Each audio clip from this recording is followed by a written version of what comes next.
I'm going to ask everyone to take their seat. The Subcommittee on Energy, Climate, Grid Security now come to order. Chair will recognize himself for 5 minutes for an opening statement. First off, thank you all for being here today. We're going to pause just a minute and remember the folks in Hawaii and California, Florida, Vermont, everywhere that's been affected, and ask that you keep them in your prayers. And so subcommittee today is on keeping the lights on, enhancing reliability and efficiency to power American homes. Our goal in the Energy and Commerce Committee is to enact policy that delivers affordable, reliable, and clean energy to all Americans. Unfortunately, energy policy coming out of the Biden administration prioritizes the green transition over security and reliability. This July, the North American Electric Reliability Corporation, or NERC, released a report that identified energy policy as one of the biggest threats to the reliability of the grid. The report specifically cites actions by policymakers to pursue renewable energy as a threat to grid security. There's a looming resource adequacy crisis. We all need to take this warning seriously and do more to ensure reliability and affordability of the energy system. FERC has allowed the distortion of market incentives, such as state and federal subsidies aimed at promoting the deployment of renewables, to interfere with electricity price formation. This has contributed to the early retirement of reliable generation assets like nuclear and natural gas.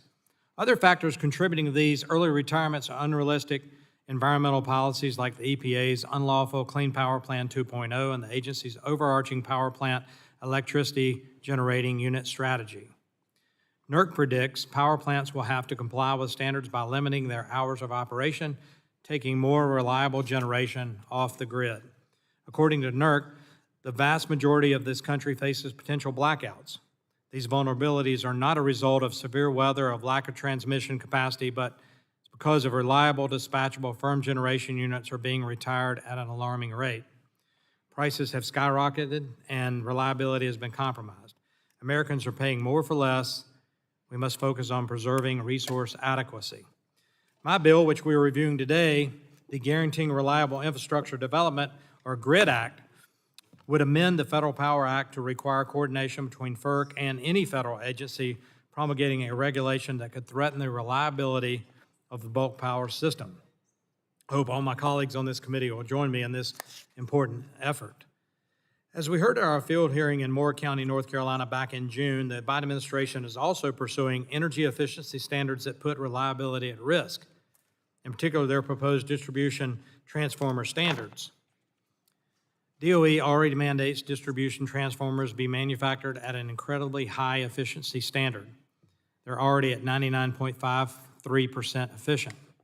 This new rulemaking will increase the efficiency by only a fraction of a percentage point, but significantly disrupt the production of transformers, which utilities already have difficulty producing. I know many of us on this committee have heard from our utility providers and developers about the shortage of transformers that allow manufacturing and residential development production to happen. To address this supply chain crisis, we're reviewing Congressman Hudson's bill today, which will prohibit the DOE from imposing new efficiency standards for distribution transformers until 5 years after the enactment of this act. It's also clear this administration is using appliance and efficiency standards as part of their agenda to electrify everything and pursue climate objectives over consumer choice. These new standards will increase the cost of appliances for Americans and limit the availability of consumer options. Congresswoman Lesko's bill would address this issue by amending the Energy Policy and Conservation Act to prohibit the DOE from prescribing any new or amended efficiency standards that are not technologically feasible or economically justified. The Biden administration used efficiency standards to target gas appliances disproportionately, despite the latest DOE numbers that indicate electricity costs 3.3 times higher than natural gas. The whole-of-government approach to the green energy transition has driven up the cost of energy and household necessities for Americans and jeopardized our energy security. I look forward to hearing from our witnesses today on how we can reverse course and their perspectives on the bills we're reviewing today. So I'll now recognize Ranking Member DeGette for 5 minutes to give her opening statement. Thank you very much, Mr. Chairman, as well as the thoughts you've given to some of the areas affected by extreme weather. We just learned a few minutes ago that our dear colleague Mary Patola's husband, Gene, was killed in a plane crash last night. So let's please keep her and all of her family in our thoughts. Thank you for telling me that. You reminded me or told me about it when we first started, and I bet. failed, and I apologize. Yeah, Don't she's on her phone. apologize. That's great. Thanks. So, Mr. Chairman, reliable electricity is one of the most important facets of our lives, and I think that you would frankly be hard-pressed to find anybody in this room that disagrees with that. It's critical that the federal government work with stakeholders to ensure that Americans have access to the energy they need when they need it.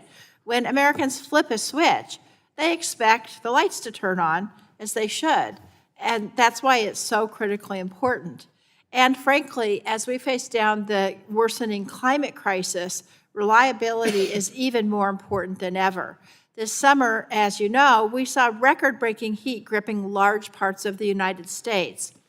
If electricity reliability were impacted in a serious way, this summer would not have just been deadly, it would have been catastrophic. In fact, a study published earlier this summer found that in a city like Phoenix, Arizona, a prolonged power outage during the summer could kill thousands and severely harm half of the city's population. It's clear a reliable source of electricity is paramount to our nation's health and well-being. I think that one of the ways to ensure we have reliable electricity is through energy efficiency. If we increase energy efficiency, we cut down on the energy we consume, and this allows us to get more out of our current energy supply, and in turn, promoting reliability. I also want to note that not only do energy efficiency measures and standards stretch our energy supply, but they also save consumers money in the long run. In fact, the congressionally mandated standards proposed by the Biden administration would collectively save Americans $570 billion over the next 30 years.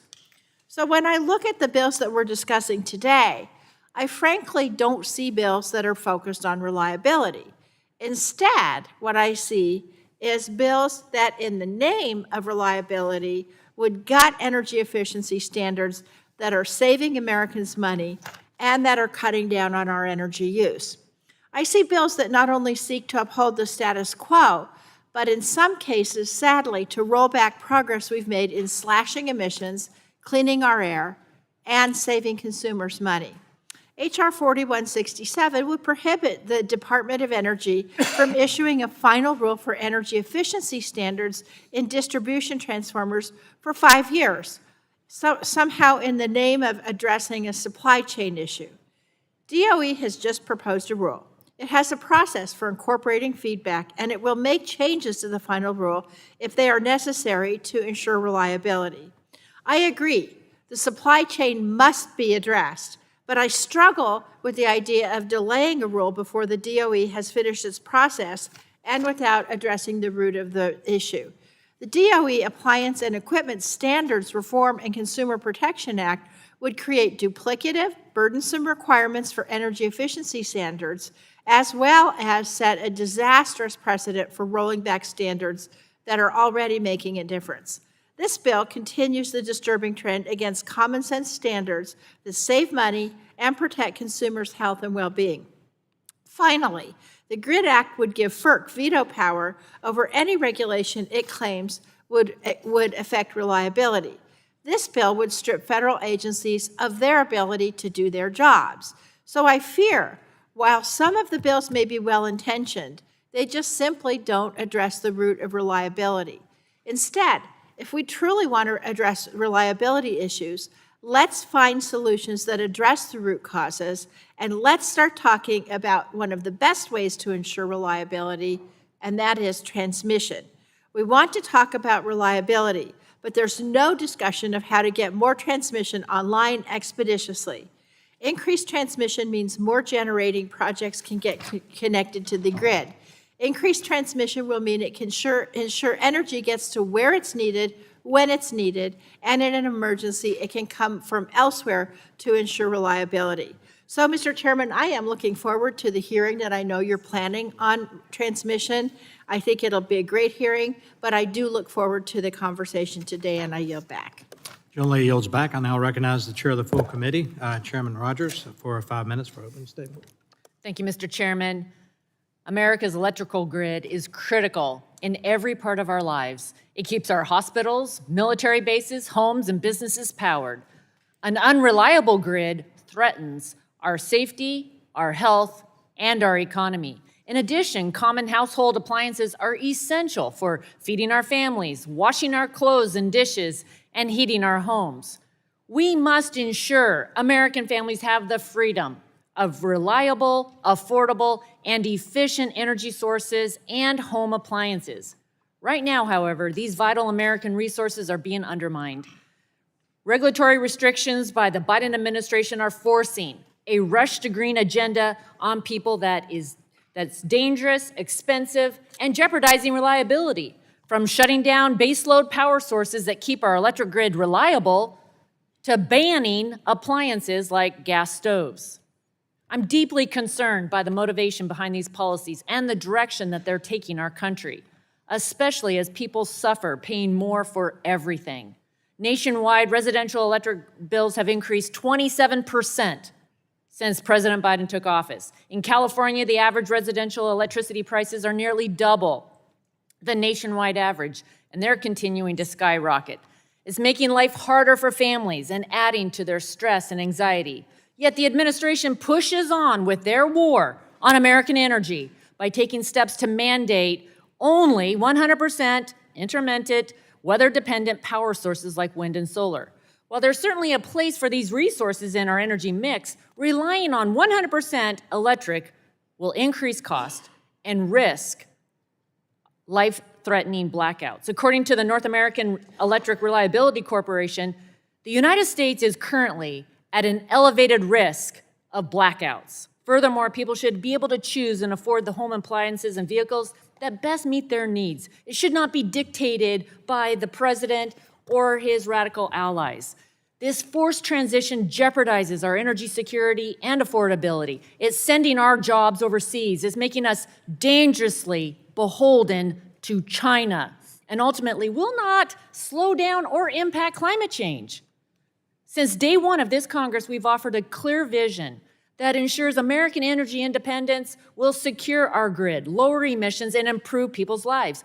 The three bills before us today are the next phase of that vision. The GRID Act, led by Chairman Duncan, will enhance interagency coordination and rein in EPA's abuse of the federal regulatory process to shut down our most reliable power plants. This bill ensures agencies like FERC can rely and comment on EPA policies that will weaken the reliability of our bulk power system. To help address the current transformer shortage, equipment that's vital to grid infrastructure, Representative Hudson is leading on H.R. 4167. This bill will ensure a steady supply of transformers for new homes and businesses, replace those damaged in fires and floods, and minimize the risk of blackouts and other service interruptions. Representative Lesko is leading on the DOE Appliance and Equipment Standards Reform and Consumer Protection Act to ensure Americans, not the federal government, are able to decide for themselves what home appliances best meet their needs. This bill builds on her bipartisan work with H.R. 1640, the Save Our Gas Stoves Act, which passed out of the House earlier this year with a vote of 249 to 181. The list of life-changing appliances and products under attack by this administration includes furnaces, hot water heaters, dishwashers, ceiling fans, washing machines, light bulbs, and air conditioners. All of these have helped raise our standard of living more than any other country in the world.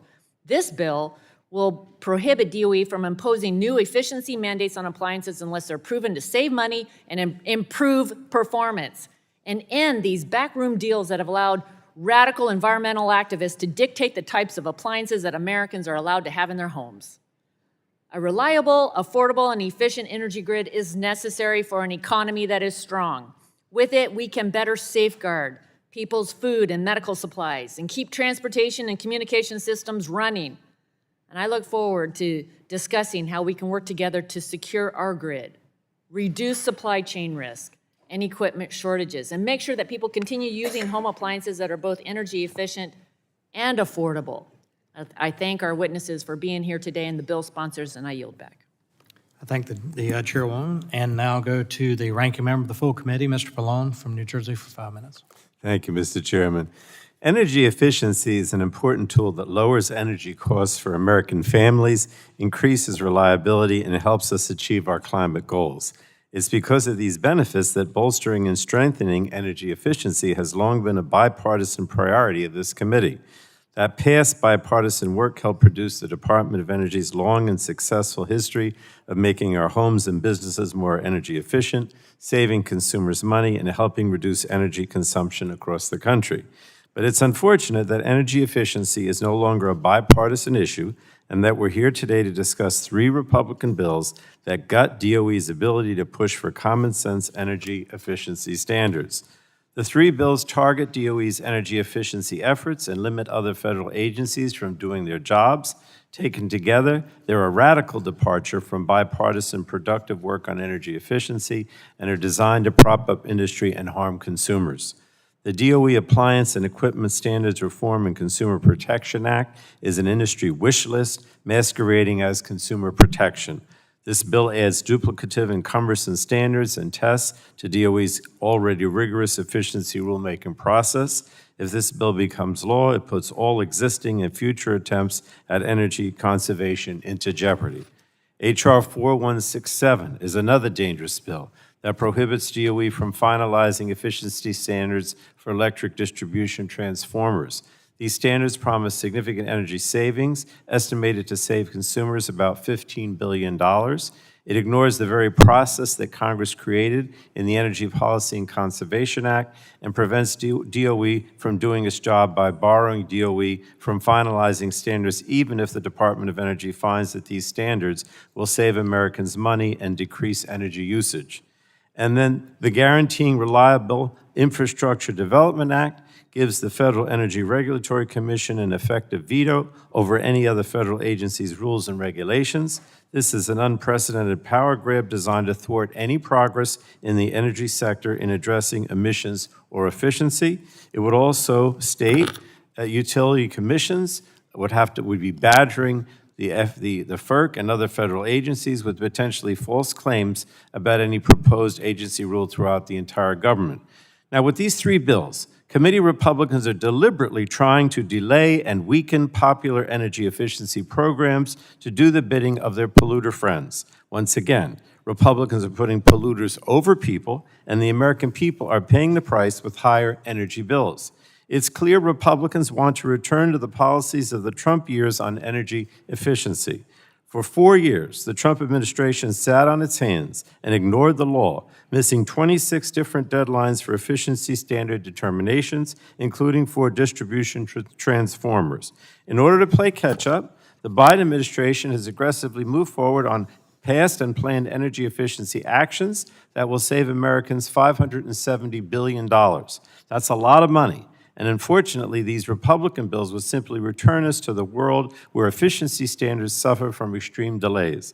These actions will only increase energy costs for middle-class Americans and stifle our efforts to address the climate crisis. At a time when House Democrats are focused on lowering costs for American families, House Republicans want to gut agencies that are trying to put dollars back in middle-class Americans' pockets. And it's not just limited to these bills. They are supporting drastic funding cuts across the government. They want to cut DOE's energy efficiency and renewable energy account by $466 million. They want to repeal major energy saving and emissions reducing programs from the Inflation Reduction Act. These proposals are so extreme and severe that even their industry friends are pushing back. Earlier this month, industry groups and energy efficiency advocates came together to circulate a letter expressing serious concern with the drastic proposed cuts to vital Department of Energy efficiency programs. It's time that Republicans recognize that their misguided efforts to undermine energy efficiency standards only increase costs for American consumers and further hinder our ability to aggressively combat the worsening climate crisis. I wish we were able to come together and once again build on our past bipartisan work in this space. But it's clear that Republicans want to move in the opposite direction. And with that, I yield back the remainder of my time, Mr. Speaker, Mr. Chairman. I thank the ranking member, and we'll now conclude the member opening statements. Chair would like to remind members that pursuant to committee rules, all members' opening statements will be made part of the record. I want to thank our witnesses today for being here and taking time to testify before the subcommittee. Each witness will have the opportunity to give an opening statement. There are lights in front of you. 5 minutes for that. As is approaching, it'll change to yellow and then red. Red, you can just wrap up. So please try to follow that throughout the day. A witness on the first panel, Honorable Gene Rodriguez, Assistant Secretary of Electricity at the Office of Electricity for the U.S. Department of Energy, and Dr. David Ortiz, Director of Office of Electric Reliability at the Federal Energy Regulatory Commission. Appreciate you guys being here. I'll now recognize Mr. Rodriguez for 5 minutes to give an opening statement. Thank you. Good morning, Chairman Duncan, Ranking Member DeGette, and members of the subcommittee. I thank you for the opportunity to testify before you today. My name is Gene Rodriguez, and I am the Assistant Secretary for the Office of Electricity at the Department of Energy.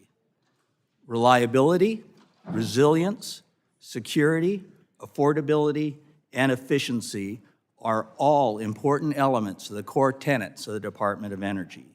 In my capacity as the Assistant Secretary, I oversee the vital work of my office and coordinate with other offices and partner with industry to support our shared mission of ensuring a reliable power grid for all the American people. There is nothing more important than keeping the lights on. Energy reliability is the backbone of our economy, and it is the foundation of our national security. Now, I recognize that concerns have been raised that recent proposals around efficiency standards could adversely affect those goals. Well, I'm here today to assure you that DOE views reliability as a critical part of our mission, and it informs decisions made throughout the department, including for efficiency standards. By way of example, if I may, I'd like to provide you with an overview on some of our work on distribution transformers. Now, as you are all aware, DOE proposed amended efficiency standards for distribution transformers in January of this year. No later than 6 years after issuance of any final rule establishing or amending a standard, Congress requires DOE to either publish a proposed rule with new standards or a determination that standards do not need to be amended. DOE last published a final rule on distribution transformers back in 2013. We are currently under a consent decree requiring the rulemaking to be completed by June 2024. Now, throughout this ongoing rulemaking proceeding, it has been absolutely clear that the department's focus has not been limited solely on the technical parameters of the proposed efficiency standard, but also on ensuring a robust, secure supply of components for the grid. This is enabled by a strong domestic manufacturing industry, which reduces dependence on foreign supply.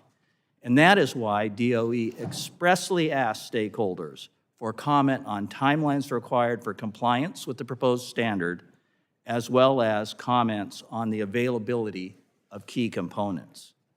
But that proposed efficiency standard is only one element of the department's overall efforts on distribution transformers. As we speak, the Department of Energy, in collaboration with our industry partners and in coordination with the whole of government, is actively engaged in many initiatives to bolster and secure the resiliency of America's supply chain for distribution transformers for decades to come. We have shepherded industry and U.S. government working groups to identify issues and propose practical solutions.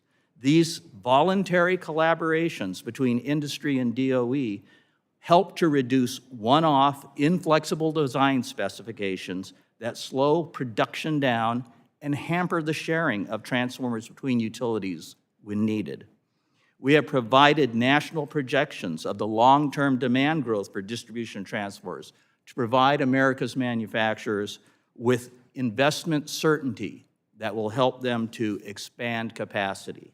We have connected manufacturers with suppliers of difficult-to-source grid components. We have utilized legislation passed by this Congress to provide funds for distribution transformers, such as the $10 million in transformer rebates and $10 billion in 48C tax credits. These will play a critical role in increasing domestic production for energy products.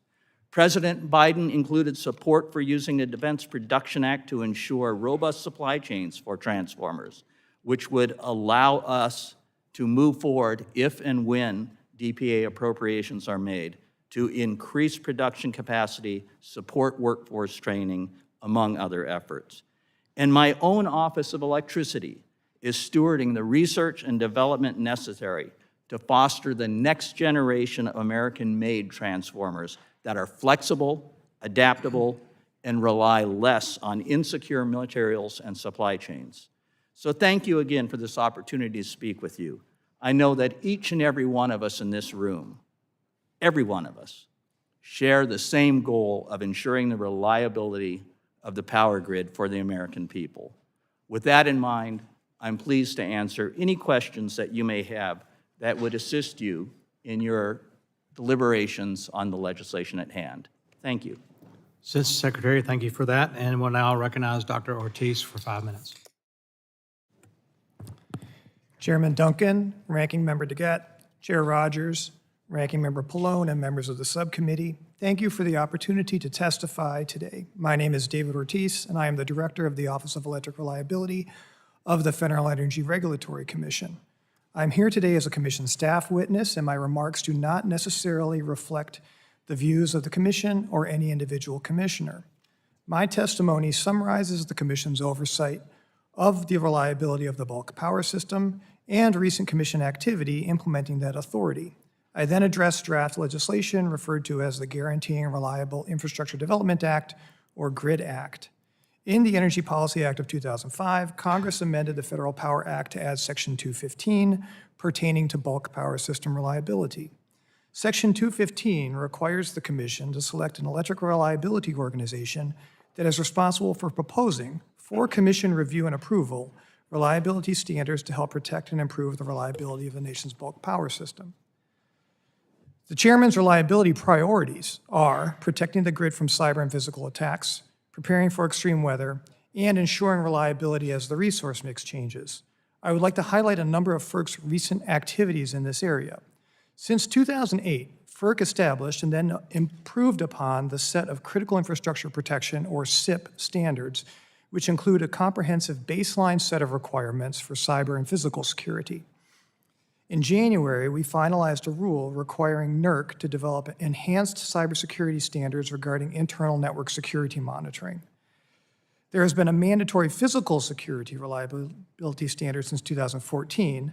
In December, FERC directed NERC to conduct a study evaluating the efficacy of that standard. NERC submitted the required study in April.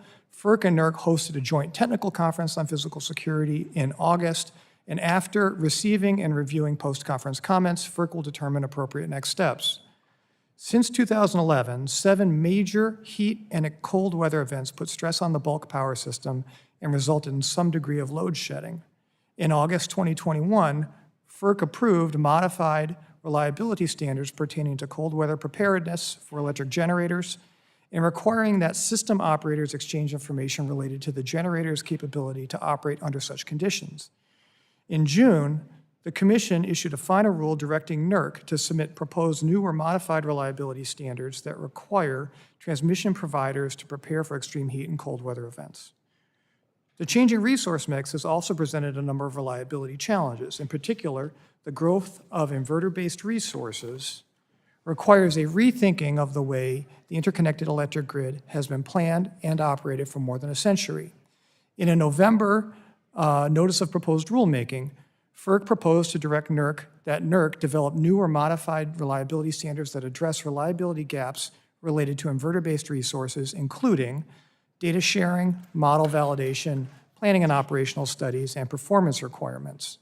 Turning to the GRID Act, the GRID Act would establish a process that triggers mandatory FERC review and comment on certain covered agency actions.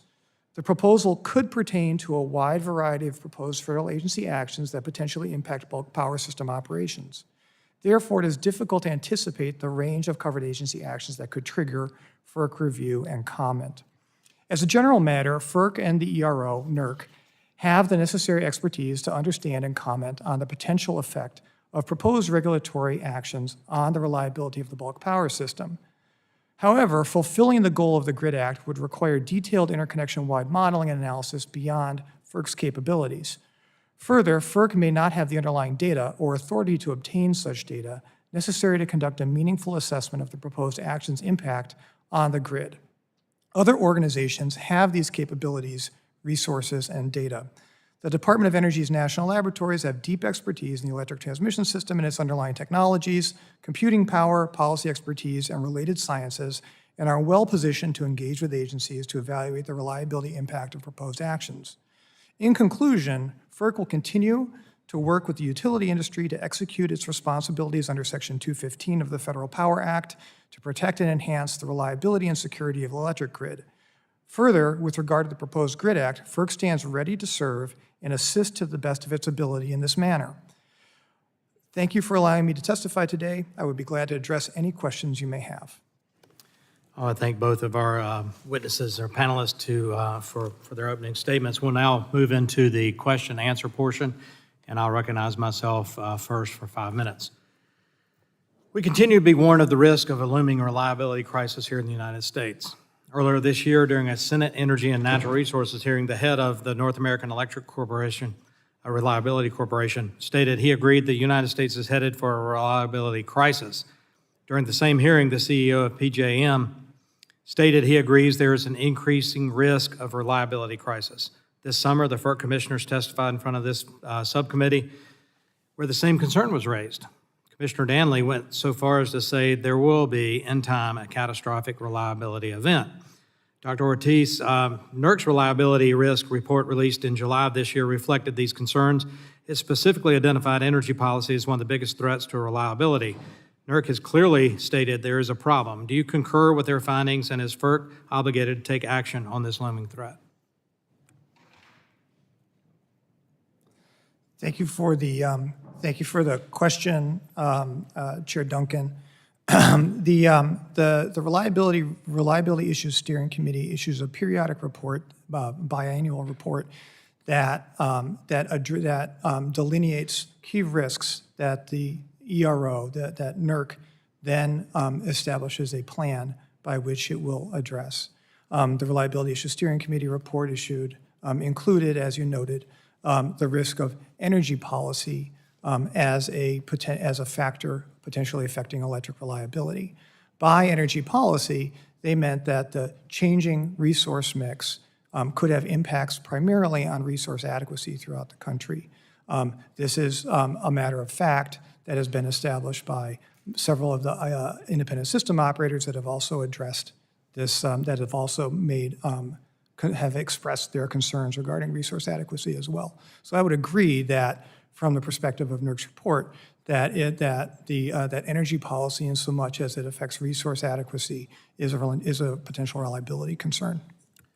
The NERC report cites several factors contributing to this looming resource adequacy crisis. Price distortion in the wholesale markets caused by subsidies and unrealistic environmental regulations contribute premature retirement of reliable generation assets. My bill, the GRID Act, would require coordination between FERC and the federal agency that proposes regulation that would threaten grid reliability. Do you think that there are federal regulations that threaten grid reliability?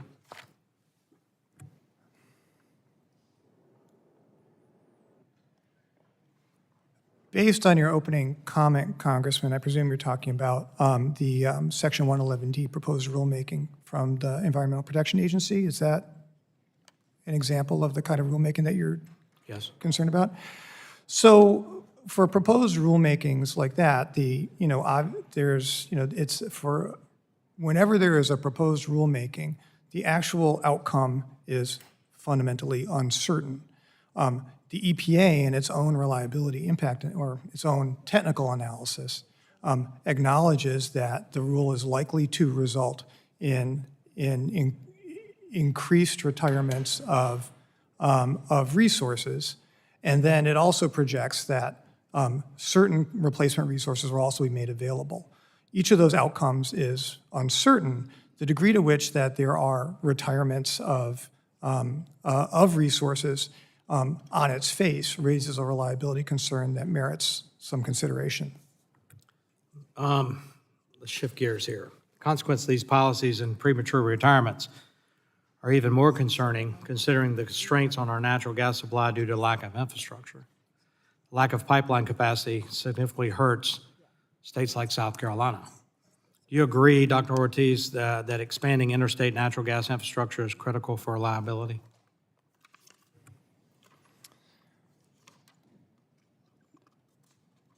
I will provide a brief answer, and then if it would please the chair, I'd be happy to take that question back, because the interactions between the gas system and the electric system are incredibly complex. The commission has hosted 2 New England gas electric forums.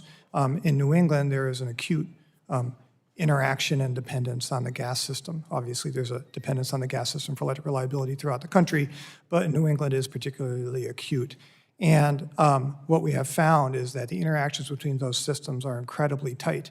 And so increased gas capacity is something that is likely going to be needed for the additional gas capacity that is likely to come online. In the essence of time, I'll just stop you right there, because I ask you to stay for the second panel. We're going to delve into events like the December 24th event that happened in South Carolina all the way through the Ohio River Valley. We'll talk about Texas. We'll talk about the need for dispatchable energy and where some of the shortfalls were with the generation mix you mentioned earlier.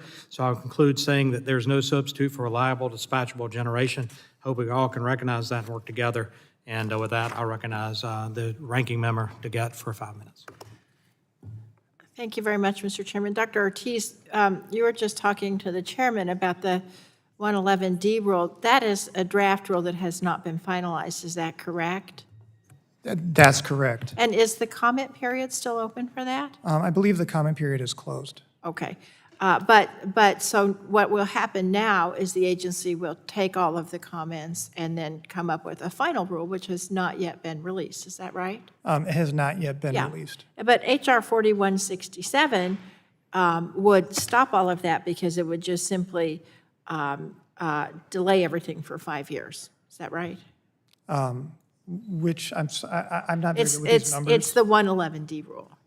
It's the GRID Act. The GRID Act. Yeah, I don't need you to describe. Oh, okay. What I just need to say, it has a 5-year delay, right? No, I don't believe it does. That's not the one that has the 5-year No. delay? Okay.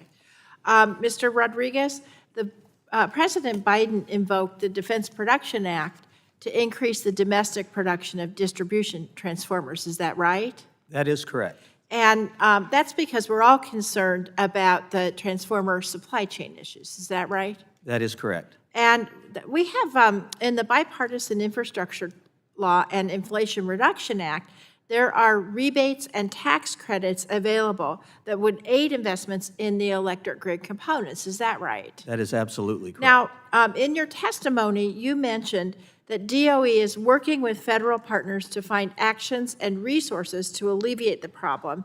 Can you talk very briefly about what actions and resources that DOE has identified?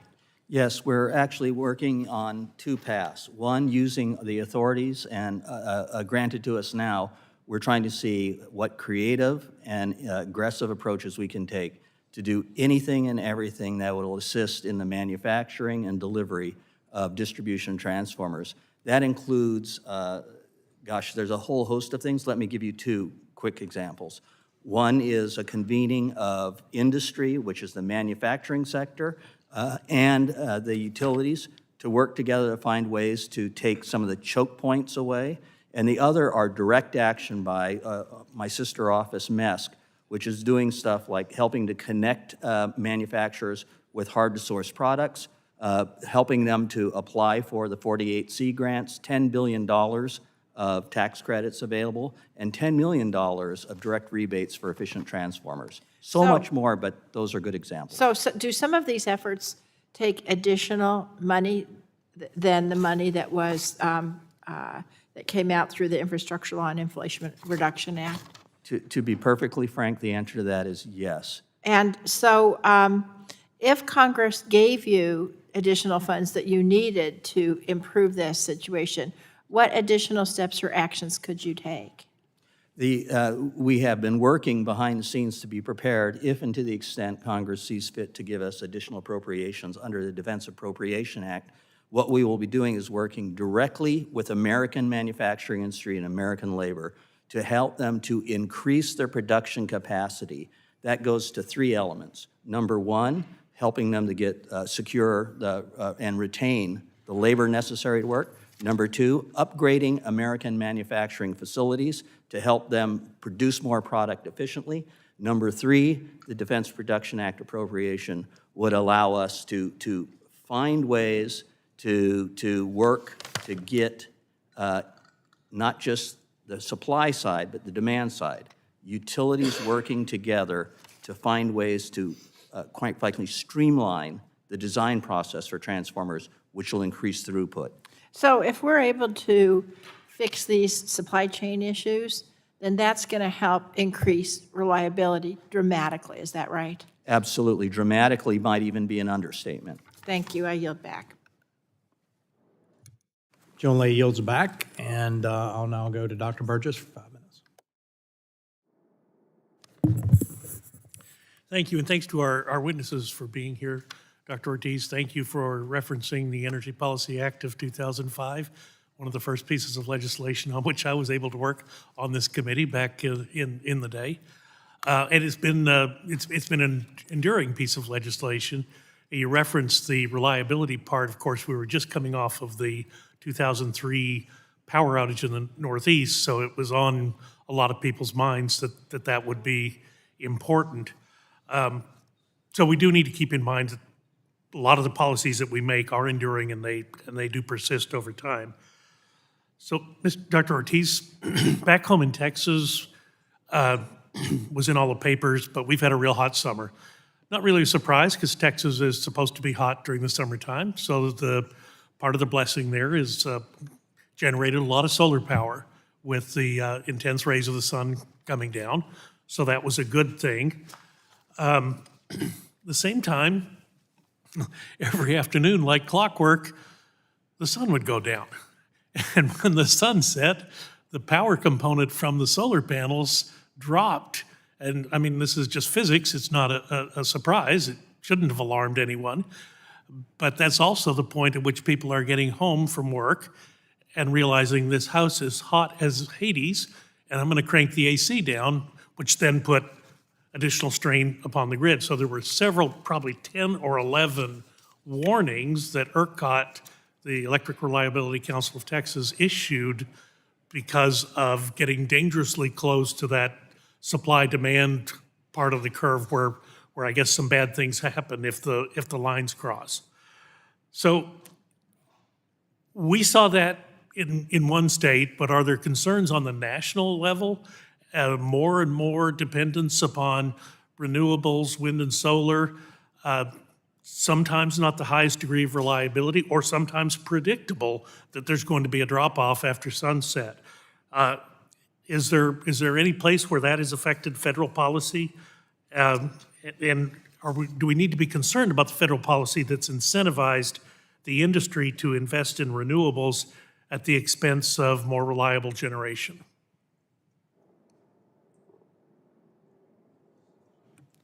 I only have 2 minutes and 28 seconds, sir, but I'll be as brief as I can. So what I think you correctly noted that, solar and wind and other resources that have come online are predictable in many ways, but, as you said, the sun does go down. You're not going to dispatch a solar facility at nighttime. And the impact that those resources have with respect to reliability has to do with the requirement then to ramp in the evening. There's always been an evening ramp. People would always come home and then turn on their appliances and do things, so that's nothing new. But the scope and scale of that ramp has become much more significant. This is most profound in California, where it's known affectionately as the duck curve. But PJM has noted that they're going to have a 70 gigawatt ramp sometime in the next, I think in 2035 is their projection. As a point of reference, the total load in PJM last week on a couple of the hot days was about 140 gigawatts. So that's half of the load on a hot day coming up on in the course of several hours. That puts an incredible strain on primarily the flexible resources that are able to meet that, and that's natural gas capacity. That kind of ramping, and that's why I kind of hesitated on my response to the chairman's question, puts a different kind of strain on the pipeline and gas system than just having base load plants. It's much more. I'm going to run out of time, so I hate to interrupt you because I like where you're going with this, but we've done a lot as far as tax credits for wind and solar when they were in their infancy. But is it not now time? Those industries have matured. Is it not now time to withdraw or to dial back some of those subsidies in the tax code to allow for the production of more reliable forms of energy? So I can't speak to subsidies and items like that. I will say, though, that wherever you have a significant amount of this happening at the distribution level with consumer choice, you're going to see this. So it isn't just a federal set of issues. It very much goes down to state-level policies as well. So you propose eliminating consumer choice? Is that your answer? I didn't say that, actually. I said that wherever you have consumers making these choices, then you have this magnitude of items. You have the potential for this occurring. I'll submit some other questions already. Thank you, Mr. Chairman. I'll yield back. I thank the chairman from Texas, and now I'll go to the gentleman from California, Mr. Peters, 5 minutes. Thank you, Mr. Chairman, for hosting this hearing on electric reliability. Just to Mr. Burgess's point on subsidies, I actually do philosophically agree on subsidizing industries in their infancy. We should also look at the oil and gas industry and the subsidies that we give them, and I'm happy to start a conversation that includes all the mature energy industries if we want to go down that road. I do say, in terms of electric reliability, that we still aren't talking about, in terms of keeping the lights on or reliability, the important topic of electric transmission and building a modern, interconnected electric grid. A few months ago, we had the opportunity to improve the reliability of our electric grid by including transmission reforms, specifically our Big Wires Act, in the debt ceiling agreement. And I think in good faith, some of my colleagues said they weren't familiar enough with that issue and wanted to study it more, and that we would study it in this term in the Congress, in the committee. Even though there have been 6 recent studies showing that the need and benefits of interregional transmission, that's fine. Unfortunately, we don't seem to have that on the hearing schedule yet, and we're not considering legislation on expanding transmission, even as the risks continue to increase. Just last week, the Electric Reliability Council of Texas entered emergency operations due to a record-breaking heat wave. A study in July found that the heat wave, combined with a grid failure in Phoenix, I think Ms. DeGette mentioned this, could kill thousands of people and send half the people in the city to the emergency room. In early 2023, Winter Storm Elliott caused blackouts across North Carolina and Tennessee, which could have been avoided if available power in the Midwest was able to be diverted to the region. Since 2014, North America has built or is near building just 7 gigawatts of high-capacity interregional transmission lines, less than half of that in the United States. This comes as top reliability experts warn of insufficient transmission for large power transfers.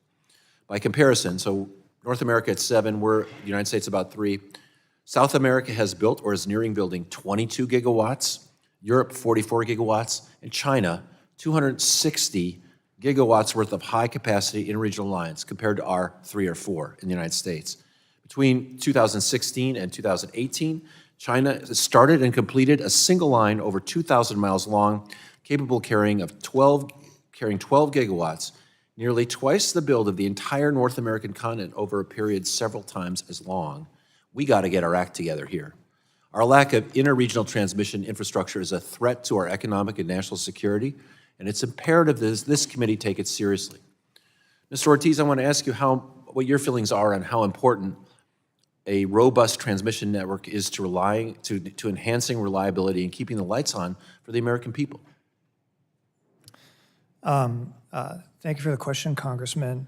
Transmission is quite literally the backbone of the grid, and the recently published DOE transmission needs study concluded that there's tremendous needs for transmission for a number of reasons, replacing capacity, replacing aging equipment, as well as interconnecting resources, among other benefits. I'd turn you to DOE Right, for more not just about details on that. expanding capacity, but more reliability, more security on a better grid. Can you tell us, in terms of equipment, what about distribution transformers? How could we best address this shortage we're seeing in that? Mr. Ortiz, or whichever you think.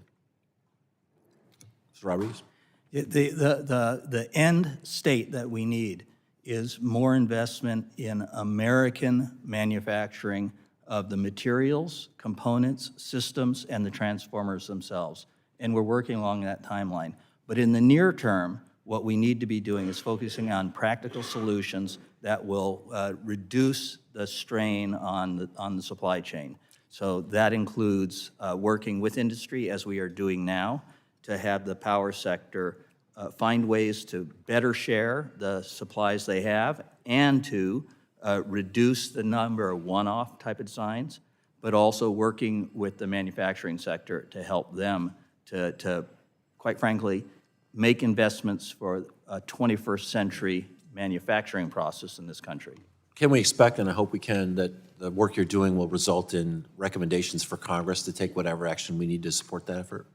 I cannot foresee whether it will wind up with recommendations to Congress specifically, but they are focused on practical solutions. My intent is to make sure that if Congress should be involved, it will be involved. Thanks. I hope you will let us know if there's something we could do. And Mr. Chairman, my time's expired. I yield back. Gentleman yields back. Chair thanks the gentleman. Chair now recognizes the chairwoman of the full committee, Ms. McMorris Rodgers, for questions. Thank you, Mr. Rodriguez and Ms. Dr. Ortiz.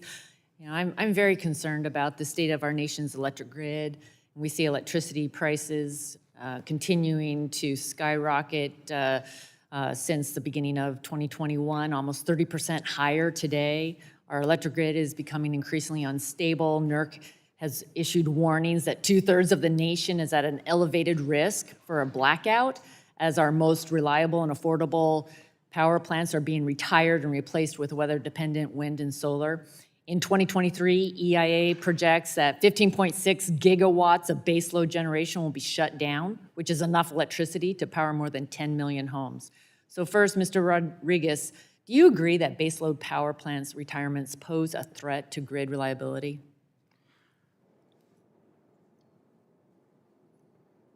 I apologize for the way I need to answer this, but in and of itself, retirement of power plants does not pose a threat.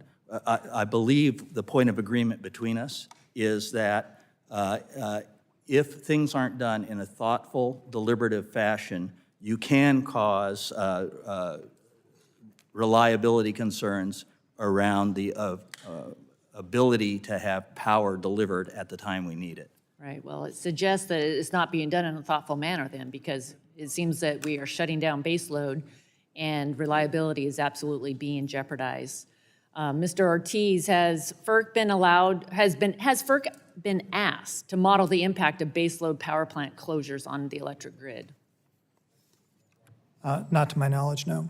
Okay, and another question, Dr. Ortiz, are intermittent wind and solar generation reliability sources of electricity during extreme weather scenarios when demand,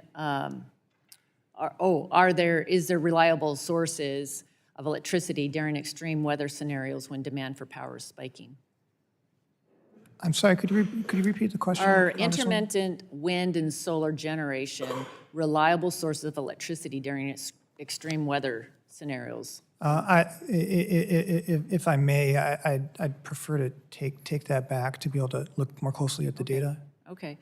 Mr. Rodriguez, I look forward to hearing back just what your analysis is as far as being dependent upon wind and solar when we have these extreme weather events.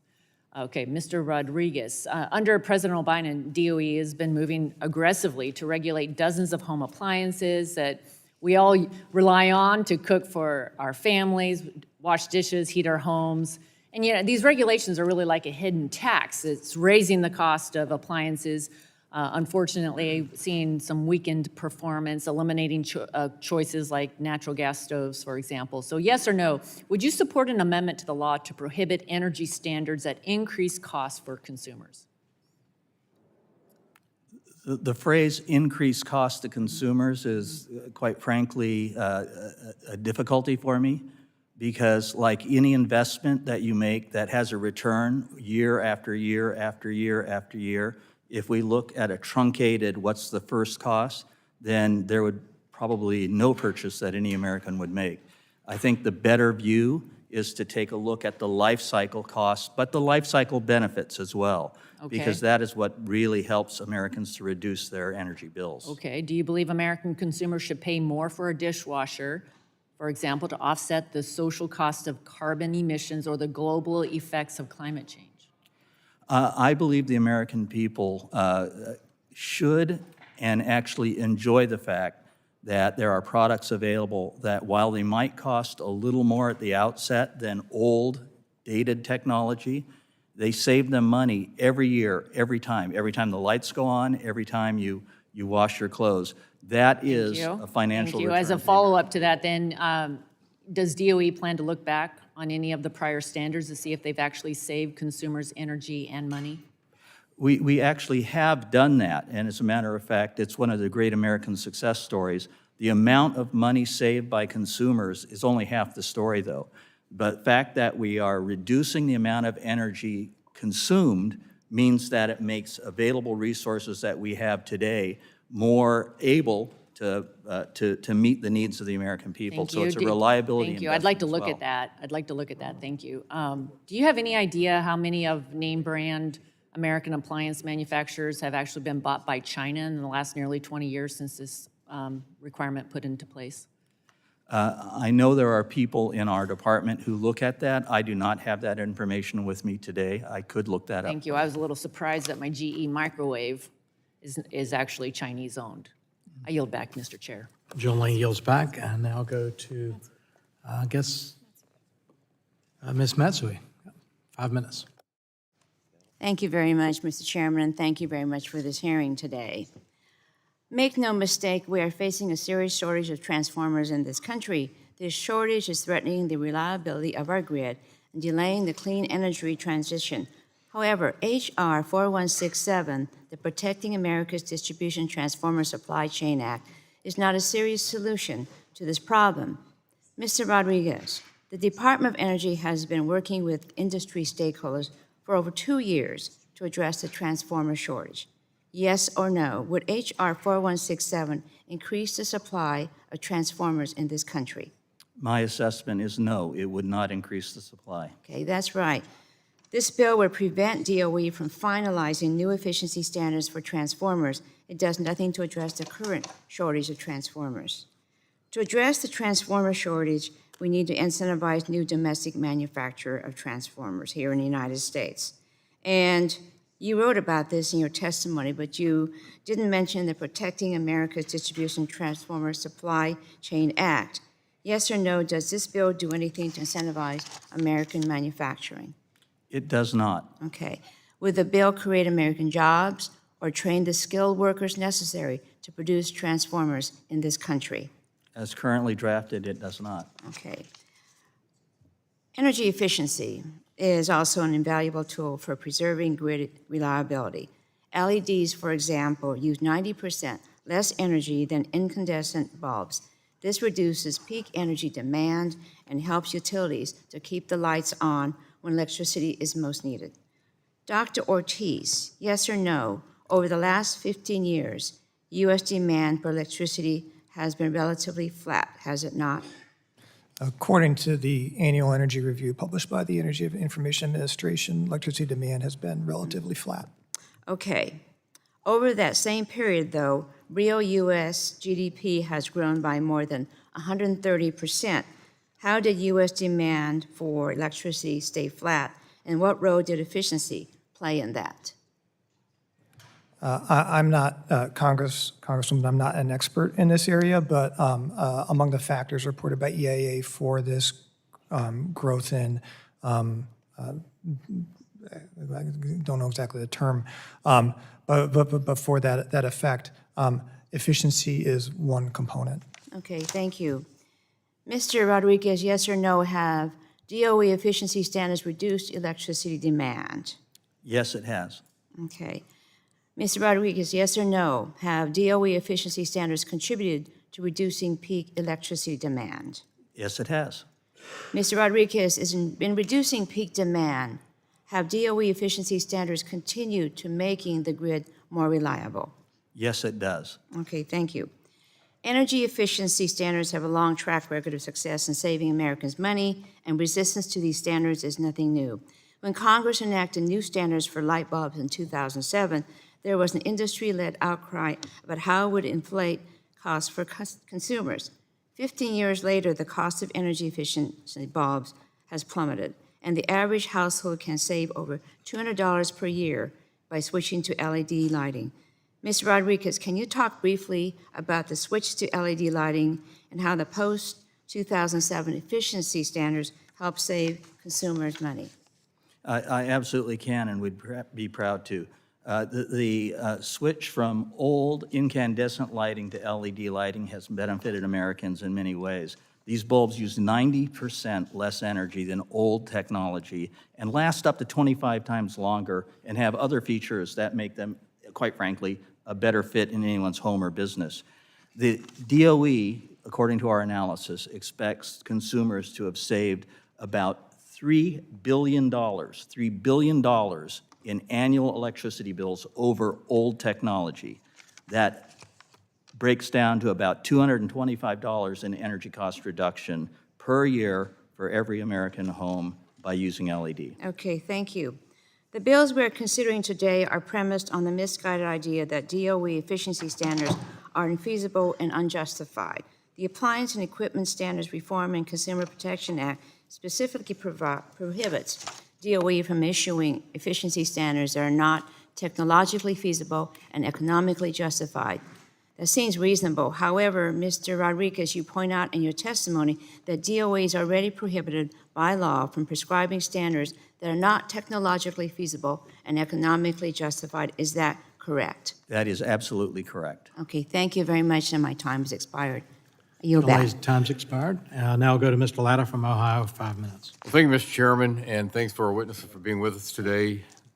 As I've traveled across my district and met with electric utilities and cooperatives, a prime issue that has been raised in the supply chain crunch over the distribution of transformers. Since the COVID-19 pandemic, the lead time for procuring new transformers has only gotten worse. This means that, in the event of an emergency, utilities will have a harder time maintaining or restoring continuous power to their customers because they don't have an adequate supply of replacement transformers. Additionally, many utilities are second-guessing the agreements they have made with other localities that are in need of transformers due to their own fears of being impacted by this crunch. That's why it's baffling to me to see the Biden administration put out new efficiency standard that would make the supply chain crisis worse.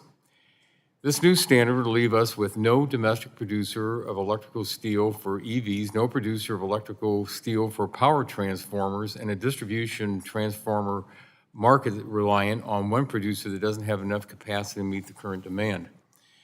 Thankfully, we are considering legislation that would restore common sense to this process and delay the implementation of this new standard. I'm proud to be a co-sponsor of H.R. 4167.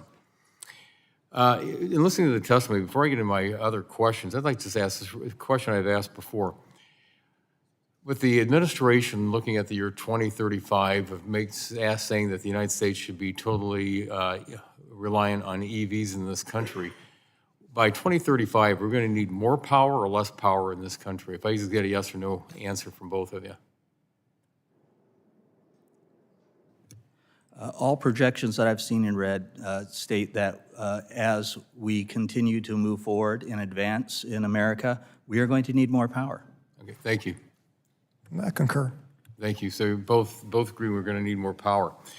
Assistant Secretary Rodriguez, your office is tasked with ensuring the reliability of the nation's security grid.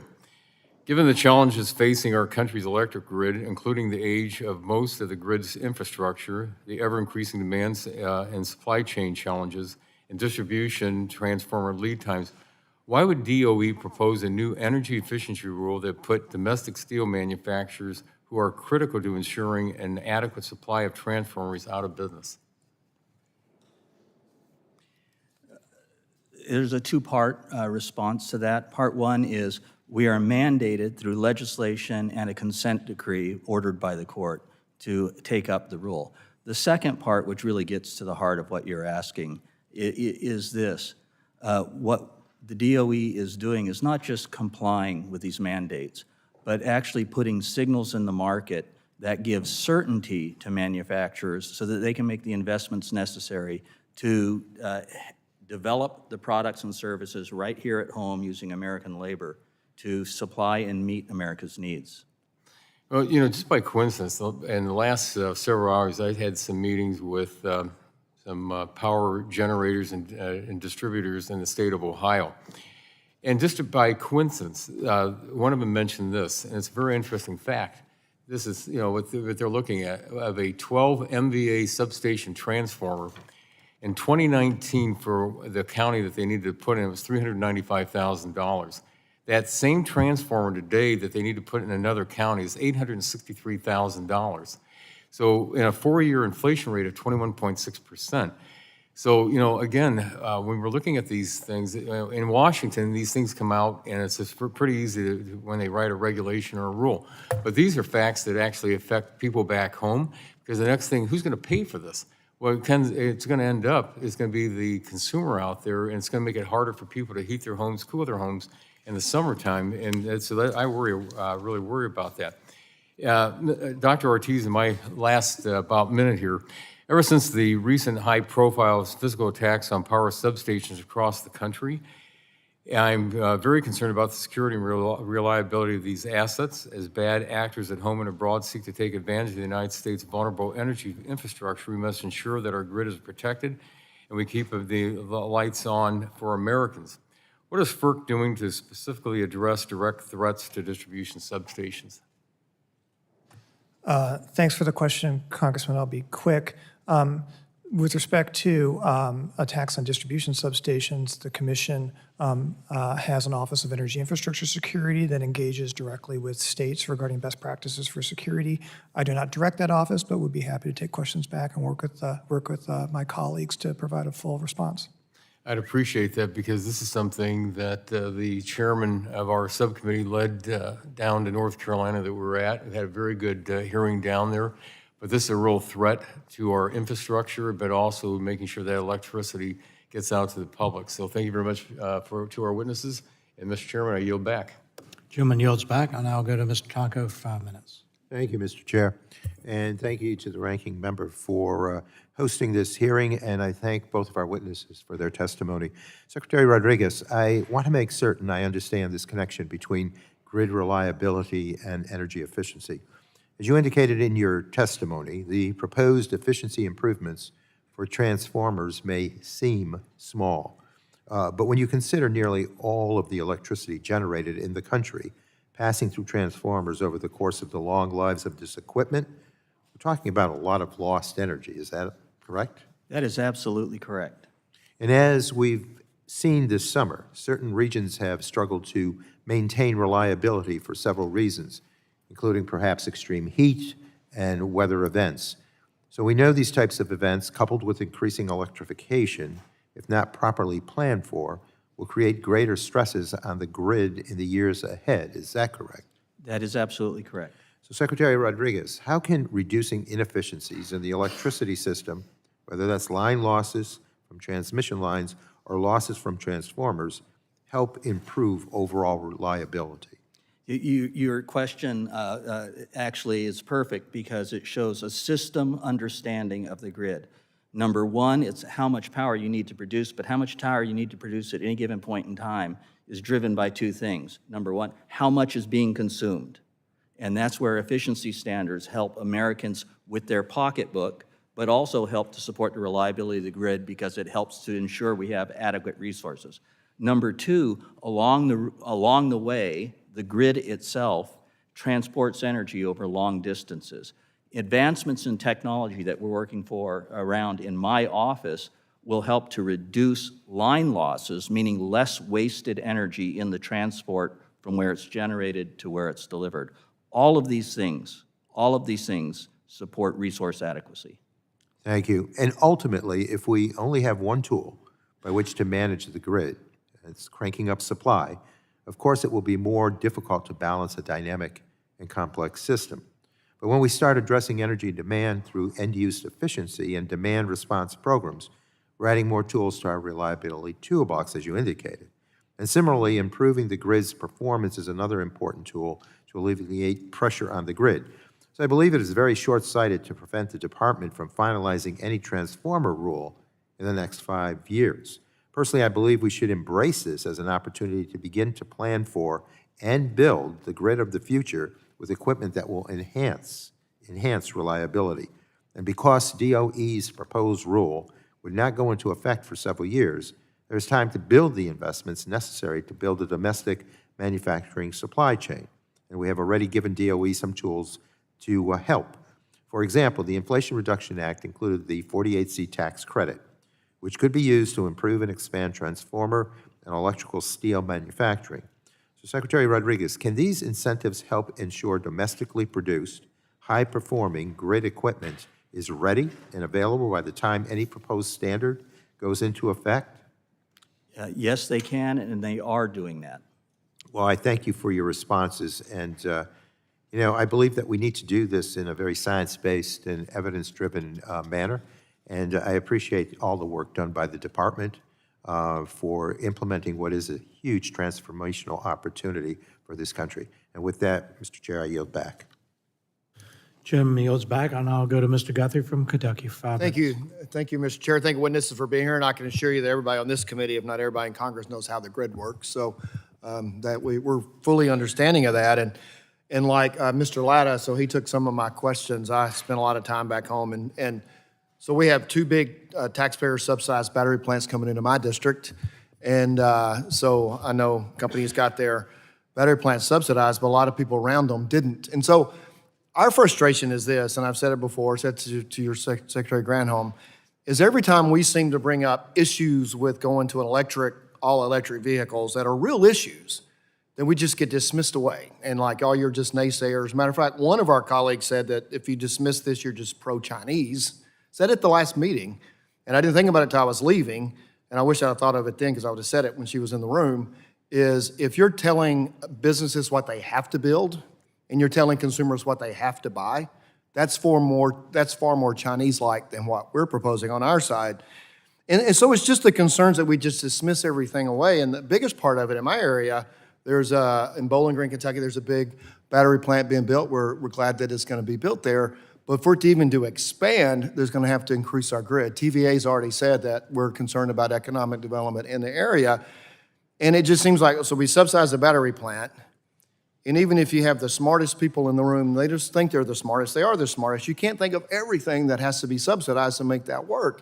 And so I can tell you some of the automotive companies are going to their suppliers, you need to switch from internal combustion engine to, and a matter of fact, they're telling me you need to do both. You have to do electric and internal combustion engine because we're not sure. Obviously, the consumer doesn't dismiss all these issues, and we've seen the secretary, we've seen the chairman of Ford Motor Company try to drive electric cars and they can't charge them.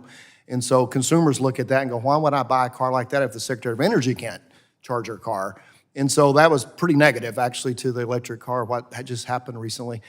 And so the problem is as a country, we're just going to subsidize everything? And then that's where we get to is to move forward. And it's just really frustrating as we look forward. And then you see these rules that the hearing's about today coming down. And every one of my electric suppliers said their biggest issue is getting transformers. And now we have new rules. I know you're saying you think these aren't going to impact the distribution of those. But I can tell you people on the ground feel that way. They may not be in the room here in Washington, D.C., but people who are trying to buy these and move these forward, who I think would be very, very valuable for you to listen to, really have concerns about where this is going. And if you'd like to comment on that, I'd appreciate it. I apologize, my head was bobbing up and down during that whole, I absolutely agree with you. Talking to the people on the ground is absolutely important, and that's why I personally and other members of the department have been with So far, the majority of the American distribution transformer manufacturers in their offices talking to them about what they're facing, speaking with each and every one of the power associations, EPRI, APPA, and RECA. We're working this in a way that has very practical implications. You all have the very difficult job of trying to figure out big policy decisions. What I'm trying to do and what the Department of Energy is trying to do and what our sister agencies at the Department of Labor, Department of Commerce are trying to do is to work with people on the ground to find near-term solutions to lessen and alleviate this crunch that we're feeling, but also build in long-term solutions so that we're not continually fixing the same problem over and over. That comes from grid modernization, and that also comes from the modernization of the components on the grid, transformers being one of them. So you get to the point, though, if, because this is kind of some of the problems with government subsidies. People chase subsidies. So they move to subsidies, and I appreciate what you said, that you're sending a signal that this is where we're going so people can long-term invest. But if you get to a point, because, and I know people have told you that because you're testifying to that, and I absolutely believe you, but I've heard differently from different groups, and we're probably not talking to the same level of people, just people out moving forward. And what you fear, you get to the point a couple years down the road or a year down the road, and you say, well, this is really going to delay transformers, so we're going to suspend, we're going to waive. That happens all the time here. And industry just doesn't know where to go when that moves forward. And I can tell you, in move from 2/3 of all cars being EV in 9 years, which is everybody other than people in Washington think that's impossible. But people have to invest in that because that's the rule. And you get 2 or 3 years down the road and you say, well, that's not going to happen. We got to waive the rule or change the rule or whatever. It's just chaos. It's chaos in the investing community, and it costs money. It costs money, and it costs people the ability to live productive lives because they're always chasing their. So it's a real concern, and I know that you're concerned about it as well. And I just want to share that. He asked my question, so I just wanted to share my concern. Thank you. I will take that back, but please rest assured that the work of the Department of Energy is not about trying to take choices away from consumers. It's trying to give them more options, more choices for technologies, for products, for services that will actually save them money and help the reliability of the grid at the same time. We'll do our darndest on that, and you have my commitment to that and to work with you all on that. Gentleman's time expired. I'll now go to Ms. Schreier for 5 minutes.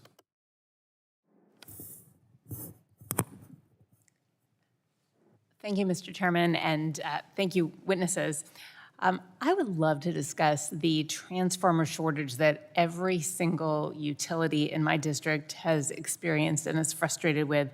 The transformer supply chain issues in consideration here today are having very real consequences for my constituents, power companies, businesses, all over my 10,000 square mile district. As we've heard from my colleagues on both sides of this room, lacking access to transformers has forced utilities to delay projects, cancel projects. Really, it's now hampering security and opportunities for economic growth. This includes residential and commercial pursuits, like new affordable housing or clean energy projects. It also makes existing infrastructure vulnerable in the case of storms and other emergency events like wildfires, which have become more prevalent and will continue to be even more prevalent given a change in climate.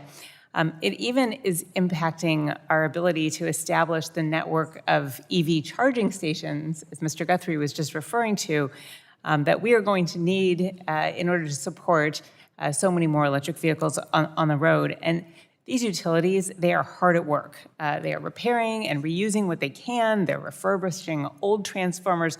They're just scraping to get by. And I want to give just a real-life example of the supply-demand mismatch.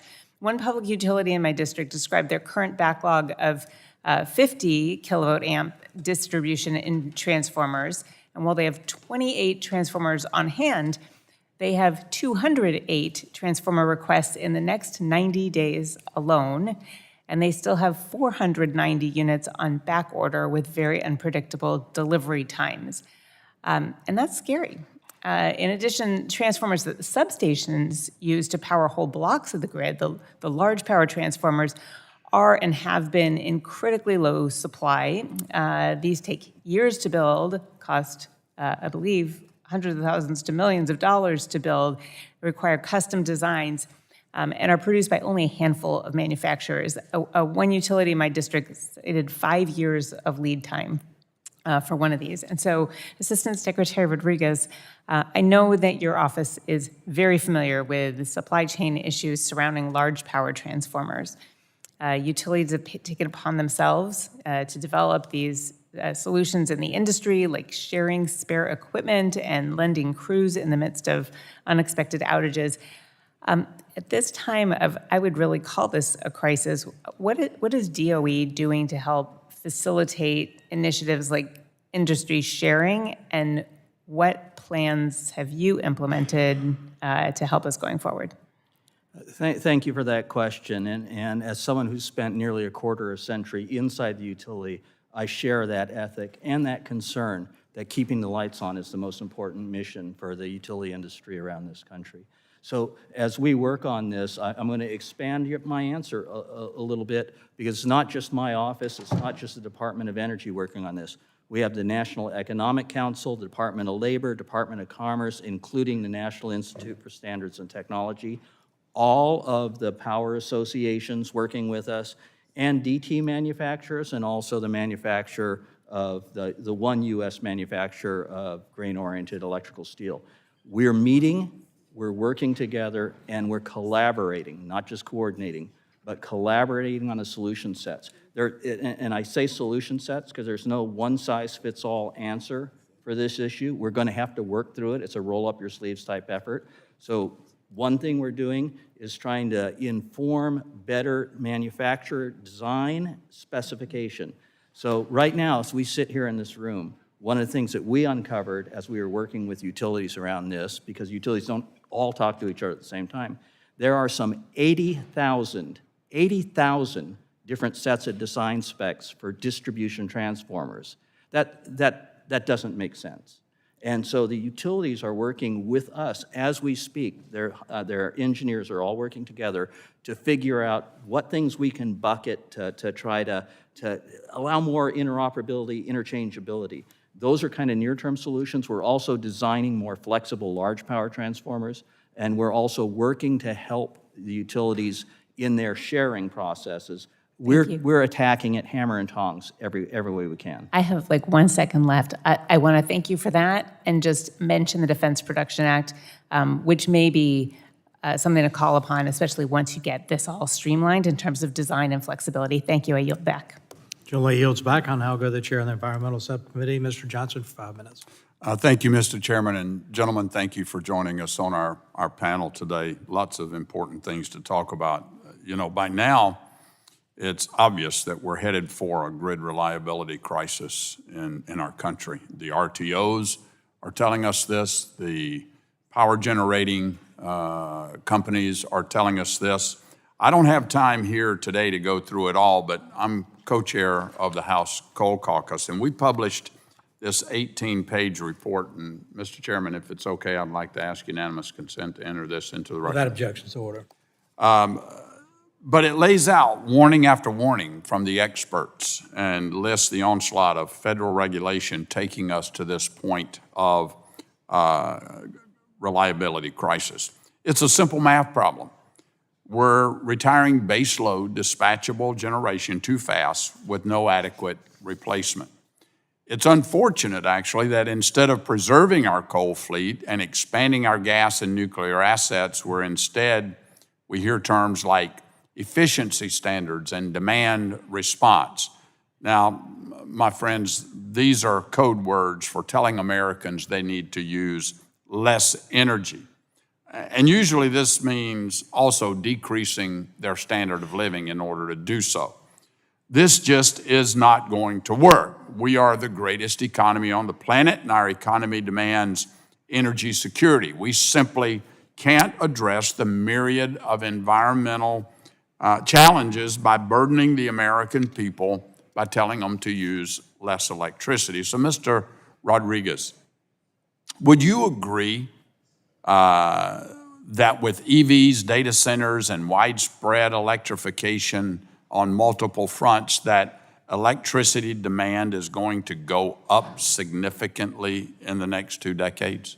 I believe electricity demand is going to go up. Okay, great. So would it be accurate to say that even if we squeeze as much electricity efficiency as we can out of our country and economy, we would still have to build out new baseload power generating capacity to meet that increasing demand into the 2030s and well beyond?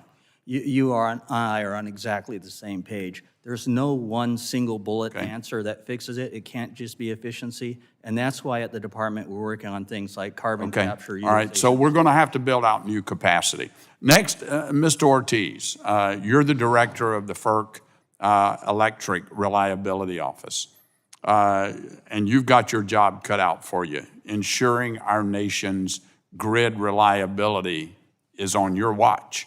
I know you take that seriously, so I'll be entering into the record a letter that one of your commissioners at FERC, James Danley, wrote to the EPA saying that when EPA proposed its new source performance standards rule, I quote, the EPA did not consult the commission. This was in regards to electric reliability impacts from their proposed rule. Does it concern you, Mr. Ortiz, at all? Because you run the reliability office. Does it concern you that the EPA did not consult you and your commission on this proposed rulemaking? Congressman, as you know, I don't know if you know, but there is an interagency review process. Well, I know, but are you concerned that one of your commissioners said that they did not consult FERC? Oh, no, I'm not concerned that. You're not concerned that FERC Well, didn't weigh in? You have the reliability office, the so question I would you think asked that you would be was, concerned. are you Is it true concerned- that FERC wasn't able to adequately weigh in before the rule was proposed? Agencies do not typically get into the business of developing rules in collaboration with other agencies. Oh, boy, that's earth-shattering. Because when a FERC commissioner says here that he wasn't consulted, nor his fellow commissioners, that seems to me to be a breakdown. I mean, how are you supposed to ensure grid reliability, which is your job? How are you supposed to do that if you aren't consulted about rules that are going to affect grid reliability? Are you willing to let the EPA claim that they have your seal of approval amidst all this confusion? I don't believe that the EPA has made that claim, sir. You don't think they've made that claim? They said they've consulted with you, and your commissioners say that they haven't. I would have to look more closely at their. All right, well, please preamble, do that but- and get back to us, because I think we need an answer from you, because you're responsible for grid reliability. I'd like to hear back from you. Mr. Chairman, I yield back. Chairman yields back. I'll now go to the ranking member, Mr. Pallone, for 5 minutes. Thank you, Mr. Chairman. Director Ortiz, I want to ask some questions about how FERC could implement the GRID Act. This bill allows for FERC to review proposed federal actions that are likely to have a significant impact on the bulk power system. It also allows for a state public utility commission to initiate a process that would require agencies to turn over detailed information on decisions to FERC and for FERC to issue detailed comments to an agency on their proposed action. Now, you know there are 50 different state public utility commissions, and it's easy to imagine that one of them finds something it doesn't like in nearly any federal rule or regulation from basically any agency. So does FERC currently have the staffing capability to make judgments on the impact of every federal regulation or determination on the bulk power system? And if a state PUC were to object to every federal rule, does FERC have the capacity to provide detailed comments on each rule back to these agencies? Thank you for the question, Congressman. Let me take up a response through a couple of ways, and I think a more detailed response regarding how the commission may implement this legislation would probably be best for technical assistance. But there's a couple pieces. One is that determination piece, and the law is written as I think extreme electric reliability impacts, or no negative electric reliability impacts on the bulk power system. We would have to come up with a standard for that extreme reliability impacts in order to be able to implement effectively the rule. And then reliability goes far beyond a resource adequacy analysis. It goes to broader interconnection-wide effects having to do with just the behavior of the system on a second-by-second basis. I have a very, very capable team of engineers, but I currently do not have the interconnection-wide models, nor some of the data that I think, at least personally, would be necessary to truly implement that. It's not to say that we couldn't build that capacity or engage with others to get it. So, I mean, I think there's a number of technical implementation details, but I think from the standpoint of the commission, if we were to be able to work those out, it would be feasible to implement the rule. Well, thank you. And then building on that, Assistant Secretary Rodriguez, it sounds like the GRID Act could really stand in the way of DOE's work. How will this bill affect DOE's ability to meet statutory obligations and timelines for updating and finalizing new standards? Thank you for that question. First, let me state that at the Department of Energy, we absolutely believe that interagency coordination is a good thing. However, as your question foretells, what the GRID Act does is by creating quite frankly, a vague standard around a significant negative effect, we believe that the practical real-world impact will be state commissions, some state commissions somewhere will take every single rule, every single proposal that comes up before us and put it into this process. That will slow down and probably make it impossible for us to meet our legislative and court-ordered mandates in terms of timing for the standards that we have on the list now. But more importantly, I think what it does is it delays improvements that actually help the American people by making the grid more reliable. I appreciate that. Now, let me ask you again, can you detail DOE's process for efficiency standards rulemaking? How does DOE engage with stakeholders, and what is already factored into proposed rules? Isn't DOE already required to ensure rules are technologically feasible and economically justified? Absolutely, that is the case. So technologically feasible and economically justified are, in fact, we are legislatively mandated to go through that. But I think the most important part for every member here to understand is that we have not just a rigorous process, but a very deliberative process in which at every step of the way, DOE reveals its assumptions, its modeling, everything that goes into our consideration, and that's revealed to all participants, all stakeholders in the process, so that they can inform us, their perspectives, their contrary analysis, et cetera. The process grinds slow, but it ensures that every voice is heard, every perspective is weighed, and in a deliberative fashion so that the end result of a rule, whether a rule is propounded, amended, or decided that we don't have to make a change, it is done on the basis of not just DOE analysis, but everyone else's stakeholder analysis as well. Thank you. Thank you, Mr. Chairman. Thank the ranking member. I'll now go to Indiana's Dr. Bouchon for 5 minutes. Thank you, Mr. Chairman, and thanks for the witnesses. I just want to say the administration's energy policies are not practical and frankly not doable, and everybody knows it. Secretary Granholm kind of proved that herself by trying to take an electric car across America, and you saw the result of that. Without any infrastructure in place, even after months of planning. Imagine a citizen in Sullivan County, Indiana, without the benefit of a whole cadre of staffers planning their trip to try to travel to grandma's house in a nearby state with the current infrastructure in place. So it's just, it's ridiculous. I have to say this hearing is timely for my constituents. Increasing electrical bills are starting to create some real concerns within communities across the Hoosier State and at drawing attention to the media. Just in the last week, I've read several articles in state publications discussing rising costs, real-world concerns. While the cost of electricity has risen 19% nationwide since 2012, it's risen 35% in Indiana. And part of that is we depend on coal in Indiana. The short-term Answer is that producers have been forced to move away from that, an affordable and locally available source of energy, to alternative sources when there isn't yet the proper infrastructure in place to do so. I'm not going to argue the merits of coal versus other sources of energy. Every energy source, as we know, has pros and cons, which I'm very familiar, and I believe in an all-of-the-above approach. In fact, last week I spent touring and learning about some of the energy production sites across my district, from a coal mine to a hydropowered dam on the Ohio River. We discussed wind, solar, natural gas. I heard firsthand from the industry that a rush to green agenda is coming with an unsustainable price tag, which means higher bills for my constituents. I support diversification of energy supplies, but we cannot put policy before practicality. Affordable energy and reliable energy is the key.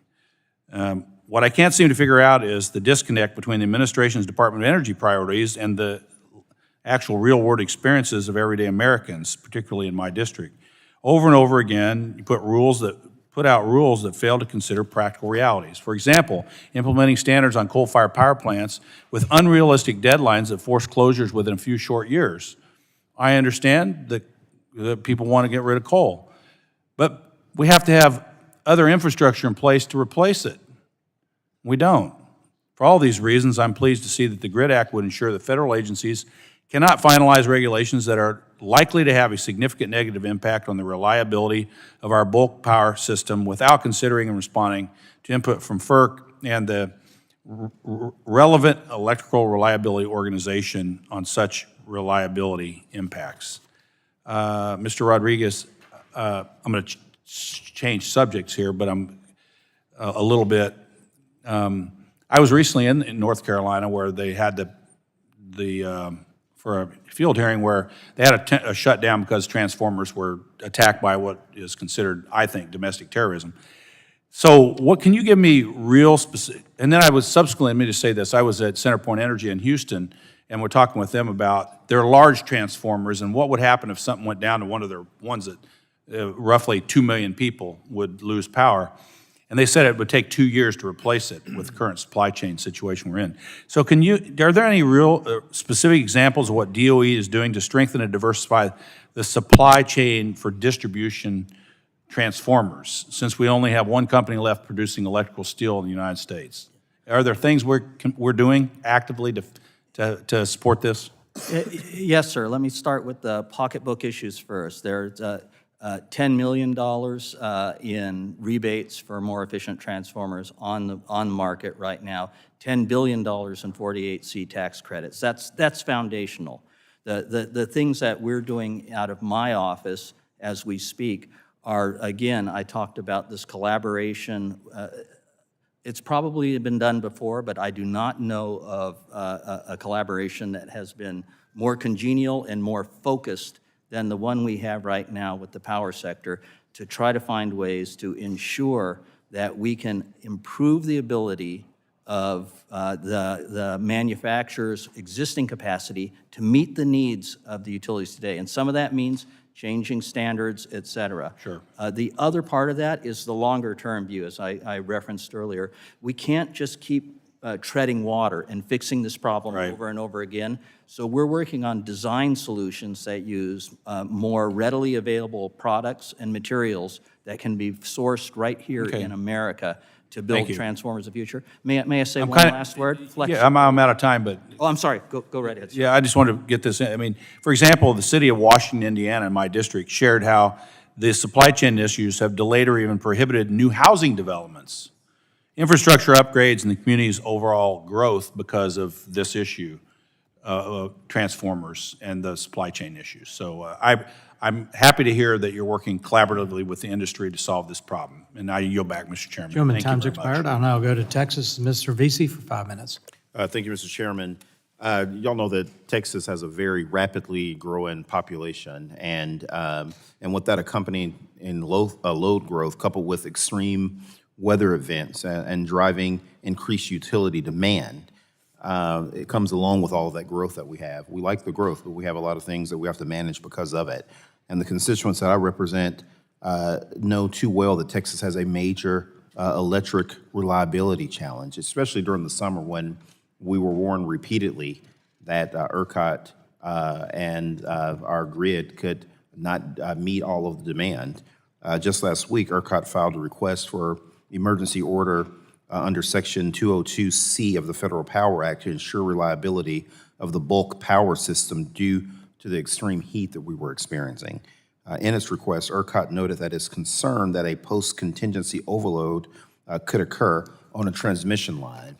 And so what that means is that ERCOT is worried that a transmission line that runs power from South Texas to the rest of the state could overload with electricity, and that would put the transmission line itself at risk of essentially frying. Rather than risk the line tripping or breaking down, ERCOT cut the flow of power running over the system right when people needed it most. And worse yet, ERCOT has known about this congestion for a while now. And I want to be clear, transmission is reliability. And I'm disappointed that none of the bills before us today do anything to enhance grid reliability. It's time that we fix the grid, and I'm a proud co-sponsor of the FASTER Act that would align incentives to improve the sitting, planning, and permitting process for interregional transmission lines. And I have a question for Dr. Ortiz. I understand that ERCOT is in a bit of a unique situation, but how would creating a minimum transfer requirement between regional transmission organizations increase reliability in the United States grid? Thanks for the question, Congressman. Indeed, interregional transfer capacity through a number of extreme events has been shown to be particularly effective. For example, during Winter Storm Uri, the PJM interconnection was able to transfer significant amounts of energy to MISO and then to SPP, which helped to maintain the stability of their systems. This was less so the case during Winter Storm Elliott because of the nature of that event. Texas, as you know, suffered significantly during Winter Storm Uri, in part because of lack of connections, but I think that was a minor concern given some of the other factors. So there is demonstration of the need and opportunity for this on a very real level. And so the commission last December held a technical conference that delved into detail on this and is continuing to work through that record. And then further, Congress has directed NERC to perform a study of interregional transfer capacity and the benefits, to submit that study within 18 months, and then for the commission to review that and then to make recommendations in a report to Congress. So we're looking forward to working through both the NERC study as well as our own proceeding to come to resolve and answer some of these questions. Let me also ask you, because you mentioned in your testimony that you don't believe FERC has the capacity to successfully implement the GRID Act being discussed today. Do you believe that the current processes at FERC allow for adequate input in the regulatory process, or does Congress need to give this more attention? The commission operates through a robust notice and comment process for all of its proceedings, including the ones that my office helps the commission to implement regarding reliability standards. We have a team that's built to do that. What the GRID Act could require us to do, if Congress were to choose, would be to perform somewhat more in-depth, in detail electric reliability analyses that we currently don't perform, that other aspects of the government, as I noted in my testimony, do. It's not to say that it would be an impossibility to build that capacity, but it's not necessarily part of the regulatory process at this stage. Yeah, no, thank you very much. Mr. Chairman, I yield back. Chairman Mills back. I now go to Mr. Wahlberg for Michigan for 5 minutes. Thank you, Mr. Chairman, and thanks to the panel for being here. Energy reliability has become a major concern in the last few years. We no longer worry about just losing electricity when an ice storm hits Michigan and knocks down power lines and the windstorm takes place. We also have to consider the possibility on hot days in the summer when our grid might not be able to handle everyone running their air conditioner or charging up their EVs. This is a serious problem. I believe it's self-inflicted to many degrees. worsening by the ongoing supply chain issues, problems with coordination and regulations coming out of the Biden administration that are decreasing electricity generation with impunity while increasing demand. I'm glad to see that some are awakening. Some of my friends in the utility industry as well as auto manufacturers are now at least talking behind closed doors about the problems of going as rapidly the direction that we're being asked to go. And government is pushing and mandating. I'm glad to read a report just last week from 1,600 scientists talking about the fact that there is no climate emergency. They weren't saying there was no climate change, but the emergency that is causing us to do things so rapidly that's diminishing our quotient for success in this country and moving forward and having things that we never experienced before. While the rest of the world goes around doing the same stuff, I'm glad to see some finally standing up and speaking out against what we're doing. Secretary Rodriguez and Dr. Ortiz, I'm concerned by what appears to be a lack of coordination within DOE and across government when it comes to grid reliability. The transformer supply chain, as we've talked about, that crisis is the perfect example. Over the last 2 years, average lead times for procuring distribution transformers have increased from an average of 12 weeks to 16 months or longer, which is having a significant impact on grid reliability and the overall health of the Michigan economy that I'm definitely concerned with. Secretary Rodriguez, as the Assistant Secretary for the Office of Electricity, did you consult with your colleague, the Director of the Office of Energy Efficiency and Renewable Energy, prior to that office proposing stringent new efficiency standards that would limit the supply of transformers? Within the Department of Energy, I consult on a frequent and regular basis with my colleagues at the leadership level at EERE. More importantly, my staff of experts share our learning, our tools, our analysis, not just with EERE, but across the organization as well. But you did consult with EERE. No, I just said we do consult on a frequent and regular basis. But prior to proposing stringent new efficiency standards that would limit the supply of transformers? That was the thrust of my question. Yeah, the efficiency standard first doesn't limit the supply of transformers. It's a proposal for, in the future, increasing the efficiency of distribution transformers. But the answer to your question is my staff, my team of experts with our tools and our resources, in fact, do consult with EERE on a regular basis. Well, let me move on from there because the result seems to be actual limiting, but nonetheless, did you consult with FERC on the impact of the transformer shortage? There is ongoing coordination between and communication between every federal agency on these issues. Dr. Ortiz, let me jump here. Dr. Ortiz, were you consulted by anyone at DOE on the impact of the transformer supply shortage or the imposition of new efficiency standards? Personally, regarding the new efficiency standards for distribution transformers, the answer is no. I wish I could move. I guess we'll have to save this question. Let me move.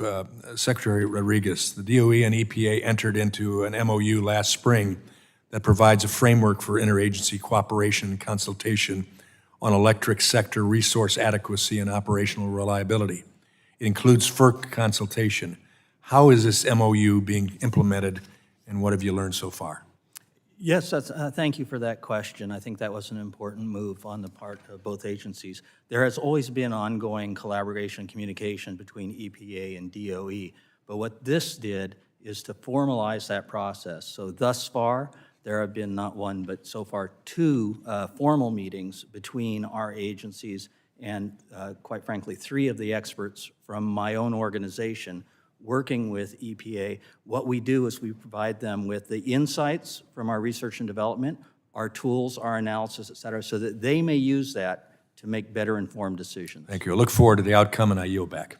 Gentlemen's time's expired in this. It's the time we have a second panel. I just ask members and panelists to try to finish up in 5 minutes. Ms. Castor's recognized from Florida. Thank you, Mr. Chairman, very much, and thank you, gentlemen, for appearing before the committee.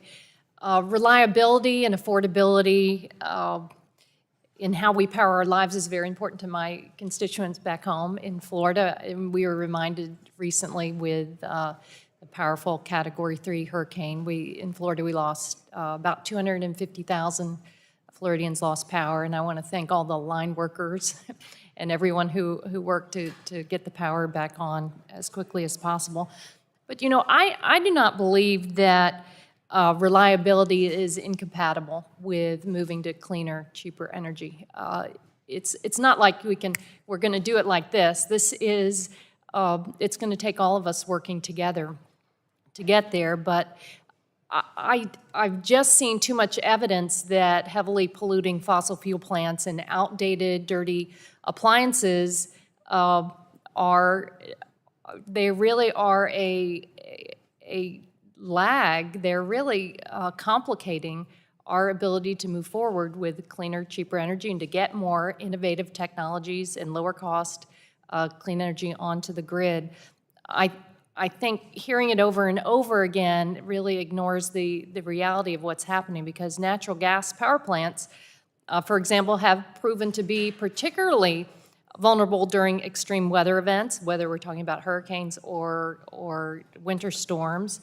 And moreover, the high cost of gas is really wearing on my neighbors back home. It is very apparent in Florida because we're touted as the Sunshine State, yet the utilities have kept us really hooked on gas. 75% of our electricity generation in the Sunshine State is gas. And what has that meant? Massive electric bill increases over the past year, especially since Putin invaded Ukraine. So we're looking for these innovative and techniques and expansion of transmission to get cleaner resources onto the grid.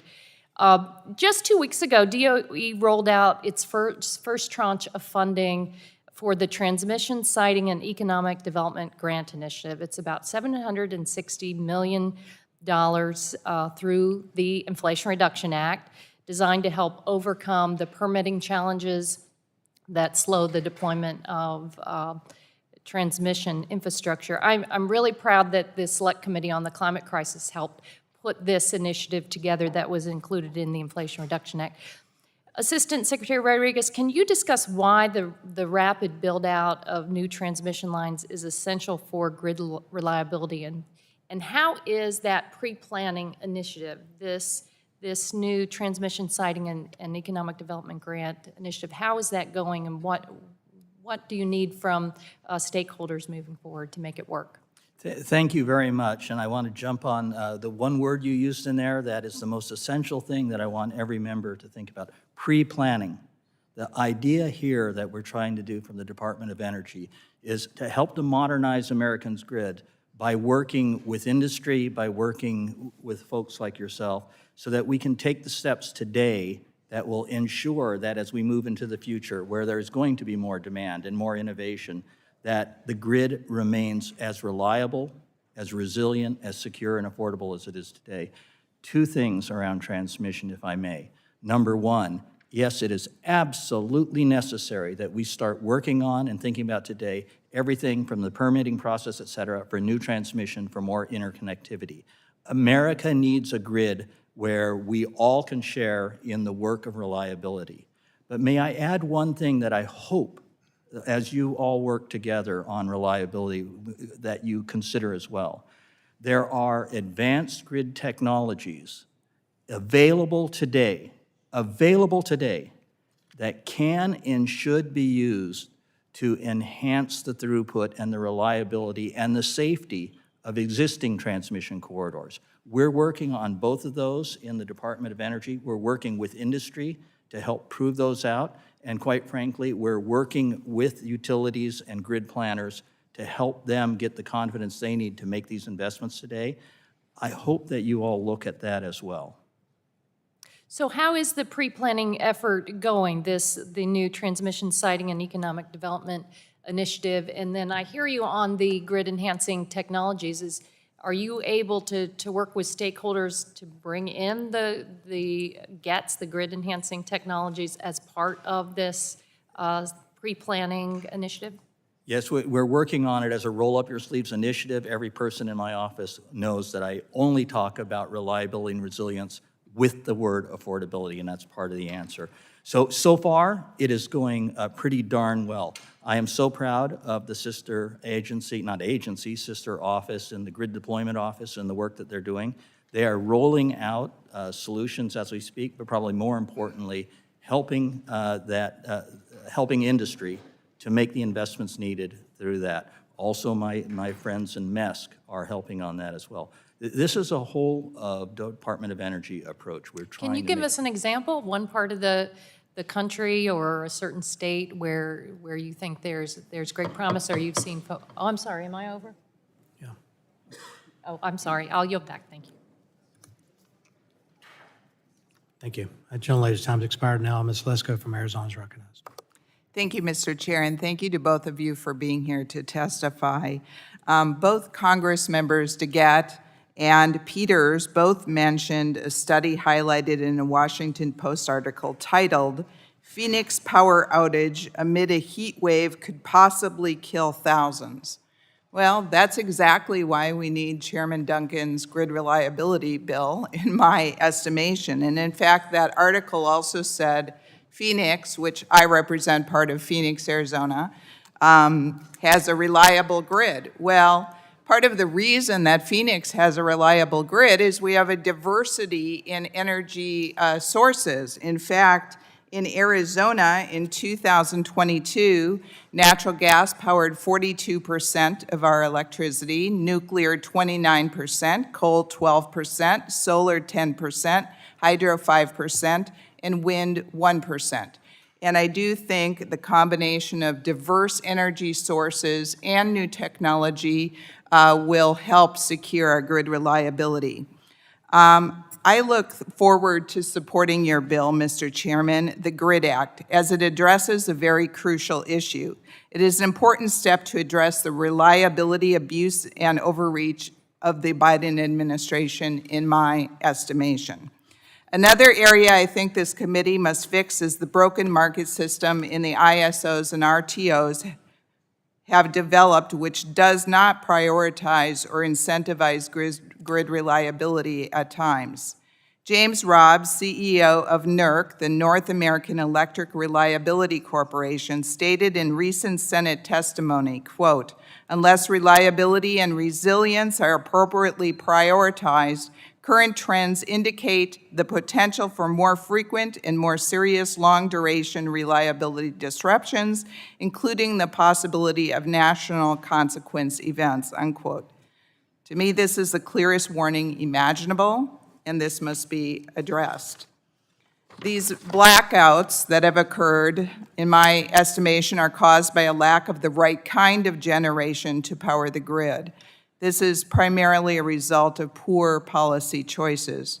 Mr. Ortiz, these reliability issues are well documented, dating back as far as 2014, when DOE issued a warning concerning the bomb cyclone, which nearly crashed the entire national electricity grid.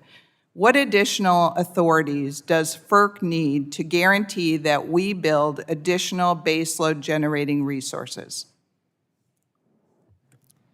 Thanks for the question, Congressman.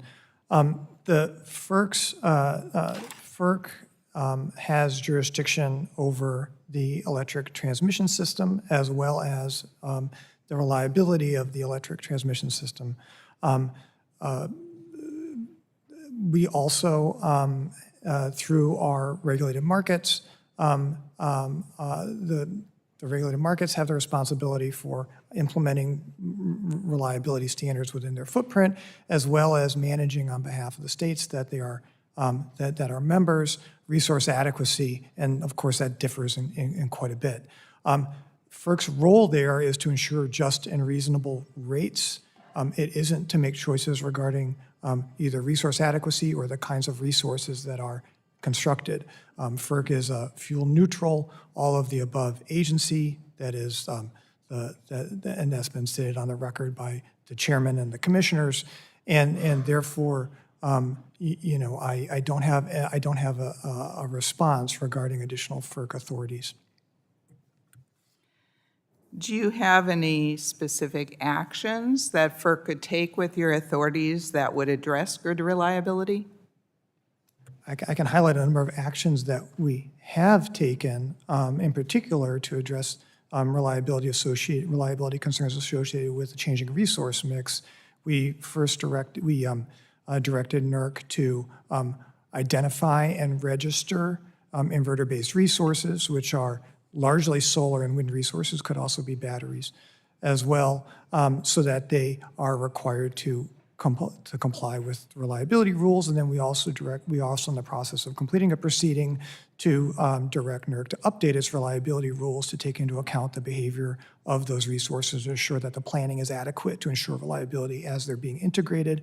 Furthermore, in our recent final rule regarding interconnection, two components of that rule place a requirement for interconnecting non-synchronous resources, inverter-based resources in particular, to provide accurate validated models as a condition of interconnection, as well as to be able to have certain ride-through capabilities during disturbances, which NERC has identified as a key reliability risk. So we have very much taken up the mantle of making sure that we improve reliability right now.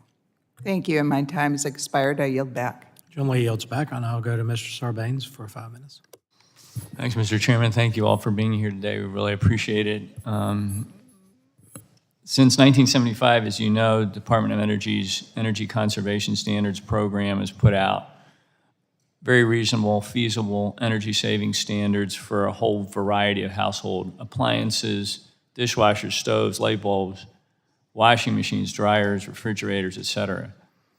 Even though the energy savings for any one of these appliances might be small, as we've already heard today, the sum of these energy savings can have a very significant impact on energy costs and save the average family hundreds of dollars annually. So, Mr. Rodriguez, I'm trying to get some sense of it, like quantify what that looks like. If you take those individual appliance energy savings cumulatively across all the appliances that have these standards across the country, can you give me a sense of how much energy we're saving because of those standards and because of the standards program? I can actually, and it's a startling statistic that I think everyone should know. On a look-back basis, by 2020, the efficiency standards have saved Americans more than $1 trillion from energy that otherwise would be wastefully used. By 2030, we expect that number to be $2 trillion.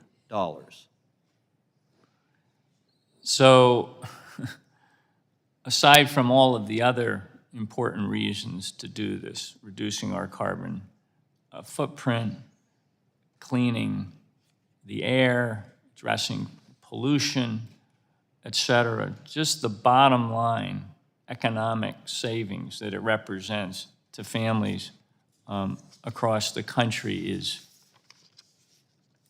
really gargantuan if you put it in the terms that you just did. And this matters not only to the consumers, but when we consume less energy, as I indicated, we're relieving stress on the grid. I mean, you've talked a lot today. You've had a lot of questions about grid reliability, how to kind of manage the portfolio in ways that creates stability across the system.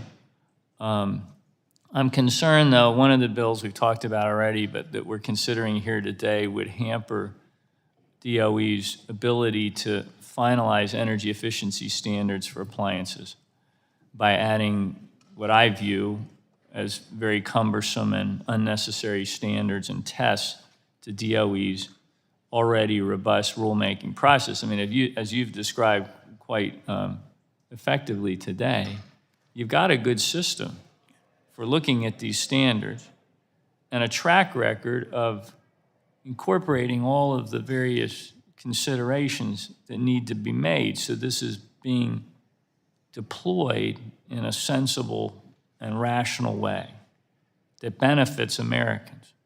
And I want to commend you on that.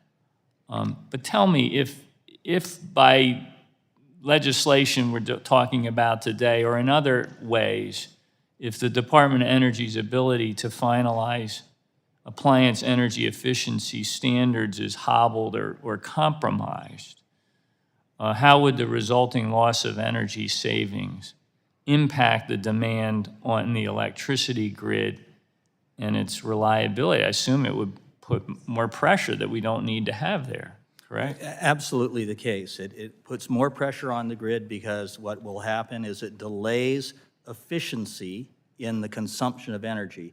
The second thing it does is it creates uncertainty in the marketplace for those manufacturers and distributors who produce and distribute efficient products for the American people so that we can save money in their homes.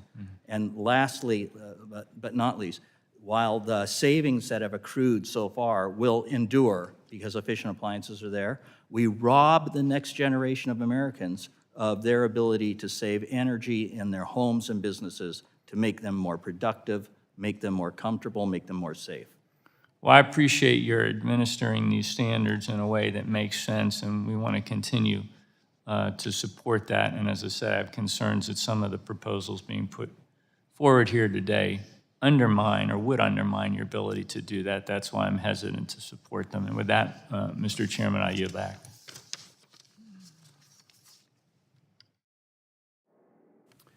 Gentleman yields back. Now recognize the gentleman from Texas, Mr. Weber, for his 5 minutes of questioning.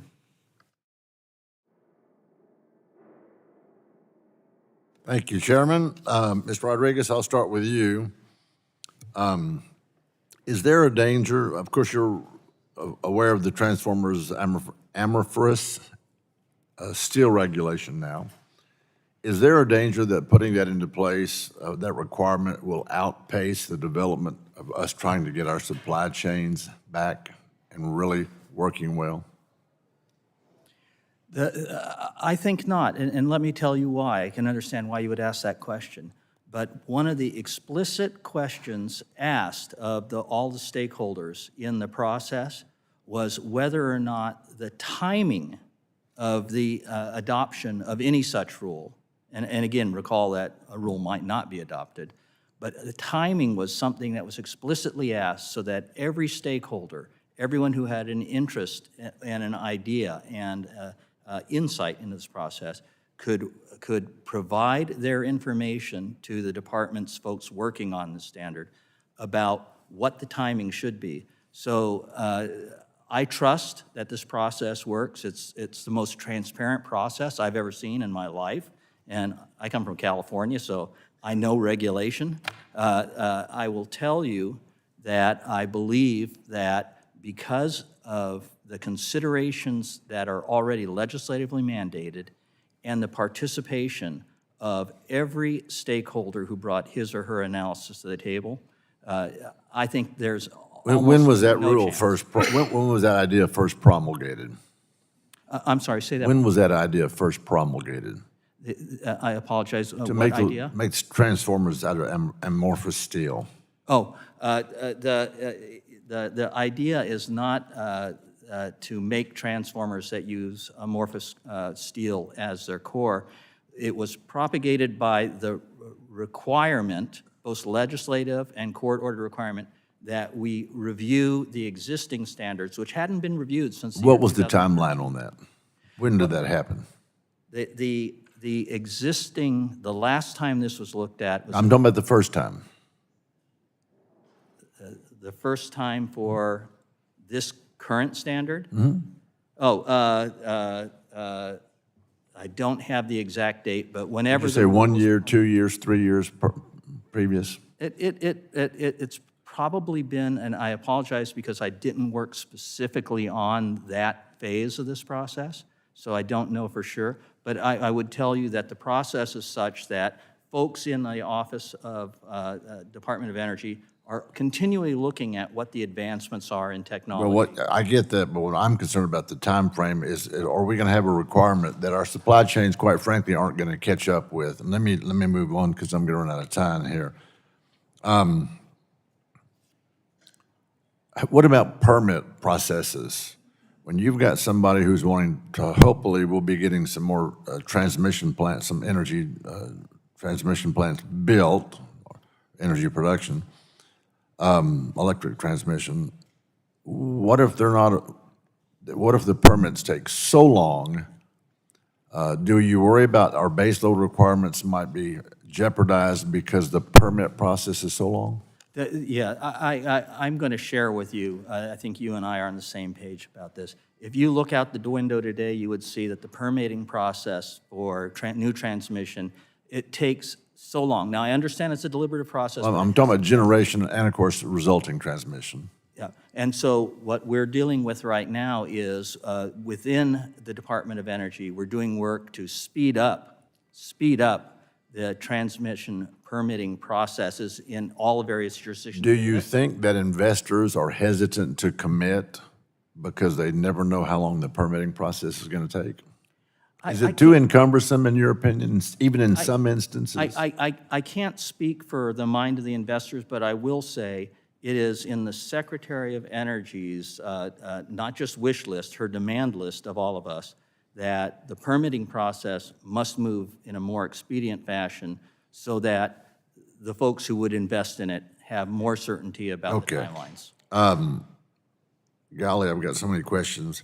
Should American choices, when we go back to gas stoves and appliances and some of the other regulations, should American consumers' buying patterns and/or choices be considered, or is it all just about the consumption of energy? The consumer benefit is a core part of it. I ask about the benefit, I ask about their choices. Yep, and absolutely consumer choice is something supported by the Department of Energy.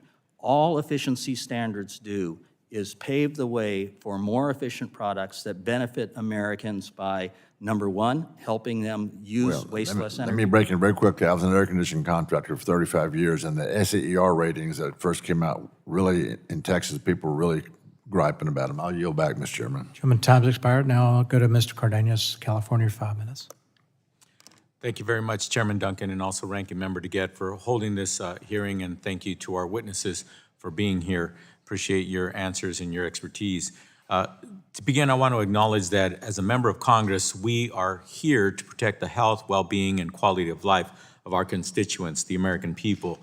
That includes examining, protecting, and strengthening the tools that we already have in place that do just that.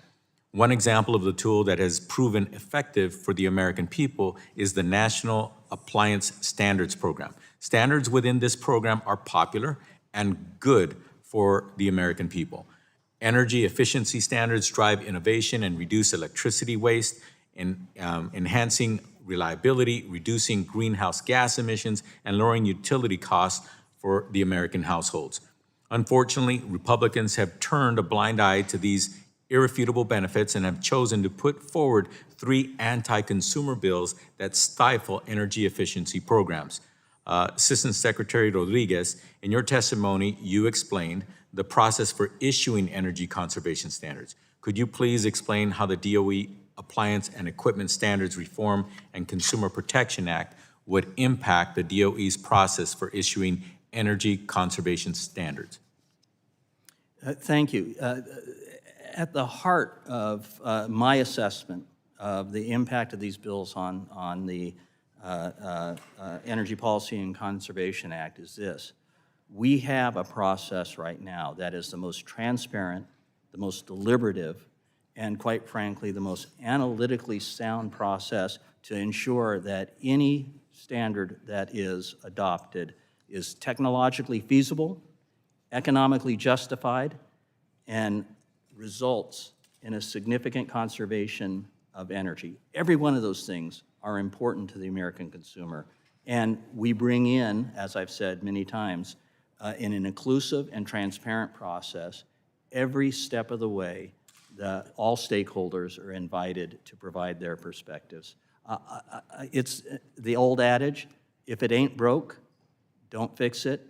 My belief is that anything in these bills that would slow down or hinder or hamper our ability to move forward with standards under the existing EPCA approach is harmful to the American people.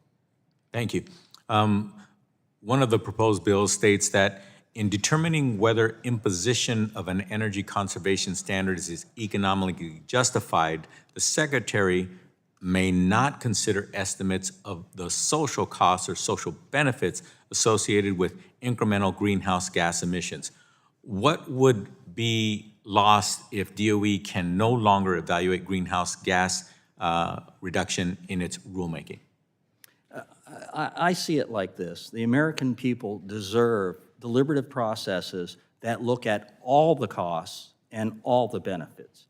I think it's quite frankly arbitrary to say we will not consider some of the benefits or we will not consider some of the costs.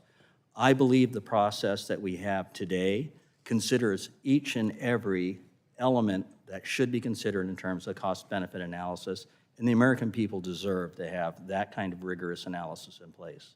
I think it makes sense that in anything that we do, looking at the short-term and long-term cause and effects and benefits definitely should be done, especially in a transparent process as we have today. Thank you. You've been in the industry for years. What happens when we ignore GHG emissions and their climate impacts? For those who are listening, that's greenhouse gas. I've been, as you point out, I've been in the industry and around the industry for over 3 decades now. Every utility CEO I know is cognizant of the fact that utility emissions are part of the pollution problem, part of the greenhouse gas solution. We want to have a DOE that helps the utility industry to move along and find its way to, quite frankly, that next level of service to the American people. Thank you. I also have concerns about the Guaranteeing Reliable Infrastructure Development Act, which would effectively give FERC veto power over agency action. In your testimony, you explained that there are opportunities for stakeholder and public comment during the standards rulemaking process, which is tremendously transparent. As it stands, can FERC participate in the comment period during the rulemaking process as it is today? I'll defer to you for that answer since it's a question about your jurisdictional authority. Yeah, I suppose, Congressman, that you're directing that to me? Sure. Okay. FERC has the capability to comment on rulemakings. Nothing, I don't believe, bars that. It's general practice not to. And often, if there is a reliability concern in a rulemaking, we will hear that from our industry stakeholders. But FERC can communicate in one way or another. Yes. They're not limited. No. Okay, thank you. Commissioner Danley did it himself. Okay, if this bill were enacted and veto power was afforded to FERC, how would that disrupt the balance of fairly considering other stakeholders' comments? I don't know if I have a good answer for that question other than to acknowledge that, the Administrative Procedures Act requires agencies to fully consider actions if the commission provides comments that are more particularly robust than perhaps other comments on electric reliability. That any other agency, any covered agency would have to respond per the legislation. Thank you. My time having expired, I yield back. Chairman yields back. I now go to the Chair of the Oversight and Investigation Subcommittee, Mr. Griffith, for 5 minutes. Thank you very much, and I apologize that I've been upstairs doing an oversight investigations hearing, but that has now concluded. And I know that you all have talked some about grid reliability, but I'm going to ask a couple questions in that direction. I don't think these have been asked. So, Director Ortiz, according to the Energy Information Administration, more than 220 coal-powered plants have closed since 2014. While a good bit of this capacity was replaced with natural gas plants, some was replaced with non-dispatchable generation like wind and solar. Does FERC take the rate of retirement and wait for dispatchable generation into account when they promulgate new reliability standards? The reliability standards are developed through a process that occurs primarily first at NERC and industry, and they're developed by industry and then submitted to the Commission for approval. Within the deliberations at NERC that our team monitors, they consider these are utility representatives that take into account a wide range of both technical as well as kind of environmental meaning the state of the utility industry when working through options for what those standards look like. So, not pointing to any specific standard, I can attest that the development of those standards is a very robust process that takes into account many, many factors. All right, I appreciate that. What can you tell us about the EPA's interaction with FERC when the EPA is promulgating regulations that could affect the bulk power system? Specifically, what happens if EPA tells you what they're doing and then you make a recommendation or a comment and then they reject that? Is there any recourse within the administration to resolve that difference of opinion? That's a legal question. I'm an electrical engineer, sir, so I would probably have to take that back and ask our general counsel's office to provide a more fulsome response. Well, could you do that for me? Because obviously, we're concerned about grid reliability, and we want to make sure that as we move forward, if there's a conflict in the administration, there's some way to resolve it, particularly if you all are saying that it may be affecting the reliability of our electrical system. Okay. Thank you. I appreciate that. So I'm a proud sponsor or co-sponsor of Representative Hudson's bill where we're talking about here today on banning the increase in transformer standards. Assistant Secretary Rodriguez, you talk in your testimony about how you all are administering a tax credit program for companies to replace their transformers. What's the uptake on that been? I apologize for not knowing that information as I sit here today. I would have to go back and ask the MESC office who is administering that program. But I will absolutely do that for you, sir. Be good to know if the program's being taken up. And as a part of that, and you may not have this information either, which is fine. I mean, folks back home may not understand.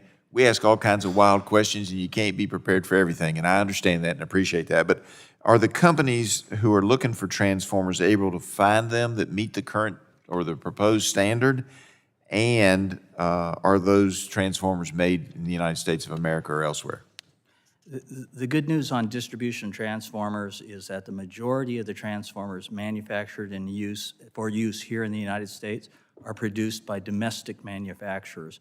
And we're doing everything we can to assist them to increase their capacity, because what we don't want to do is, as the demand for transformers increases, quite frankly, to have people look overseas for them. So the good news is that the MESC office is not just working on getting those incentives out there, but we're providing concrete, face-to-face support on everything from labor,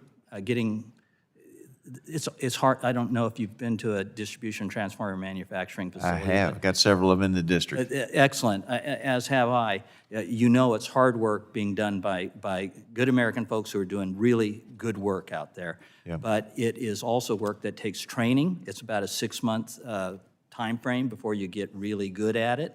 And retaining those folks is not easy. There are other jobs out there that, quite frankly, aren't as hard. What we're trying to do around that is to ensure that we help the distribution manufacturers, which are local in nature, to try to expand their scope of thing. And may I say this last thing, because it's important to me as... All right, you get it out, and I want to get something out quick before my time's out. But also to find veterans to work in these facilities. And so what I would say back is my companies tell me they're having a hard time finding the electric steel, the steel that's used in those transformers from an American source. There's only one left, and if we keep raising the standards, we'll have none. I yield back.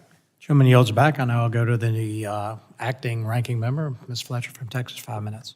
Well, thank you so much, Mr. Chairman, and thank you to our witnesses for being here. This is an incredibly important hearing today. It's important to my constituents in Texas. We've had a lot of Texans on our committee already talk today about the challenges that we have seen over the summer in particular, but obviously, as you know, and referenced earlier, Winter Storm Uri and some of the challenges that we've seen in recent years. Throughout the last month when I was at home, I lost count of the number of times that I got a notice from my electricity provider or from ERCOT or from another source asking me to conserve energy at home because of concerns about the grid and because we really weren't sure that we'd be able to have the ability to meet demand at those peak hours. And, you know, as we discussed, and you all have already said, losing power isn't something that's theoretical for us. This isn't a concern that we imagine, but this is something that we are very much still living with from Winter Storm Uri. People in my hometown in Houston and across the state of Texas are carrying with them the memories of that storm and are deeply concerned about reliability and resiliency of our grid. And I think it's important to just to remember that storm led to the death of more than 200 Texans, and it threatened the health and safety of more than 4.3 million people who lost power, many for several days, including me at home. And then, of course, we had to boil our water and deal with all the other concerns that come from a long power outage. And unfortunately, several years later, we've seen very little action from ERCOT, which is the state's power grid operator, as you all know. And just last week, after this extreme heat in Texas all summer, ERCOT issued its second highest alert for the first time since Winter Storm Uri. And we narrowly averted rolling blackouts in Texas last week. So, we were able to do this by asking people to conserve and to reduce our energy consumption, everything from, turning up the thermostat to not running your appliances. And I think it's really important in this hearing today, where we're talking about energy efficiency, that is part of the solution that we're asked to do as individuals and collectively. So I'm a little bit disappointed that the legislation that we're taking up today undermines the ability of DOE and EPA to finalize regulations that are related to energy efficiency. And I want to spend the time that we have first touching on something you mentioned in your testimony, Dr. Ortiz, just about the work that FERC has done to improve the ability of the grid to withstand these extreme weather events. And could you just talk a little bit about the role that efficiency plays in shaving off peak demand and in avoiding grid stress in these kinds of moments? Thanks for the question, Congressman.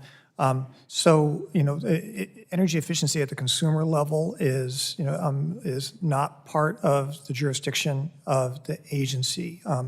To the degree that efficiency measures reduce peak demand, they obviously put a downward pressure on resource adequacy in the planning context, and then also on required reserves in the operating context.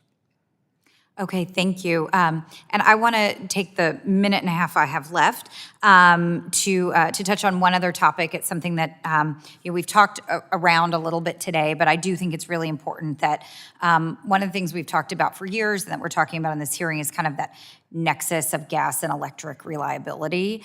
And could you just talk a little bit, again, Dr. Ortiz, about the importance of natural gas reliability to the reliability of the bulk power sector, and a little bit about some of the gaps and the laws and regulations around gas reliability? Oh, great. It looks like I have 50 minutes to go on, so I'm happy.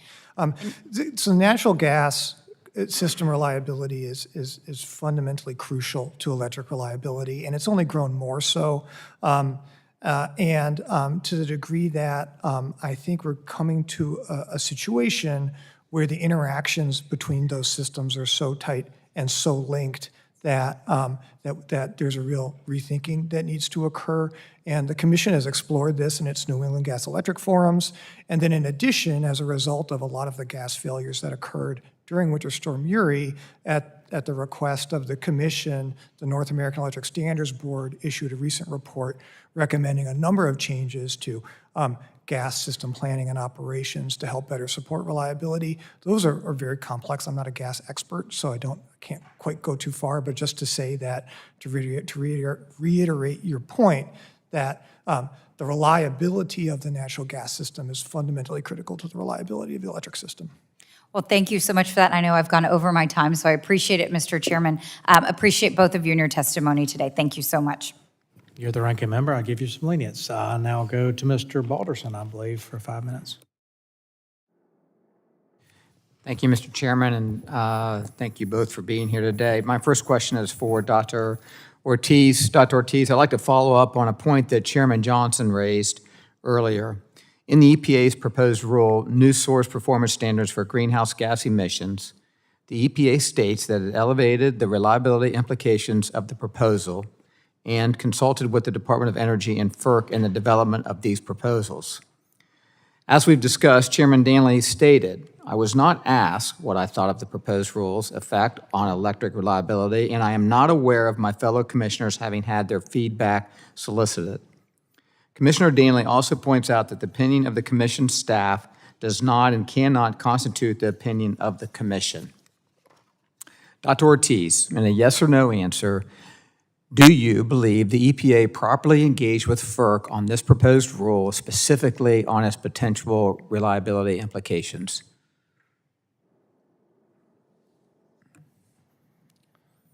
The EPA executed its responsibilities under through the Office of Management and Budget to seek FERC input on the rule. FERC provided comments on the rule that the EPA largely implemented. To the best of your knowledge, how many times has the EPA officially consulted with FERC on the effects of their regulations on the grid reliability? And does this include requesting feedback from the actual commissioners? By official, Congressman, what exactly do you mean? By official, I would speak of somebody from the hierarchy of the EPA. So, and if I need to go to another route as far as who would know, I can further that later. So speaking on behalf of myself, I interact periodically with staff members at the EPA. With respect to any interactions among EPA hierarchy, I'd probably request that you ask the commissioners themselves. Thank you. I think this underscores the need for greater coordination between FERC and federal agencies to ensure long-term reliability of our electric grid and the bulk power system. So I appreciate Chairman Duncan and his work on the Grid Act. My next question is for the Assistant Secretary. Thank you, sir, for being here today. And Mr. Chairman Griffith brought this point up just a little bit also in his last question. As you know, Cleveland Cliffs is the only domestic producer of grain-oriented electric steel, or GOES, and non-oriented electric steel, or NOES. This steel is produced in Butler, Pennsylvania, and in my hometown and in my district of Zanesville, Ohio. If your department's rule on efficiency standards for distribution transformers were to go into effect, Cleveland Cliffs will be forced to stop investing in NOES and GOES production and wind down those two facilities until the rule is implemented. This means there will be no domestic producer of electric steel for electric vehicles, no domestic producer for power transformers, and a distribution transformer market reliant on one producer that imports from Asia and is nowhere close to having the capacity to meet the demand. Did the Department of Energy consider any of these downstream impacts on this rule will have? The answer to that is yes, under what is technologically feasible, that the supply of materials there. Might I point out, I visited Butler, Pennsylvania, and sat down, not just toured the plant, but actually sat down and had a face-to-face conversation with the leadership there. Really excellent gentlemen all. I will vouch for that. Yes, he is. One of the things I did, face-to-face, eye-to-eye, ask is about their commitment to continuing to produce GOES for the American manufacturing industry. They are committed to doing that, and we are committed to helping them in any way we can to continue to produce that. Because even if this transformer rule goes into effect as it was originally proposed, which we all know there's been a robust process around it that may either change or amend what's out there, or even come to the conclusion that there should be a disposition that it shouldn't be changed at this point. But even if it were to go into effect as proposed, there will still be a market for good American GOES steel for large power transformers, which we're also very concerned about. Do you know where those would come from? I mean, are you telling me that Cleveland Cliffs has made that commitment to you, the leadership team, that they would continue even if this rule is implemented? I would ask that you speak to them, but my takeaway from the conversation is that they are committed to doing everything they can to continue to be America's producer of grain-oriented electric steel. Okay. In Thank you, Mr. Chairman. I'll yield back my remaining time, Gentleman yields back. The chair now recognizes the gentleman from Texas, Mr. Pfluger, for 5 minutes. Yeah, thank you, Mr. Chairman. Nothing more important than keeping the lights on. I think that's what you said, Mr. Assistant Secretary Rodriguez. Couldn't agree with you more. I want to focus on the GRID Act. I'm very, very concerned about the policies that this administration has done, especially to the two of the four tenets that you mentioned in your testimony, in your personal testimony here, which are reliability and affordability. I kind of want to focus on that. Assistant Secretary Rodriguez, are you the subject matter expert for the administration, for the president on electricity? I would say that no single person is the subject matter expert. You're the Assistant Secretary for Electricity. I am. So are you the top-ranking electricity expert in Department of Energy that reports to the president? I am the top-ranking person. Thank you. But I report through DOE. I don't. Yeah, I got it. report directly to The secretary was not quite sure if she was a subject matter expert on energy when she sat here a little bit ago. So I just want to start with that. Give the administration a grade on affordability. By the way, what do you pay in your electricity bills this month? Oh, gosh, I don't know the exact amount because I use auto pay. It actually streamlines my process. Every and it's cheaper constituent for of the mine utility. knows exactly what they're paying for their electricity bill. It's double what it was last year. Give yourself a grade for your affordability tenet. Oh, thank you for that, asking that question. I would say the grade should be more work needed. More work needed. I agree with that. I think it's a F minus myself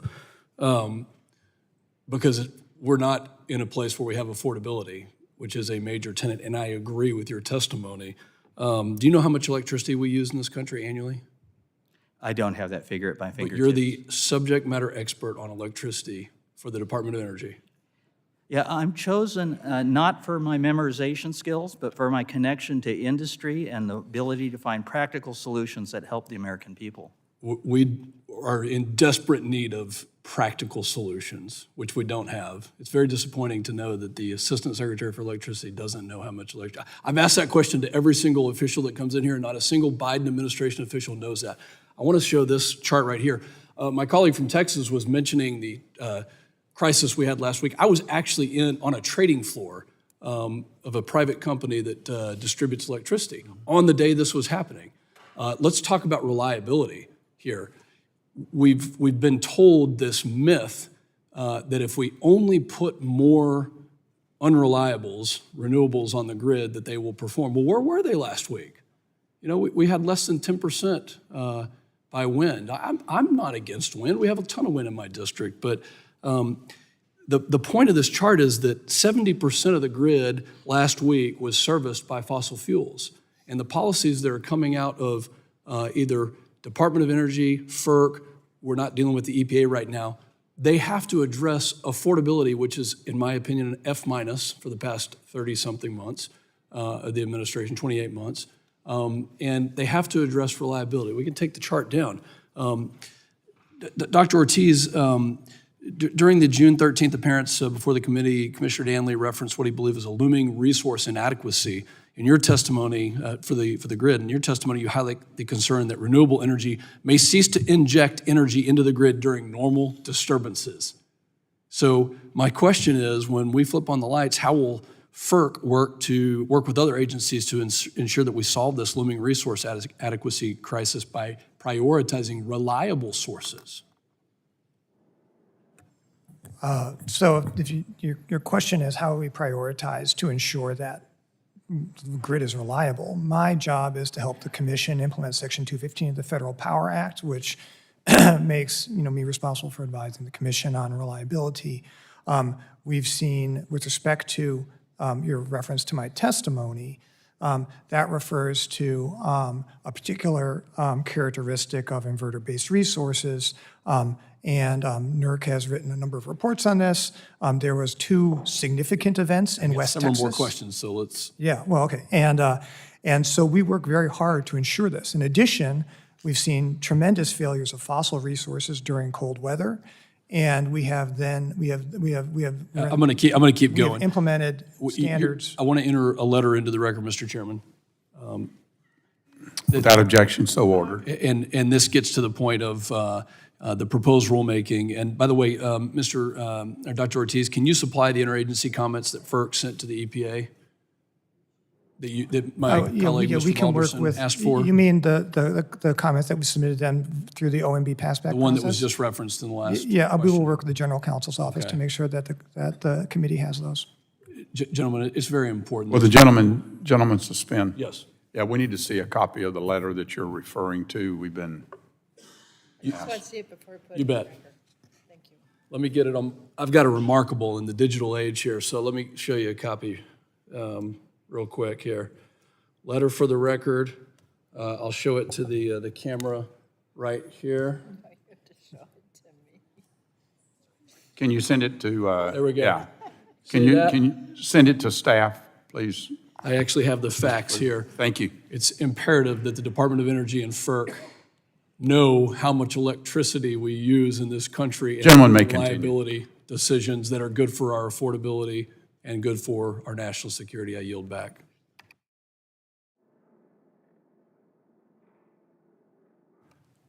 Gentleman yields. Now the chair recognizes gentleman from from North Dakota, Mr. Armstrong, for 5 minutes.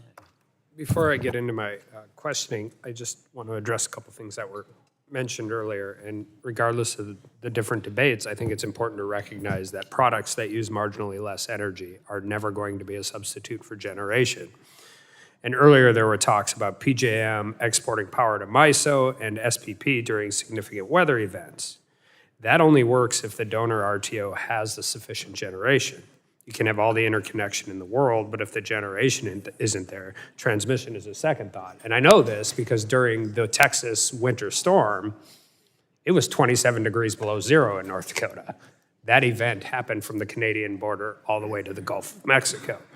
So, Director Ortiz, one of the goals of the Office of Electric Reliability is to coordinate with ISOs and RTOs, among other entities, to facilitate electric reliability and security. Can you briefly explain what that coordination looks like? So the Office of Electric Reliability's responsibilities have to do with implementing Section 215, which, as I stated in my testimony, has to do with certifying and overseeing the Electric Reliability Organization, which is NERC. My office and my staff work closely with NERC and its stakeholders, which are heavily represented by the RTO, which the RTOs participate significantly in across their various committees. And through those processes, we're able to identify the technical issues and work through solutions to reliability issues. So you're aware of FERC evaluating RTO load forecasting, and can you briefly explain how this forecast has an impact on generating units? I didn't actually say that, but the commission also engages closely with the RTOs regarding their planning processes as part of its work on ensuring just and reasonable rates. And so on that matter regarding their, to the degree that their load forecasts are requiring them to take actions with their stakeholders, that's a question for the Director of the Office of Energy Market Regulation.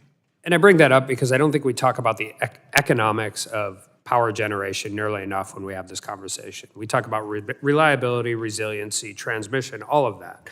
And during a hearing earlier with the commissioners earlier this year, I mentioned that I have serious concerns about purposeful skewing of load forecasting to benefit weather-dependent generation over baseload or dispatchable sources. Generators in North Dakota have raised concerns that MISO has been under-forecasting load, which incentivizes distributed generation at the expense of baseload generation.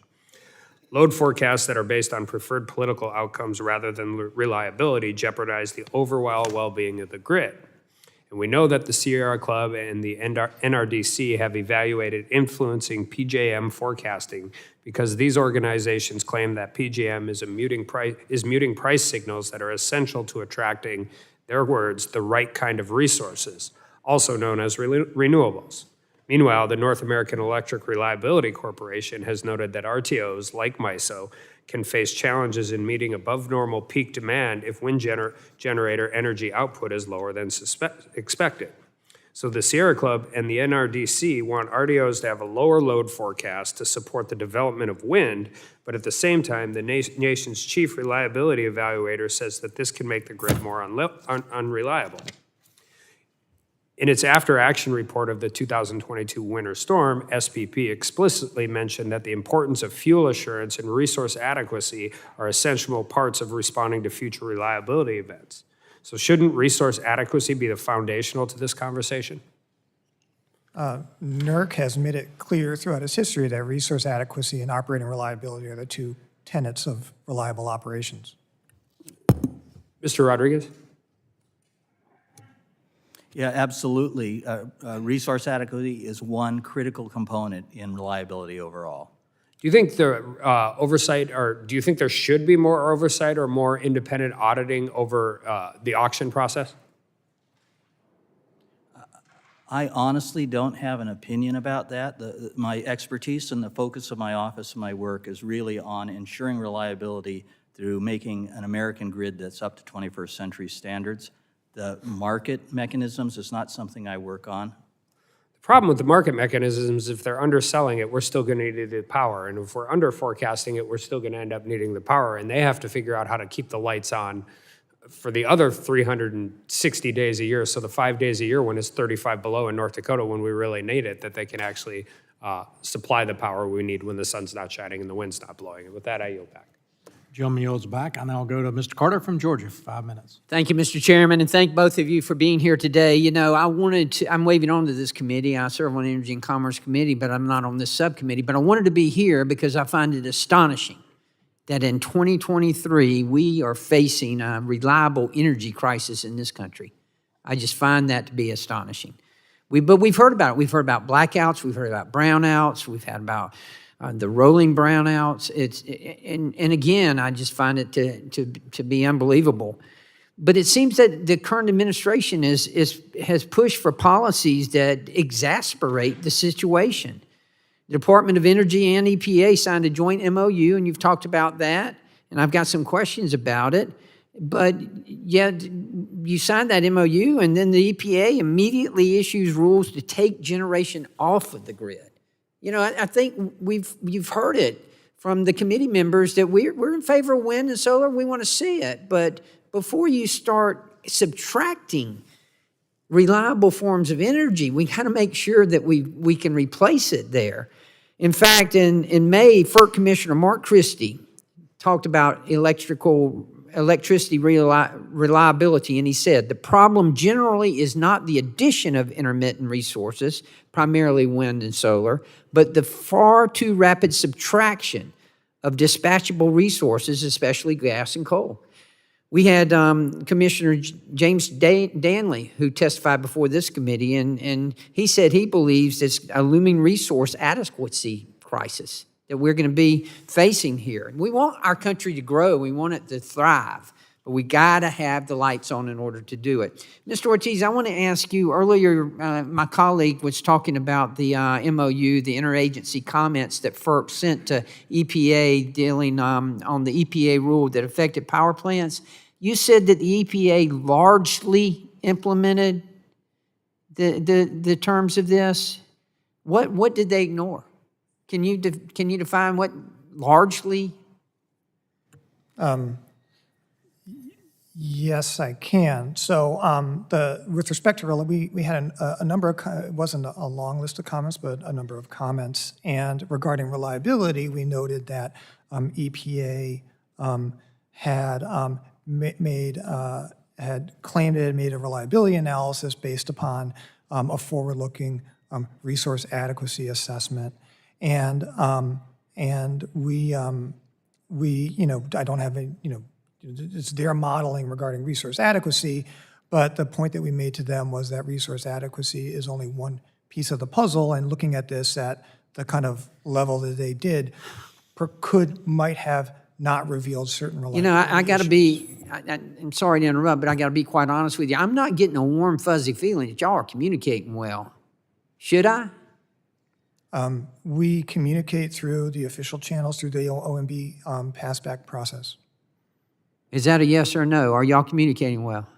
I'm not here to make a judgment on it. I'm here to execute the laws and the requirements. The Okay, requirements that all we right. Throughout this hearing here today, a number of my colleagues have commented about the lack of coordination between EPA, and Department of Energy, and FERC, and I echo those concerns. FERC's mission is to assist consumers in obtaining reliable, safe, secure, and economically efficient energy services at a reasonable cost. Let's talk about a reasonable cost. With the cost of energy continually rising for almost every American, and I have certainly seen it in South Georgia, it's been a hot summer. It's been almost unbearable. And my constituents have been calling. They need help with their electric bills. I mean, and look, we got good, reliable energy in Georgia. We got great providers. But the price is it's just unaffordable for a lot of people.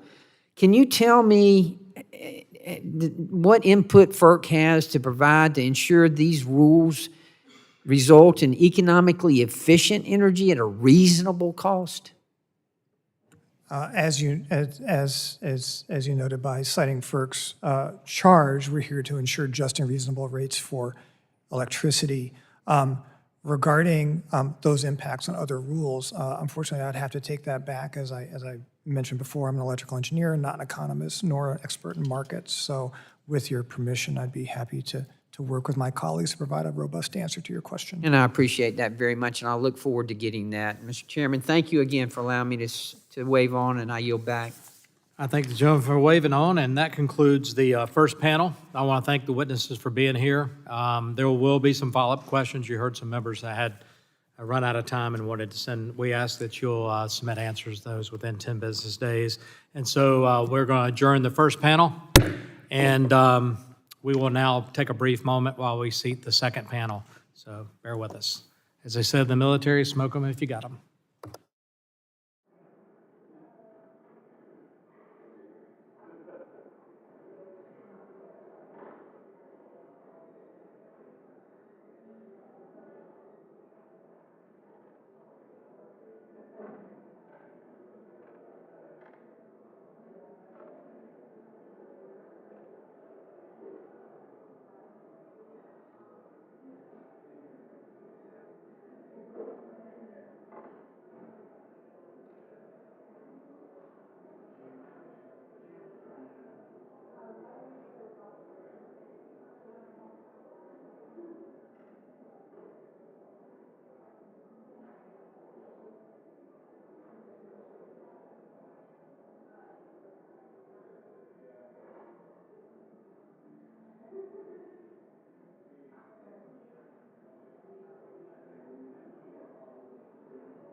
Bob, you don't need a name tag. All right, I'm going to call the next panel into order. We want to thank our witnesses for being here today and taking time to testify before the subcommittee. Again, you'll have an opportunity for opening statement. Try to stay within 5 minutes. We're going to try to stay on time. We do have votes about 1:30, so we're going to try to get as far as we can. So having said that, our second panel is in place.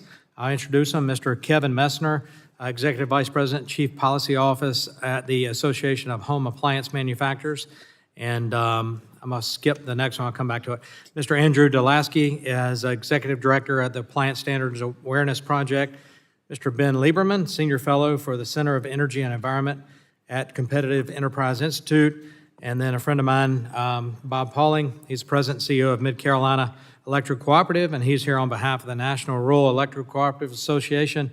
Just a side note, he's also a fellow Clemson football player, held some records for PATs as a kicker there, was on the national championship team in '81, and go Tigers. So, having said that, we'll recognize Mr. Messner for 5 minutes. All right, thanks. Man, I'm not a football kicker, so.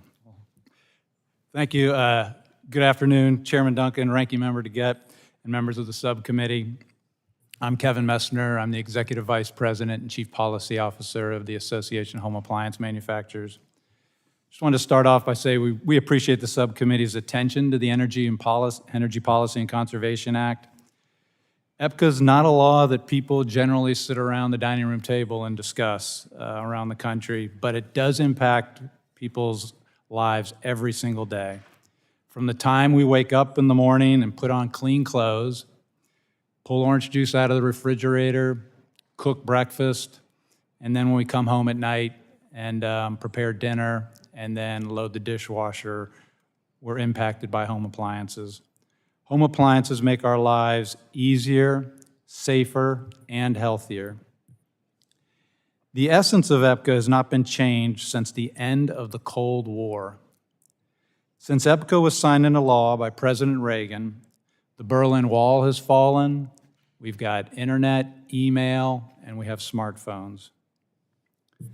Just imagine this law was written when we were still using typewriters and when people were using corded phones.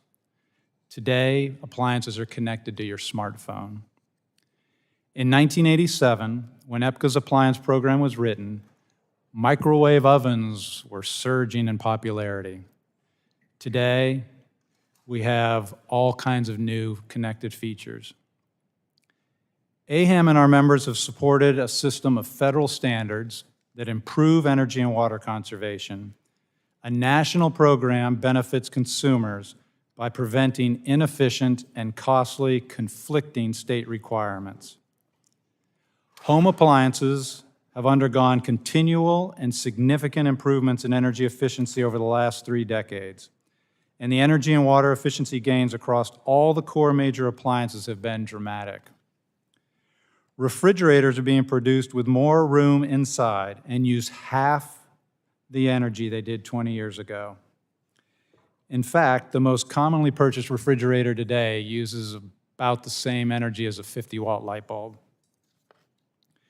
Clothes washers' capacity today is 50% larger than it was in 2000, while energy consumption has dropped a staggering 70%. Clothes washers of an average efficiency can save a household more than 5,000 gallons of water and more than $150 in utility costs compared to a 10-year-old washer. In the last example, dishwashers, they only use just 3.5 gallons of water. The flow rate of a faucet is about 2 gallons per minute. So that means if you wanted to hand wash a full load of dishes and use less water, you'd have to do that in 1 minute. Because home appliances have undergone so many standard changes over the years, further tightening of standards is producing diminishing returns. Plus, the reality of the laws of physics that require some amount of energy and water for home appliances to keep food cold and to clean and dry clothes and dishes has to be recognized. Despite the significant progress to date on appliance efficiency, EPCA requires DOE to continue to review standards every 6 years with no end in sight. AHAM believes the law should not require DOE to create regulations just based on the passage of time. Instead, regulations should be developed when there are opportunities to conserve energy in a cost-effective way that preserves consumer choice and appliance features. AHAM and its members strive to work together to improve the implementation of the federal energy and water conservation program, ensuring that consumers will continue to have access to safe, reliable, affordable, high-performing, and fully featured appliances. I want to thank this subcommittee for its interest in modernizing EPCA so that DOE can appropriately prioritize work on the Appliance Standards Program, maximize energy and water savings, and improve transparency and stakeholder engagement. EPCA modernization is the best way to assure the continued success of the program while still recognizing the realities of limited opportunities for further energy and water savings that are economically justified, technologically feasible, and preserve product features and performance. I look forward to answering any questions you may have. Thank you for that. I'll now recognize Mr. Pallone for 5 minutes. Thank you, Mr. Chairman, Ranking Member DeGette, and members of the subcommittee for holding today's legislative hearing and inviting me to attend. My name is Bob Pallone. I'm CEO of Mid-Carolina Electric Cooperative, a distribution electric cooperative providing power to nearly 60,000 consumer members in the central region of South Carolina, including a portion of Chairman Duncan's district.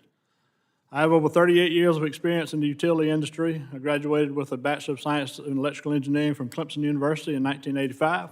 Go Tigers. Like all co-ops, we are invested in the communities we serve. We are deeply committed to delivering safe, reliable, and affordable electricity to our members. I'm here on behalf of the community and the members that we serve to talk about federal policies affecting the reliability of the electric grid and the challenges we face to keep the lights on. Unfortunately, the ability for our co-op to provide reliable and affordable electricity is under greater strain than ever before. There are 5 core challenges to reliability that I would like to highlight for the subcommittee today. Primary messages I hope you'll take away is that if we fail to act on these challenges as a nation, we will struggle to keep up. Blackouts may become a routine part of our lives. Jobs and industry will flee not only South Carolina but the country. That's a future we cannot accept. The first challenge is electrifying the economy. As a nation, we're headed toward a future that depends significantly more on electricity to power our economy. South Carolina has been a leader of electrification, recruiting a parade of economic development projects in recent years tied to the production of electric vehicles and the components that power them, their batteries. We must prepare for this rapid rise in demand for electricity. We must act soon to expand power generation, preserve existing resources, reduce the red tape and regulations that stand between us and our prosperous future. The second and third challenges I'd like to bring forth is the disorderly retirement of existing generation and the availability of natural gas. Last December's power supply crisis on Christmas weekend is a perfect example of these combined threats to reliability. Unseasonably low temperatures dried up the supply of natural gas available for power generation, while also driving the demand for electricity to record highs. The grid could not rely on other baseload power sources for generation, resulting in rolling blackouts. Fortunately for our members, we did not have to shut off their power with temperatures outside hovering in the low teens. But we cannot be content on having weathered this near miss, nor can we choose to be complacent. We have to build new generation and add capacity without prematurely shutting down existing power plants, which is not the direction EPA is headed with their recent power plant rules. The fourth challenge I see is project permitting and environmental review. Current federal permitting costs and timelines are unreasonable and unacceptable. They present significant obstacles to building new electric generating assets and other energy infrastructure, including transmission lines that will be required to accommodate additional generation and natural gas pipelines necessary for reliable and affordable natural gas power generation. Please understand that the intermittent renewables must have online dispatchable generation backing them up. Further compounding our dilemma remains the ability for nearly anyone to bring a lawsuit challenging permitting and construction. This too must be addressed. And finally, we're facing with reliability issues with reliability as a result of supply chain delays and new proposed efficiency regulations for distribution transformers. As the pedal is pushed on electrifying the economy, we are in need of installing new transformers, increasing substation capacities, and upgrading wire and other equipment. The problem is electric cooperatives are waiting a year or longer on average to receive these critical grid components, which is basically double the time it used to be. We have been constructing a substation for over 2 years, and we're still waiting on key components to energize that substation. And the situation that has already been bad has been made far worse and uncertain with the Department of Energy's proposal rule shifting the majority of the transformer market to amorphous core in only a few short years. There are ways to do this that increase efficiencies, allow us to keep up with beneficial electrification initiative, and lessen the strain on the grid. But Department of Energy's proposal just isn't it. I want to thank the committee for a chance to appear before you all today, and I'm looking forward to answering your questions. Thank you for that. I'll now recognize Mr. Delasky. Thank you, Chairman Duncan, Ranking Member DeGette, and members of the subcommittee for the opportunity to testify before you here today. My name is Andrew Delasky, and I am the Executive Director of the Appliance Standards Awareness Project. ASAP advocates for appliance equipment and lighting standards that save energy and water, reduce economic and environmental burdens for low and moderate income households, and cut planet warming emissions and other air pollution. ASAP's steering committee includes representatives from environmental and efficiency nonprofits, consumer groups, the utility sector, and state government. ASAP is housed within the American Council for an Energy Efficient Economy, a nonprofit 501c3 organization focused on leading and advancing energy efficiency policies, programs, and technologies across the nation. The hearing here today focuses on the critical issues of reliability and efficiency of our power system is very timely. Appliance standards have done more to cut energy waste in U.S. buildings than any other federal effort. Reduced electricity waste translates into lower peak demand levels, enhancing the reliability of our power grids. It means lower household utility bills, delivering pocketbook benefits for families. We estimate that peak demand was 130,000 megawatts lower in the year 2020 than it would have been if we didn't have existing appliance efficiency standards. That improves reliability, it reduces the chance of blackouts, it makes our grids more reliable. Annual household utility bills are about $500 lower because of existing standards. That's real money, especially for households on tight budgets. We can do much more.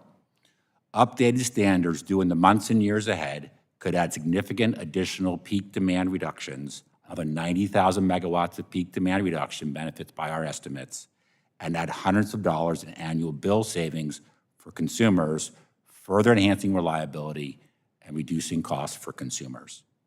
As of 2021, DOE had missed 28 legal deadlines for updating and for reviewing and potentially updating standards. Since then, DOE has been catching up, and the process is working well. Unfortunately, the 3 bills before you today would harm grid reliability and efficiency rather than help. They would introduce needless new delays and hurdles for completing improved efficiency standards. First, Representative Hudson's bill, H.R. 4167, would delay the Department of Energy's consideration of new standards for distribution transformers by 5 years. This is unnecessary because pandemic-related supply chain problems are starting to abate. They aren't abated, but they're starting to abate. We're starting to see some significant investments by manufacturers in new capacity for manufacturing. Regardless, new standards would not take effect for several years.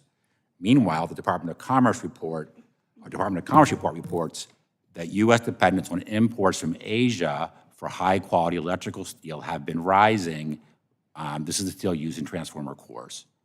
That underscores the need to create a clear market incentive for U.S. production for the supply chain of transformers. Kicking the can down the road on the efficiency standard decision would be worse than counterproductive.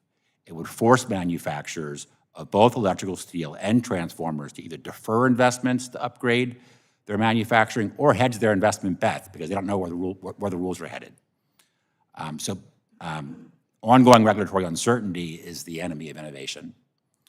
DOE has built a strong and thorough record in the current rulemaking process and has received robust input from a range of affected industries, including transformer manufacturers, electrical steel producers, and utilities. They've gotten a lot of input. Now is the time for decision-making. Second, the so-called EPCA reform bill is a wolf in sheep's clothing. While some language in this bill may seem reasonable at first glance, it would gut the National Efficiency Standards Program. It would mean that every new standard could not likely increase upfront product costs, have any effect on product characteristics such as cycle or charging time, or make any one manufacturer or distributor make it harder for them to compete, among many other requirements, regardless of the utility bill savings or the grid benefits achieved by improved standards. Any existing standard on the books today could now be revoked. Again, creating regulatory on-again, off-again regulations isn't helping anybody. Taking a belt and suspenders approach to stop new standards, the bill would set unreasonably high minimum savings and low maximum payback periods. If this bill had been the law since the late 1970s, none of the benefits that consumers have gotten from efficiency standards today, none of the benefits we have for the grid would have ever been achieved. We would have no efficiency standards. Finally, the Grid Act would grant extraordinary and unheard of power to the FERC, and to some degree, each of the state regulatory commissions to override federal regulatory decisions made by DOE, the EPA, the Department of the Interior, Department of Commerce, Department of Defense, you name it, and every other federal agency. This would not only delay the agency rulemaking process, it would make FERC the final decision maker on a range of topics that are outside its expertise. These bills would take us backwards. We urge the committee to reject them. So in summary, I want to say that appliance efficiency standards have been an effective policy for cutting costly energy waste, for enhancing grid reliability, and saving consumers money. DOE's process for catching up on what's been a very big backlog of legal reviews for considering updates is working well, and the three bills before the committee today would undermine that process. I'm going to need you to wrap open the door up. to revocation of existing standards. We urge the committee to reject these bills. Thank you. Mr. Lieberman, recognized for 5 minutes. Chair Duncan, Ranking Member DeGette, and members of this subcommittee, thank you for the opportunity to testify today. My name is Ben Lieberman, and I'm a senior fellow at the Competitive Enterprise Institute, a nonpartisan public policy organization that concentrates on regulatory issues from a free market perspective. I work in CEI's Energy and Environment Department, where I cover a number of regulatory programs, including Department of Energy appliance efficiency standards. Prior to joining CEI in 2018, I was a staff member on this committee, where I also worked on DOE appliance regulations as well as other issues. When I was here, the problem of appliance overregulation was already serious enough that we held hearings like this and considered some measures to reform it. However, over the last 2 years, and especially thus far in 2023, things have really gone too far. As we all recall, the year began with the commissioner on the Consumer Product Safety Commission telling the media that a ban on gas stoves was a real possibility, followed up by strenuous denials from the Biden administration that any such ban was in the works. But within weeks of those denials, the administration launched a second regulatory attack on stoves, this time from DOE. The pending stove efficiency standards join other DOE proposals impacting furnaces, dishwashers, clothes washers, refrigerators, ceiling fans, and most recently, water heaters. CEI has filed comments critical of several of these proposed rules and are party to litigation regarding another. Each of these regulations is a bad deal for consumers in its own way. I'd like to highlight a few of the worst ones now. For example, the proposed rule for dishwashers is especially counterproductive because dishwashers have already been badly overregulated. The past four rounds of successively tighter standards for energy and water use have increased the time it takes to do a normal cycle of dishes from about 1 hour to 2 or more. Cleaning performance has also been compromised, but now the agency is proposing a 5th round of even tougher limits. The best interests of consumers would be better served if the agency were working to fix the problems with existing dishwasher regulations, which one of the bills would help facilitate. Do that rather than doubling down with new ones. I'd also like to mention quickly air conditioners. They suffer at the hands of not one but 2 agencies, DOE and EPA. DOE efficiency standards for central air conditioners took effect this year and led to a noticeable jump in equipment costs. At the same time, EPA regulations target the refrigerants that are used in these systems. If I were to guess what the next big consumer backlash to appliance regulations would be, like stoves were in 2023, my guess would be air conditioners, and maybe as soon as next summer. And lastly, I'm sure the subcommittee's heard enough about the relative merits of gas versus electric stoves, and I'll spare you the details, except to reiterate again that I always think the choice should lie with the consumer. But I'd like to note that stoves have gotten caught up in the larger war on natural gas. Stoves, as well as furnaces and water heaters, which are also subject to pending rulemakings, come in both natural gas and electric versions. And the Biden administration has, as part of the climate agenda, targeted the residential use of natural gas in favor of electrifying everything. And it is using DOE efficiency standards to give electric appliances an advantage over gas versions, despite gas being the preference of many homeowners. The use of appliance standards to skew the market away from gas versions and toward full electrification is not just bad news for consumer choice, but also has implications for the grid. Consider that currently nearly half of homes are heated with natural gas. That's a lot of BTUs being supplied by gas.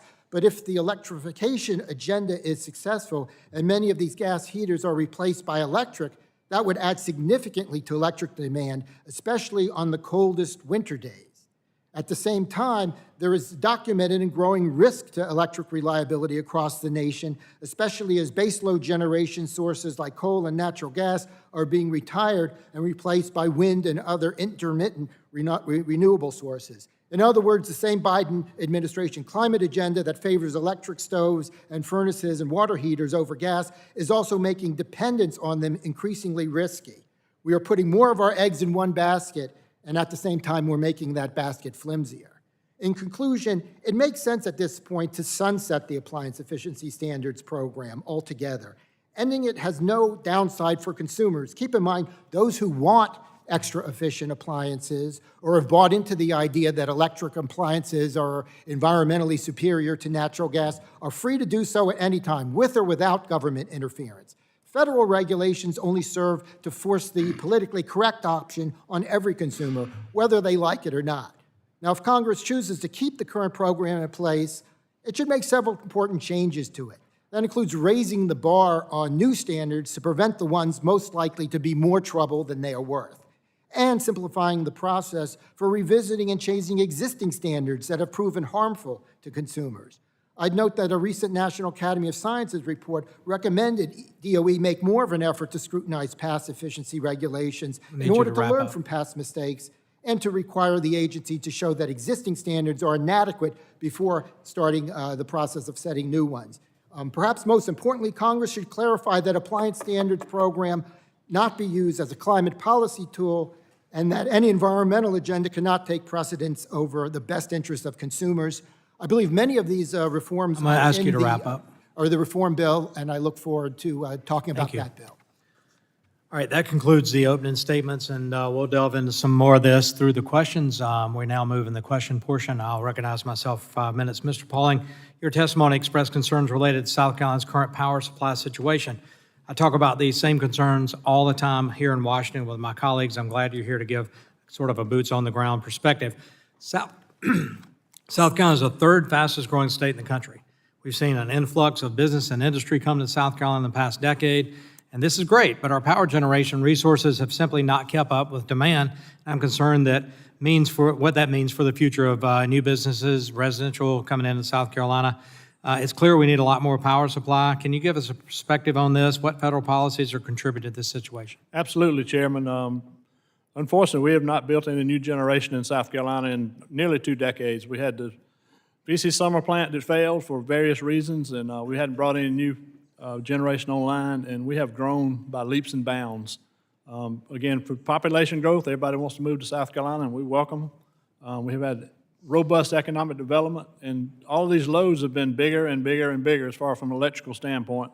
Most of them have been electric vehicles, those type things. We're just in a shortage right now of base load generation. We have built solar. We're going to continue to build solar. But everybody needs to understand when you build solar, you got to have a spinning generator backing it up. It's because people don't understand, it's much like most of y'all flew in an airliner coming in. You're coming in, and the pilot has to continually get on the throttle and back off the throttle to keep the speed of the plane constant. Power system the same way. It happens a lot faster. But as the cloud cover goes over those solar panels, you got to have a spinning generator to push forward, pull back, push forward. And it's a continuous balance. All that's good. All of that needs to be maintained. But our issue in South Carolina is the adequate capacity of natural gas. Every pipeline is fully subscribed. We have got to figure out how to build more pipelines within the state of South Carolina and build some significant natural gas generation to solve our needs. That's the bridge fuel. A decade from now, technology will take place. There'll be nuclear reactors and those type things, but we can't afford to wait that long, Mr. Chairman. We got to act now and get natural gas, not just for electric generation, but just for general industry that needs natural gas. Volkswagen came in, 4,000 jobs needed natural gas in South Carolina. Right. Just about a deal breaker. I haven't talked to a single power generator utility that doesn't like wind and solar as part of the energy matrix. But in South Carolina, it's mainly solar. It starts at 0 every day. Right. And it ends at 0 every day. And as we saw on Christmas Eve, and we see throughout the day, if you look at the whole year, you'll see that solar peaks and valleys during the day. Correct. Where it doesn't reach that bell-shaped curve peak on an optimal day. And you have to have that dispatchable energy. Last Christmas, South Carolina faced a power supply crisis. Many utilities in South Carolina, and you mentioned this in your opening testimony, across the Southeast all the way up to Ohio, were forced to implement rolling blackouts. How did the utilities in our state respond to this, and how can we prevent that from happening in the future? Chairman, we were lucky. We were fortunate it happened on Christmas Eve, because if you think about what was going on in our state and throughout the Southeast, a lot of industry was shut down for Christmas break. We had school, on our system alone, we had probably 30 to 35 megawatts of schools.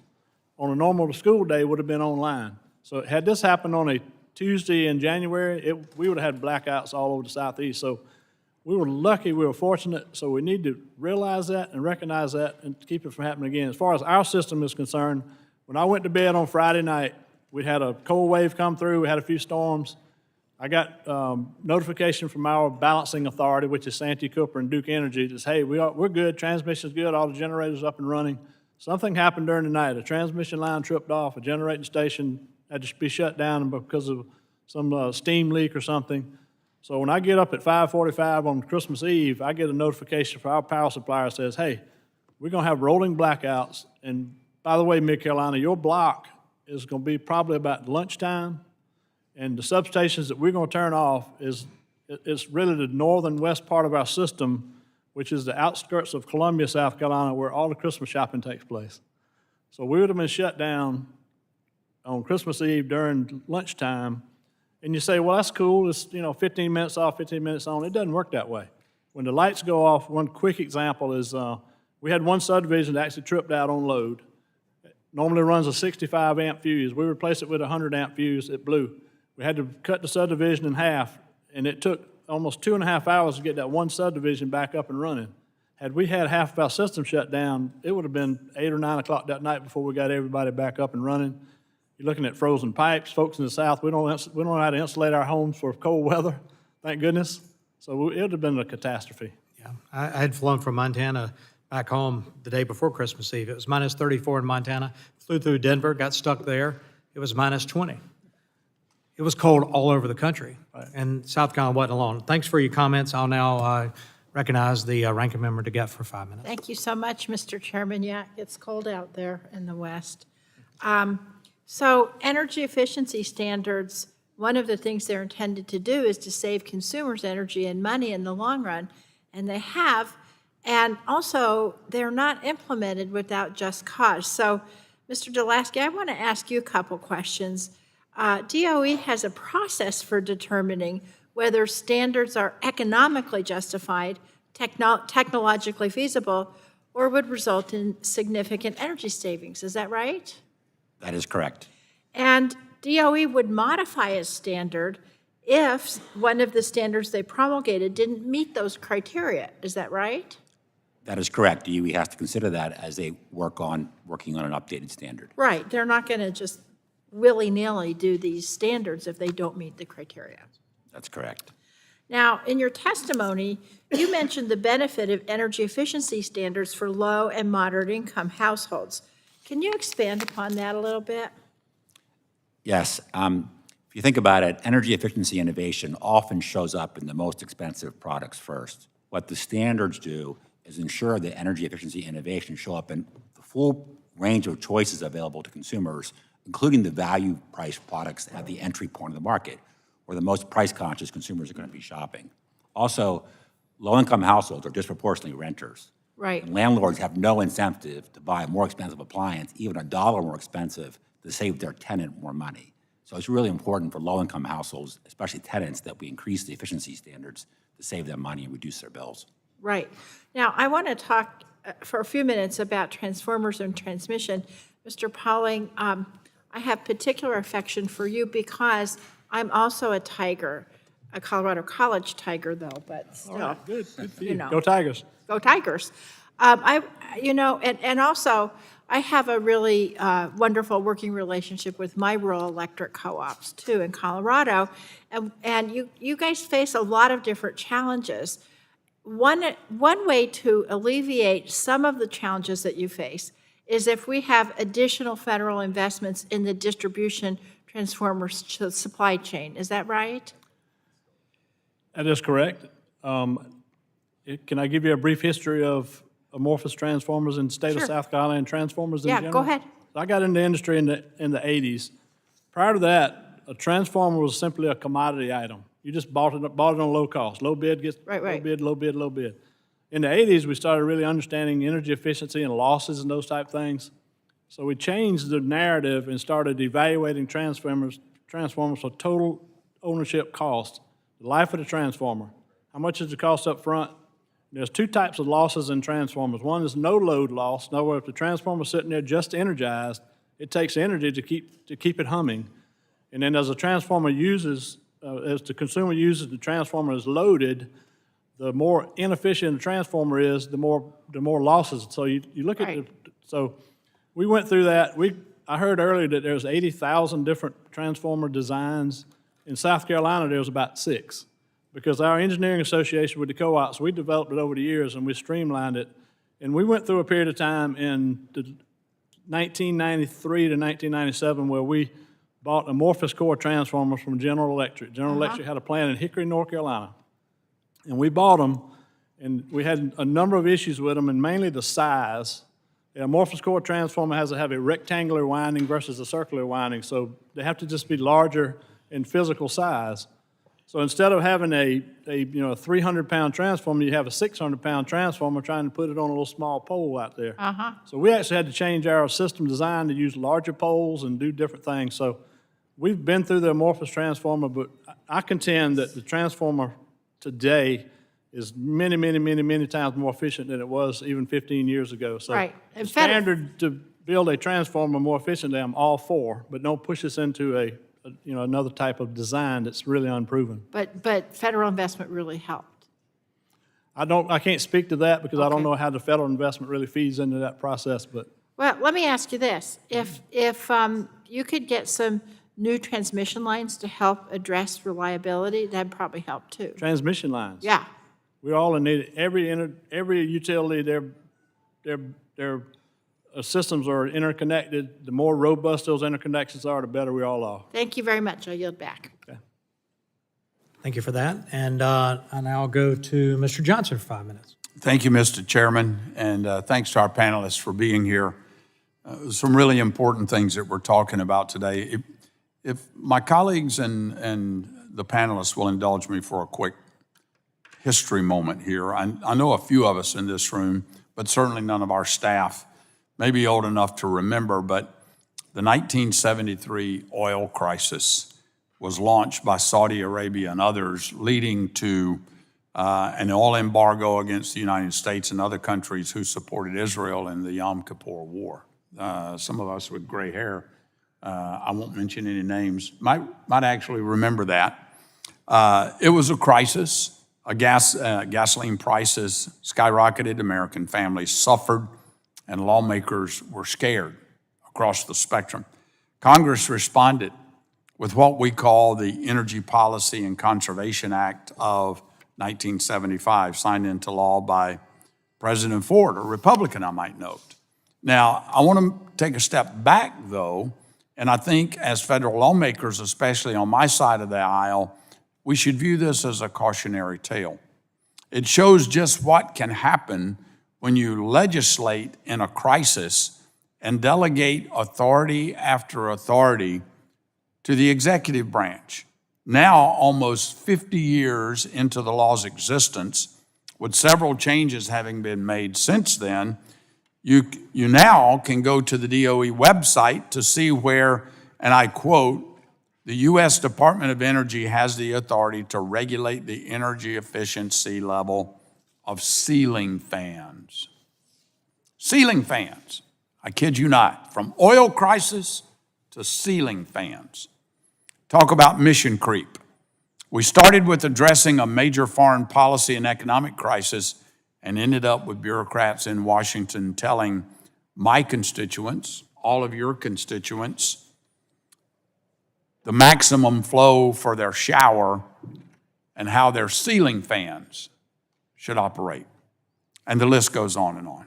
Whether it's gas stoves, thermostats, or water heaters, how did we ever end up where the federal government can tell you which kind of device and appliance to buy for your home? And now this administration is taking this a step further to use those standards as a way to shoehorn in their goals of societal electrification, regardless of true efficiency, the availability of proven technology, convenience, or cost. So, Mr. Lieberman, let me start with you. I know Congress established the authority for these appliance standards decades ago, long before I got here, but is it time to repeal or significantly curtail them, especially with so many examples of abuse of this authority to drive an agenda? Incidentally, there's not just regulations for ceiling fans, but separate regulations for ceiling fan lights that are, as well. I think that it's high time to sunset the program. As I've said, consumers who want to buy ultra-efficient appliances are free to do so. Manufacturers make, for just about every appliance, models that go well beyond the efficiency standards for those for whom it makes sense. But for many, it doesn't make sense. Okay. The problem with EPCA is it had some reasonable limitations. For example, that said you can't set a standard unless it saves a significant amount of energy. Right. But it didn't define significance, so that's been defined downward, so the agency says anything significant if they want to regulate it. So a lot of the reforms aren't really changing EPCA, but just strengthening some of the vague language in it. Let me continue with you. Can you outline how these standards have now morphed into pursuing unrelated electrification and climate goals instead of purely conserving resources and saving consumers money? You kind of alluded to it in your answer, but Well, all of you want to expand on that? All of the proposed rules this year, clothes washers, dishwashers, refrigerators, ceiling fans, water heaters, stoves, they all include climate benefits as part of the overall benefits.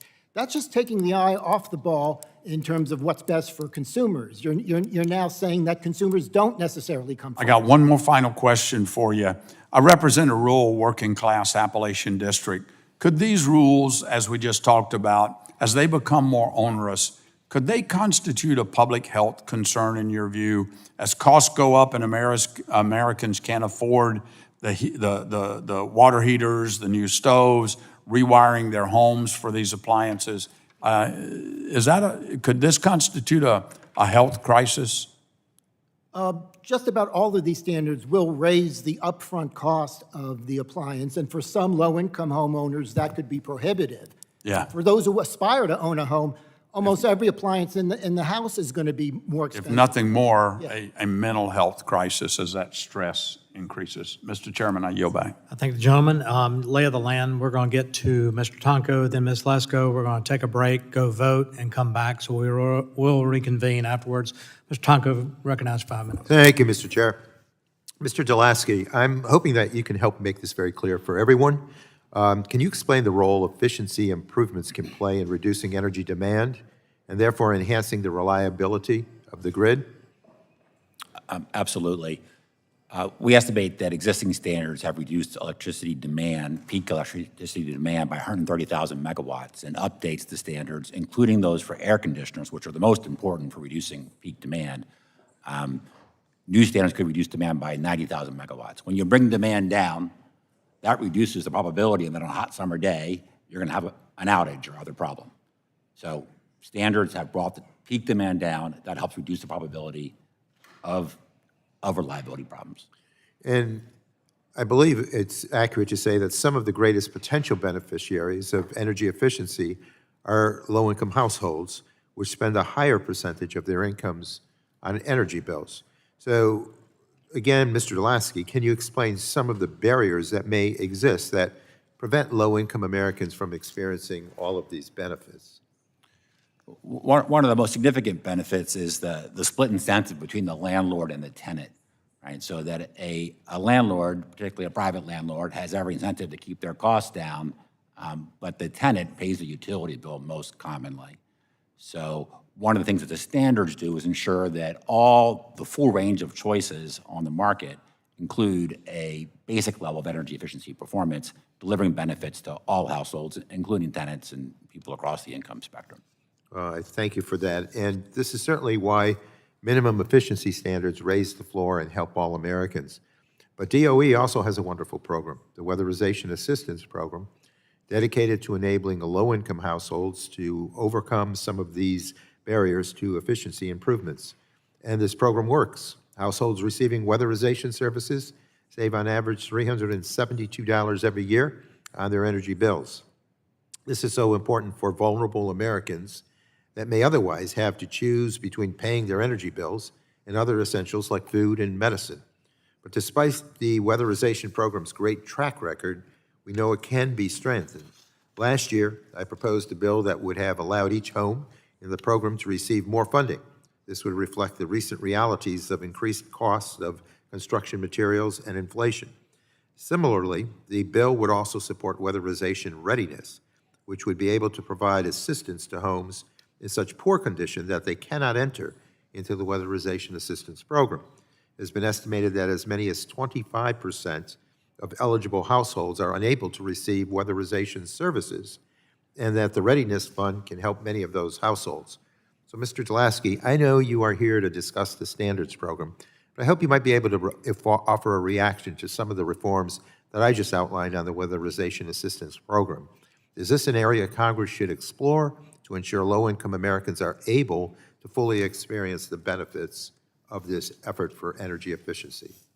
Absolutely. The weatherization program and ensuring that households are ready to be weatherized is the fundamental need that we need to pursue. And it complements the energy efficiency standards, but very essential that we improve the weatherization program and make it accessible to more households to be able to bring their bills down and help people make ends meet month to month. Well, within that 25% of eligible households, I've talked to folks in my district who know of the benefits from talking to neighbors and friends, and I just think if we can get them to qualify by offering the Readiness Fund, it's a benefit for everyone. So with that, I thank you, and I thank the chair, and I yield back. Gentleman yields back. I'll now go to Arizona, Ms. Lesko. Thank you, Mr. Chair, and thank you to all of you for being here to testify in front of us today. I have a bit of breaking news for the committee. I've been informed that the energy efficiency advocates and appliance industry groups have reached an agreement that, if implemented by Department of Energy, should preserve a full line of gas appliances with the features consumers enjoy and inspect. So I want to thank the members of this committee that voted for my Save Our Gas Stoves Act. I hope that the Department of Energy has taken notice of my bill, the Save Our Gas Stoves Act, and the strong bipartisan vote it received on the House floor. I'm proud that we worked across the aisle to pass the bill out of the House. My hope is that this agreement will show that the Biden administration has no intention of banning gas stoves. This would be a win for common sense and the American people. EPCA, the Energy Policy and Conservation Act, is broken, and environmental activists are exploiting the fact through sue and settle backroom deals, and I do think that this must end. That's why I'm glad to sponsor and once again introduce a new bill to protect consumer choice on all appliances and plumbing products. I don't know about you, but I hate when the federal government restricts the water pressure in my shower head and messes with the effectiveness of my dishwasher. Unless we pass comprehensive reforms, we'll be right back here dealing with the same broken process. The reforms in my bill are long overdue. This bill will address future attempts by the Biden administration or any administration to impose regulatory overreach and reduce consumer choices. Most importantly, this bill will finally establish a minimum standard for energy savings for any future rulemaking. We are putting real energy-saving dollars back into the energy efficiency standards. The bill is common sense. Energy efficiency is a good thing, but only if it helps the consumer save money and the product still works. The bill will establish the standard that any future rule must save the consumer at least 10%. More importantly, it will establish a low-income household index where the savings for low-income households must be significant. Finally, the bill will only allow future rules that are technologically feasible and economically justified. Mr. Mesner, I believe AHAM was part of the agreement I spoke about. Given your experience with the gas stoves rule, why is it important we reform EPCA, the Energy Policy and Conservation Act, with common sense approaches? Thank you, Congresswoman, and thank you for your leadership with the Save Our Gas Stoves Act. EPCA, I think the process that we've kind of been going through and seeing some of the proposed rules that have come out by the Department of Energy just has exposed some of the need to reform EPCA. EPCA has a lot of the things that people talk about that are important about protecting features and consumer choice and economic justification and technological feasibility. It has all that in the law, but it's just that DOE has to consider these factors. So over the years, over the last 30 years, it's become apparent if DOE is going to be proposing some rules that are out of step with some of these considerations, that those considerations should be, there should be more requirements that they need to address these things instead of just consider them and then move forward with potentially standards that doesn't protect the features that people want. If they don't have products that people want to buy, then we've kind of all failed. Well, thank you. Mr. Lieberman, can you comment on the importance of establishing a firm, measurable standard for energy savings? The upside of these standards for consumers is the energy or water saving. And that has to be weighed against the downside, a higher upfront cost, potential diminution of product features, performance, reliability, longevity. And if the upside is very, very small, then it's quite likely that these are standards that are going to be more trouble than they're worth. For example, the proposed gas stove or the proposed stove rule for gas stove was estimated to save gas cooktop stove owners $1.51 per year, and that's been revised downward. I've heard we'll have to see what this new negotiated agreement comes up with. That's a very, very modest upside given the risks, especially for people who like cooking with gas and are concerned that gas stoves will have to eliminate some of their favorable features. So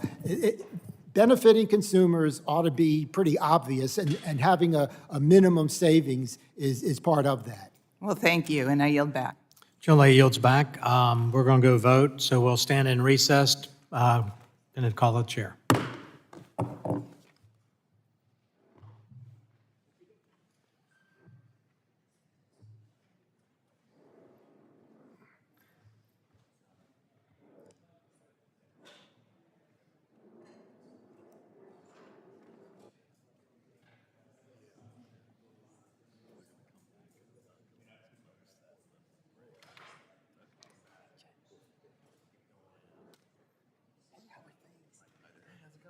It continues. What's the next committee that we're going to be on? I don't know. I think everybody wants a piece of this. It's a whole thing. I don't know. I mean, unless science wants to pull the labs appropriations, we can kick our jurisdiction cover. Yeah, well, yeah, that's true. Well, since they have the National Academy study, they could do it if they wanted to. Oof, that would be a dry year. Man, how do we do a house science?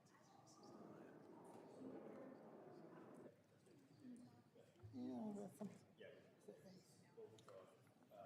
It just, what fun can there be being part of a committee that has no? They can't. There is no next step. They don't have subject matter just that.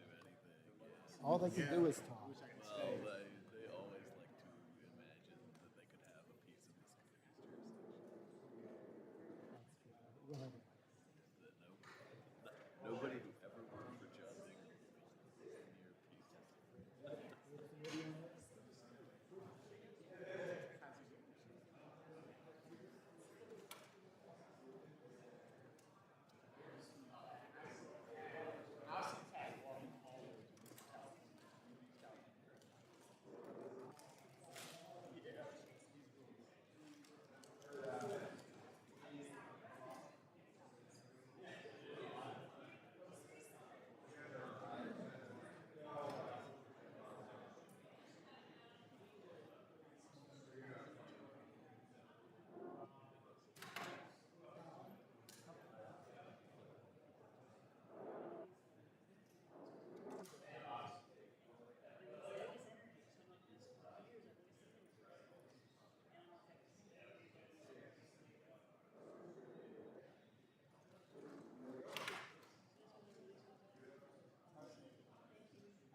It's nice to see you in 3 dimensions. It's nice to meet you. Like this is what we look like without blurry edges. This is you met Alexander. Yeah. Okay. I'm sure we met at some point. It's kind of like Washington is about.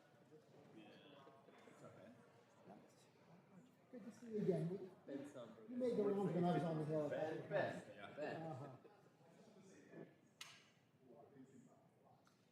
You're all, are they still on Farragut Square? Yeah, no, we're at First East of a tremendous freeze yesterday.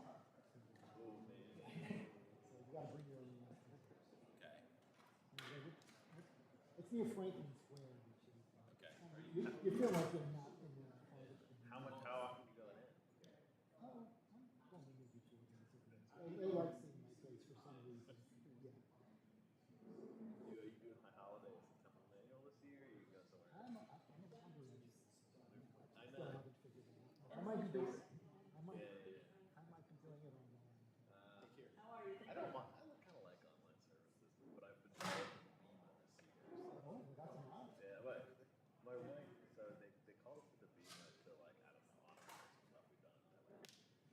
My wife just got the instructions for what to do and go to the Beamer. She's like, wait, we have to do stuff. I was like, what did you think going on the Beamer was? She's like, I thought it was like a little you like sit like it's a bench. I was like, are you kidding me? It's like parallel bars for gymnastics. Well, a little beam.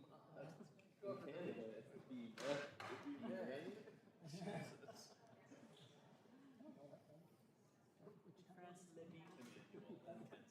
Okay. I know you'd said that you. No, I've been.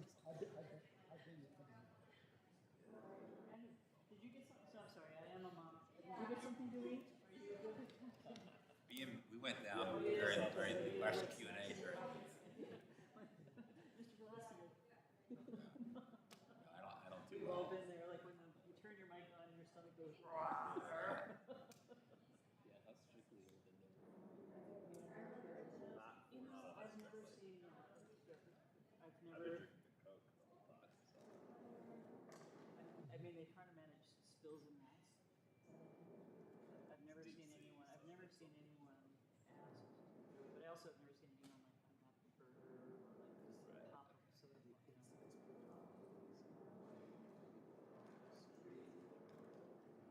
Yeah. And it gives them a way to like have something instead of we just don't like those.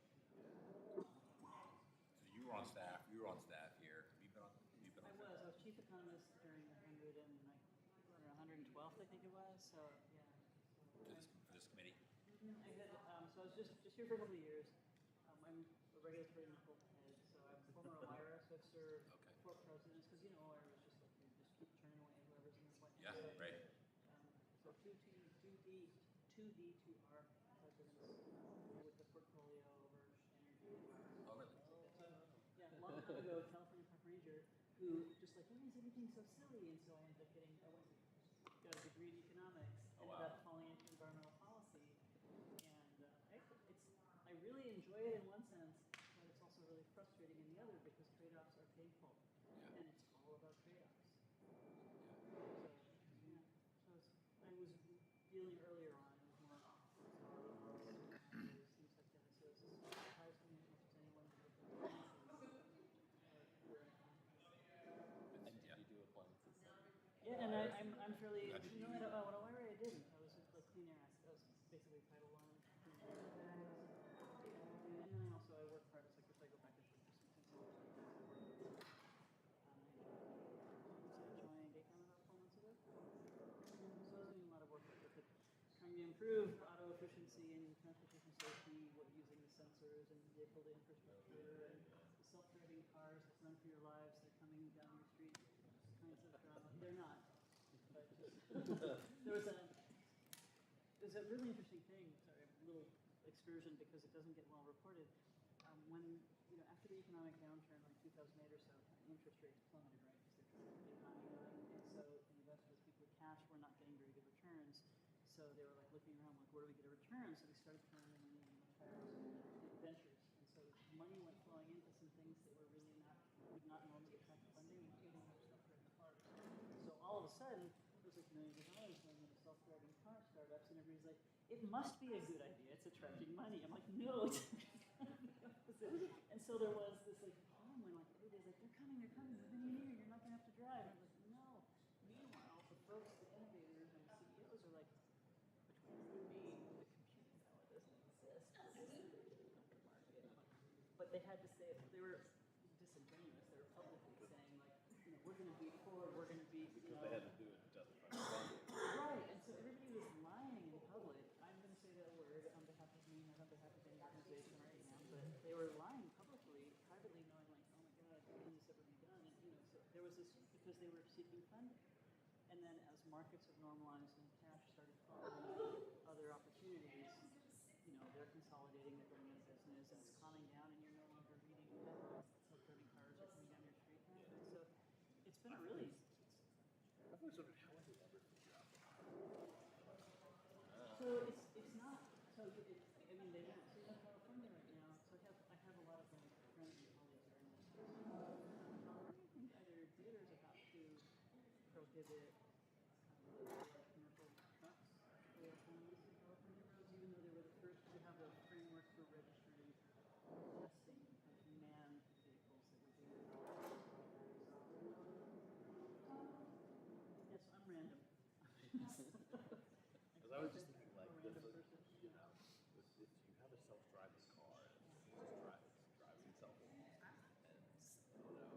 somebody, the owner of the car is not going to take responsibility for it as a manufacturer. So that's come up in, I think it's being litigated now through a particular case, but the thing I think is even more strange, and this shows you that I'm a bad person and I have that kind of personality, is if you have, let's say that, let's say my daughter hops in a self-driving car after dinner with friends or something.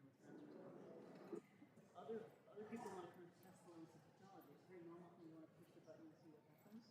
So because they're generally coded with claims to not crash into things, that means you can hurt it if you are like a sheep or a cow.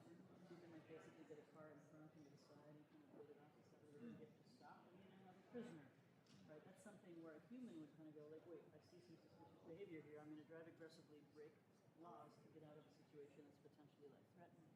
So those are the kinds of things where are there situations in which you need to code a self-driving car to break the law, or how do you identify, how do you train AI? And I think the answer is you don't know to identify suspicious and potentially hostile human behavior to prevent responsible business.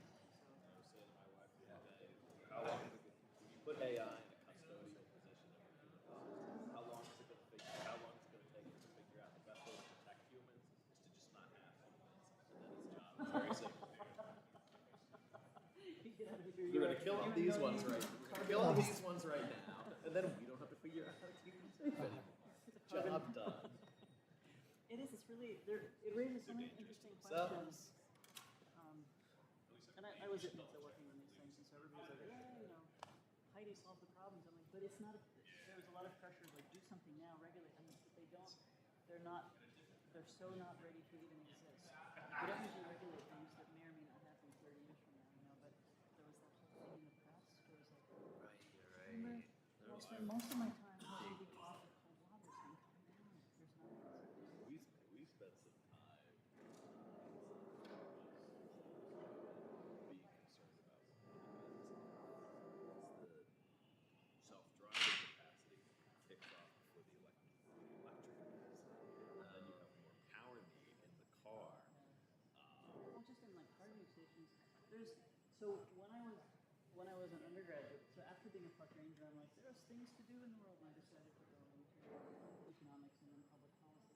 So when I was at UC Irvine, one of the faculty there was doing a lot of work for the state of California on grid compatibility and started kind of plugging in electrics, and they were finding that there's a structural deficit, I guess, at the point where the power supply goes into the neighborhood, like being able to charge more than 2 or 3 cars at a time if you don't have like the sensors to pace it out. And so that was something they were working on still then. And for years, they're kind of like, guys, this is only fixing this. Hello, is the funding? How do we fix that? And last I heard, it was still an issue. They did a test a few years ago using UC Irvine faculty housing because it's a very limited scope thing.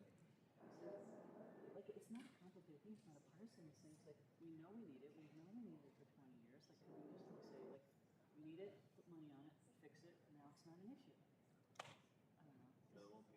bunch of money to build all that. Is it me? It won't be until somebody screams about it, and then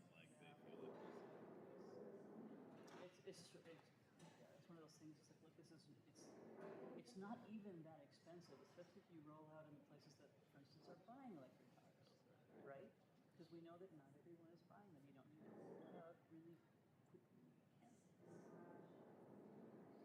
California needs time the rollout of investment to match increased demand. I worry about it. It's not, I don't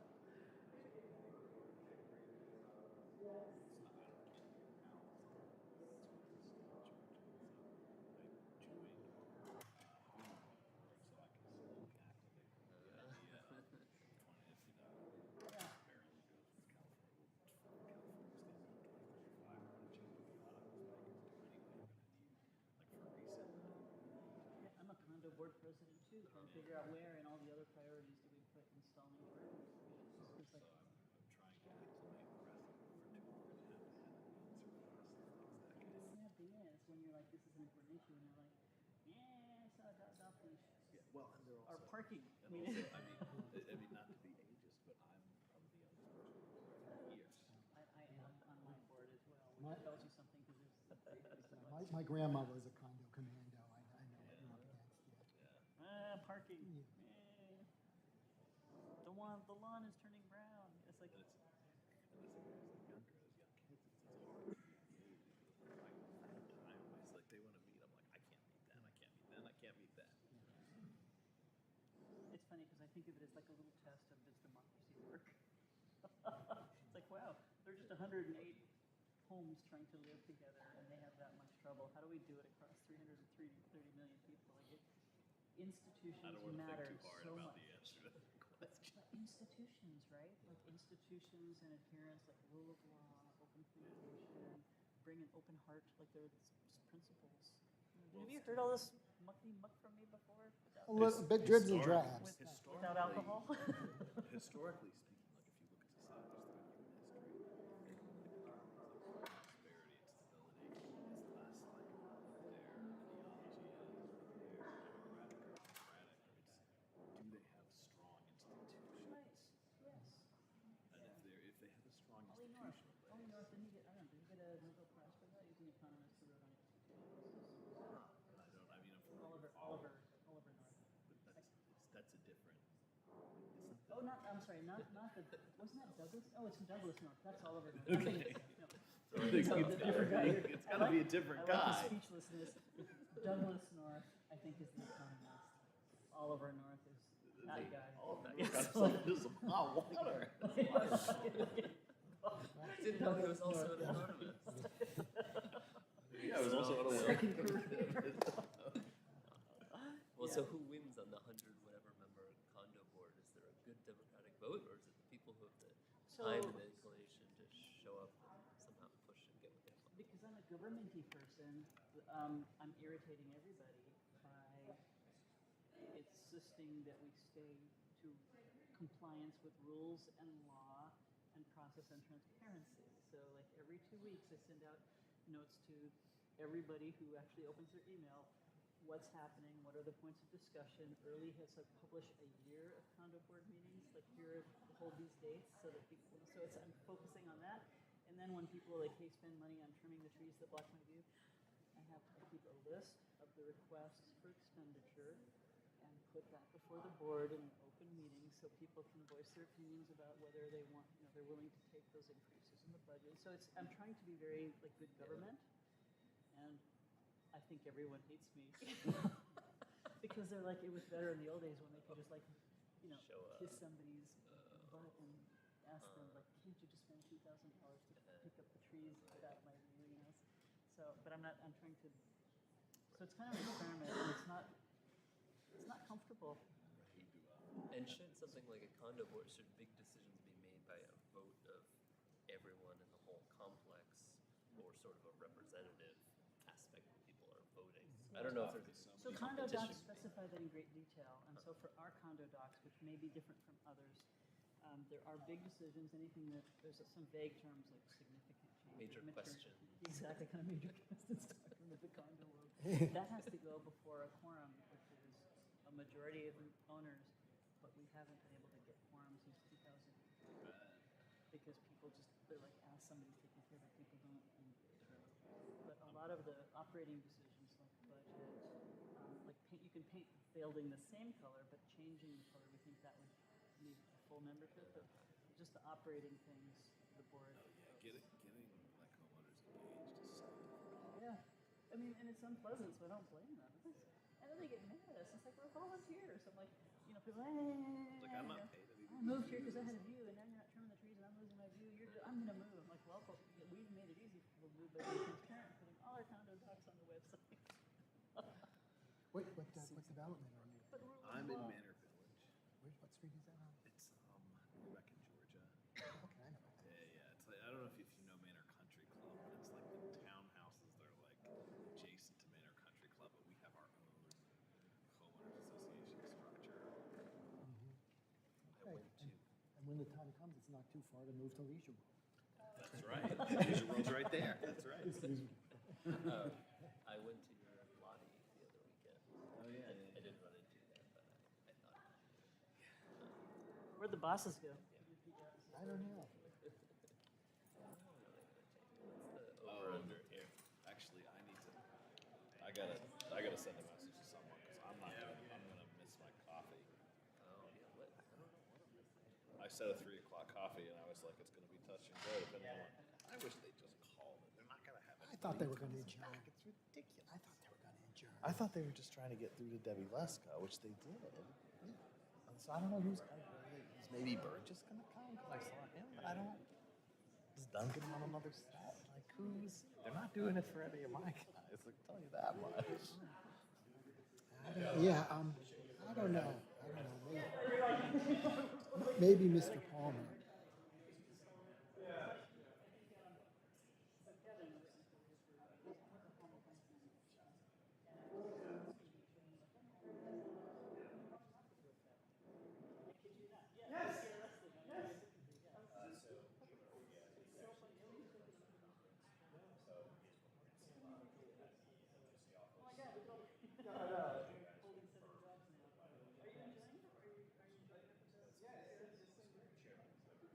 So I've also been enjoying your publications because I had not worked in compliance.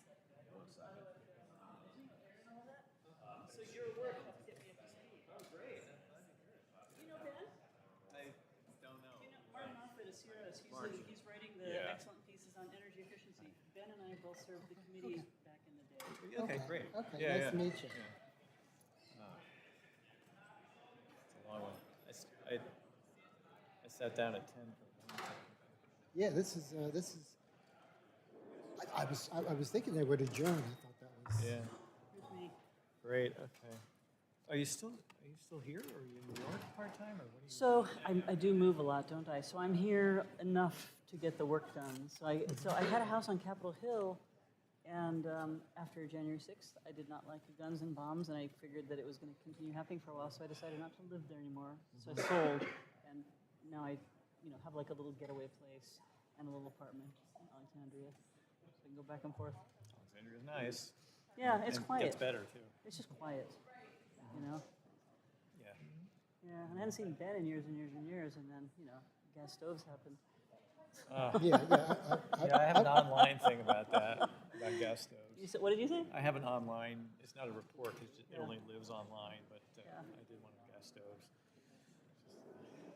Martin was at OIRA back in the day. He had been a regulator at NRC. He had, if I remember, like EPA, but nuclear. Wait, so you nuclear at EPA. So Yeah. you weren't at NRC, but I remember you wrote regulations that related to nuclear. Oh, So yeah, it's yeah, associated- totally. so We yeah, were so I was always like- doing this like- with them. So I'm at OIRA and we're like criticizing regulations, and I'm like, oh my God, he actually wrote them when we first met. So yeah.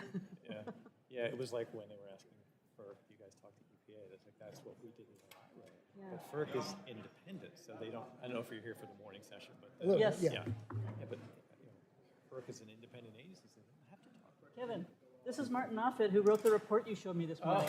He's at great. CRS. Oh, that's wonderful. I like the graph. What was the report on?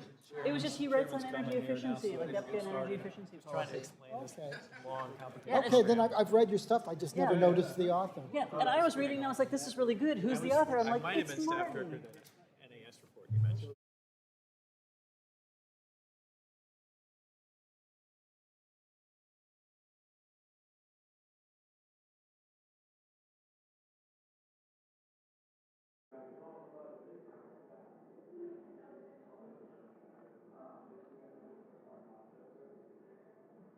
It was a good report, though. Guys, I'm sorry.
All right, we'll call the Energy Subcommittee back to order, and I'll recognize Mr. Cardenas, our new ranking member here, for 5 minutes.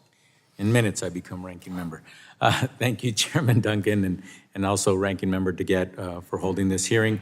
And I want to thank the panel, our second panel today of witnesses and experts to enlighten us with what's going on out there in the real world. It's interesting to me that Republicans are so dead set on weakening agencies' ability to regulate, when I can think of many examples of standards and regulations protecting the health and well-being of American children, men and women across our country for generations now. Take lead gasoline as an example. Despite knowing that lead was a poison, industries such as automaker industries and oil companies and chemical giants said that, well, low levels of exposure to lead in gasoline wouldn't harm the public. Well, in 1973, the EPA began an effort to phase out leaded gasoline, and within a decade, new vehicles were designed to run on unleaded gasoline. To each one of the panelists here, do you agree that it was a good idea to take lead out of gasoline across America? Start to my left. Well, I represent the appliance manufacturers, so it would just be a personal opinion, not who Sure. I represent. Good idea or bad idea? I'm really not an expert on that, but I would say it would be a bad idea to ingest lead and have lead in anything that you'd want. Thank you. It's not a good chemical to be to have ingested. Okay, thank you. Yeah, I think taking lead out of gasoline is one of those things you could prove is beneficial to all, so. Beautiful. My opinion. Thank you. I have 2 children, very happy they grew up without lead and gasoline in the Yes. environment. Thank you. Good to see leaded gasoline go, but the substituted compound was MTBE, which caused problems of its own. So we need to think big picture. Absolutely. I couldn't agree with you more about we need to think big picture, especially when it comes to the health and well-being of the American people. Imagine if Congress meddled with the EPA's process, rendering them unable to do their job. So getting the lead out would have not happened had they not been allowed to do so. While banning lead and gas is different than energy efficiency standards, it's a reminder that when we allow experts like the DOE or EPA to regulate and to do their job, when we prioritize the health and safety of consumers is a good benefit for all. Allowing the DOE to do its job will protect the health of consumers by cutting down emissions. It will also save consumers money. As many of us recognize, enhancing energy efficiency directly contributes to the affordability of the grid. According to the Department of Energy, its energy efficiency actions under the Biden-Harris administration will save Americans about $570 billion over the next 30 years. That's good money for Americans to be able to keep in their own pockets. Those utility savings are significant for families, particularly those that are low and moderate income families in all of our districts. Mr. Delasky, in your testimony, you discussed the impact that energy efficiency standards have on American families. For constituents at home who may be struggling to wrap their heads around the relationship between federal efficiency standards and utility bills, can you break down how strong energy efficiency standards translate to lower utility bills for households, particularly those that are low and moderate families? The typical household spends about $500 less a year on utility bills because of existing efficiency standards. Updating those standards in the months and years ahead has the potential to reduce utility bills on an annual basis for an average household by hundreds of dollars. That's real money that helps households, particularly those on tight budgets, make ends meet month to month. Yes, especially those families who their only income might be Social Security, like many of our seniors. So thank you for that answer. My district has nearly 140,000 renters. And as you mentioned, renters are not always able to choose their appliances. Can you expand on how robust appliance standards help ensure that renters benefit from savings on their utility bills from more efficient appliances? Often a landlord doesn't have an incentive to buy an even slightly more expensive appliance because they aren't going to be the one who saves on the utility bill. It's the renter who's going to save, who typically pays the utilities. So the standards ensure that landlords are buying reasonably efficient appliances to help keep costs down, and that benefits renters who are disproportionately low-income households. Okay. My time expiring, I yield back, Mr. Chairman. Gentleman yields back. It's interesting that the same year they took lead out of gasoline, Jimmy Carter's administration and President Biden and Senator Biden voted for coal as the power generation source in this country, not oil and gas. I'll now recognize Mr. Wahlberg for 5 minutes. Thank you, Mr. Chairman. And thanks to the panel for being here. We're in the midst of a drastic push towards all-electric vehicles. In spite of the fact that we've seen some very significant failures, including with our Energy Secretary and her attempt to drive electric vehicles on a tour this past week that just didn't work out well, including the police had to be called at one point in time, and it didn't work well. And then Ford Motor Company president took a extended trip to, I believe, to California, never made it in his EV vehicle because of the significant challenges with charging and the ability to do that. So we've seen auto companies lose billions of dollars. It was reported last week that General Motors lost $60,000 per EV last year. That's a loss leader. The rest of us make up that slack. Consumer is not there yet as well. Talking across my district with farmers, factory workers, contractors, et cetera, they're not ready for it yet. They feel the government is pushing them into something that they're not unwilling to look at, but to be mandated. And neither is our electric grid ready for it. Under the current DOE standard, an average electric vehicles requires 0.364 kilowatt hours of energy per mile driven. That means if Michiganders were to transition entirely to EVs in our state, the state would need an additional 44.7 billion kilowatt hours of generation per year to support just a light-duty fleet. I understand that the transition to all EVs will not happen overnight, but we must acknowledge the feasibility of adding such significant demand on our electric grid, while the Biden administration simultaneously decreases generation through their heavy-handed policies. Mr. Pallone, like South Carolina, Michigan has also seen significant investment in EV manufacturing, but I fear that we're barreling towards a reliability crisis if we don't balance this massive increase in demand with increased supply of reliable, dispatchable generation. As it stands, can our energy distribution system handle the projected loads an all-EV fleet would require? I can speak for Mid-Carolina Electric Cooperative. What we have done is we have done our best to prepare our system for the influx of electric vehicles. We have not seen a significant influx of electric vehicles, but one of the main things we did was we put a rate structure in place to make sure there's no cross-subsidization going on. That's the most important to me. Somebody living in these apartments we're talking about are low income, doesn't need to power somebody's Tesla. So that's the main thing we did. The other thing is we have planned as best we can to have our distribution system as robust as possible. The other thing I'm doing right now is saying, hey, we got to have generation in place because the train has left the station, these EVs are coming, timing of it, we don't know, but we really need to build baseload generation so folks can charge these cars. We as a utility have not gotten into the charging arena. We want the marketplace to take care of that. If somebody wants to put a charging station in, they got to pay the freight. They got to buy the transformer. They got to put in the infrastructure. So again, we are agnostic to whether they come or not, but recognize that they are coming and we need to be prepared for them. But to answer your question, overall, no, the grid is not even close to being having the capable or the capacity if they come full speed in the next 10 to 15 years. Yeah, in fact, I think we've gone away from it. We put ourselves backwards. Mr. Lieberman, in your testimony, you discuss how DOE's energy and water limits for dishwashers have had an adverse impact on consumers, and that the efficiency savings from those regulations might even be negligible because of the performance losses. Can you elaborate more on why that is, and if Representative Lesko's legislation would prevent similar regulations from going into effect? Well, dishwashers have been regulated 4 times. Now we're on to the 5th.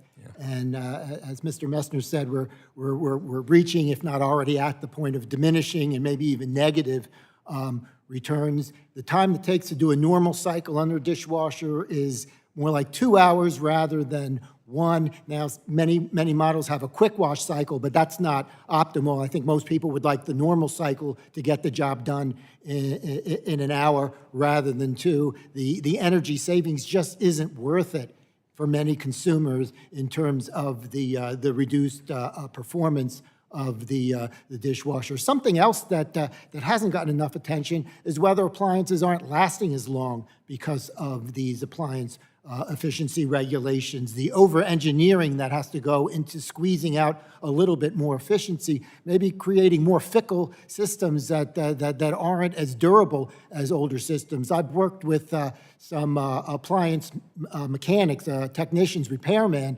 and they tell me that they don't make them like they used to. Well, I'm not looking forward to washing dishes myself again as much as I did as a kid, so I hope we stop and think and get this right. I yield back. Gentleman yields back. I now go to Mr. Balderson from Ohio, 5 minutes. Thank you, Mr. Chairman. Mr. Pallone, I want to thank all of you for being here, but my first question is from Mr. Pallone. In the first panel, I discussed with the Assistant Secretary Rodriguez about the implications of their distribution transformer efficiency proposal. In our back and forth with the Assistant Secretary, he said even if the rule would go into effect as proposed, there will still be a market for good American GOES steel. I'd like to enter into the record a letter from the CEO of Cleveland Cliffs, Mr. Chairman, to Secretary. Without objection, so ordered. Thank you. The CEO of Cleveland Cliffs discussing his concerns with the proposed rule. If this rule is implemented, and I'm reading from his letter, if this rule is implemented as proposed, it will mean the end of the highest efficiency electrical steel production in the United States. Without a market for this GOES, Cleveland Cliffs production of both GOES and NOES would be completely unsustainable. The company would have no choice but to discontinue the production of GOES for this market. GOES for the power transformer market and NOES needed for electric vehicles and other applications. I just wanted to set the record straight. If implemented, the Department of Energy's proposal directly threatens 1,500 good-paying union jobs in Butler, Pennsylvania, and Zanesville, Ohio. I am a co-sponsor of Congressman Hudson's Protecting America's Distribution Transformer Supply Act, which prohibits the EPA from imposing new efficiency standards for distribution transformers for 5 years. I'm coming, Mr. Pallone, I apologize. I know folks from across the supply chain have expressed concerns regarding the department's distribution transformer rule. Can you discuss your concerns with moving away from GOES to a different type of steel? Question number one, and how will this create uncertainty in the transformer market? The most important component to a utility system is our transformers, whether it be a substation transformer that transforms from transmission voltage to distribution voltage, or the transformer that changes from distribution voltage to usable voltage in the home or a business. But that's the most critical component we have. And when a transformer goes bad, existing transformer, we have to have one to replace it with. We can't say, well, we'll get you one in 3 weeks and just do the best you can. Or if a new subdivision comes along, we can't tell the developer, well, we'll wait 2 years before we can start building homes. So that supply chain is just the most intricate thing that we have. And if we disrupt that by going to amorphous steel, again, I mentioned earlier, I was part of the amorphous steel experiment and did not work out. And it's just the physics of it that won't work out.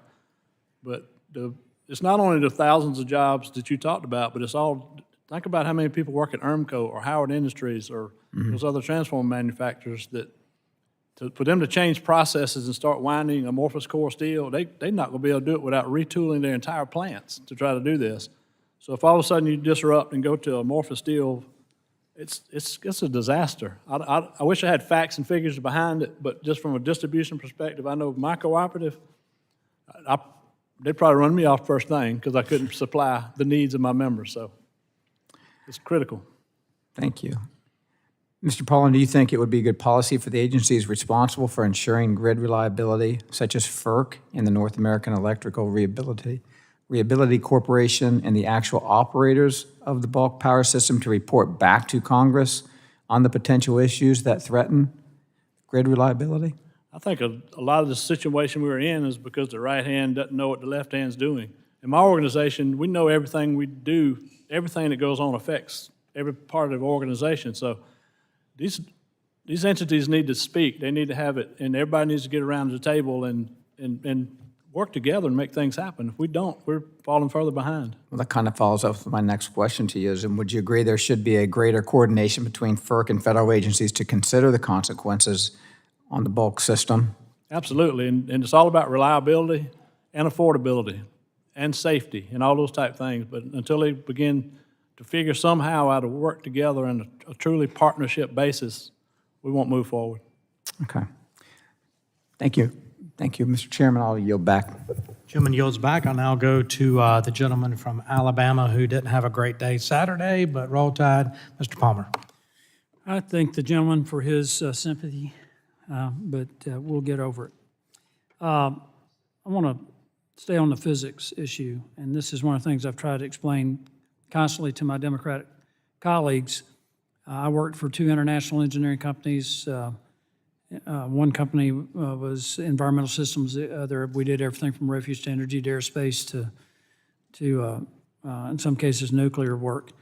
And the physics don't work for intermittent power, and it creates, I think, a threat to grid reliability. The North American Electric Reliability Corporation updated their risk assessment from 2021, where the number one risk was changing the resource mix. In other words, shutting down hydrocarbon energy generation, going to wind and solar. We were losing generating capacity to such extent that they're now warning parts of the country that have never experienced blackouts, like from the Midwest down to the South, a warning that this could occur. The updated, it's still changing the resource mix is the number one threat. The number two threat is resource adequacy and performance. And what I want to point out is that wind and solar, as everybody knows, is intermittent. So you can't schedule electricity production. And even wind and solar only have like a 40, wind would have a 40%, solar to 30% or less capacity. Traditional hydrocarbon production is 85 to 90%. It's reliable. You can maintain a consistent base load. You can meet peak demand. And that would include nuclear as well, which I think we do have an agreement, bipartisan agreement on advanced nuclear. So I think that's one of the biggest issues that we've got to deal with, along with something else that's been mentioned in this hearing, and that's the supply chain issue. If we haven't learned anything else from the war in Ukraine, it should simply be this, that no nation should be reliant on an adversarial nation for something that's critical to its economic security and national security as energy. And we could completely eliminate our reliance on hydrocarbon energy, which we will not do, by the way. It's not feasible in the short term. And become 100% renewable would make us 100% reliant on China, because we don't produce batteries here. We assemble batteries from parts from China. So I'll let you respond to this in just a moment, but I want to respond to Mr. Lieberman. I'm concerned that the Department of Energy is ignoring the impact of efficiency standards, like for the dishwashers and the gas range tops and the gas hot water heaters.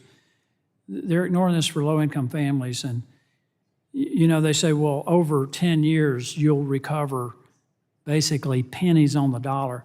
I grew up dirt poor. My mom and dad could not afford a new range top. They could not afford a new water heater. We heated our house with coal burning in a heater sitting in our kitchen, but if we had had a gas heat, we couldn't afford to replace it. And it amazes me how out of touch some of my colleagues are with how people are having to live today. Their median household income has about $9,000 a year less buying power than it did just 3 years ago, before this administration came into office.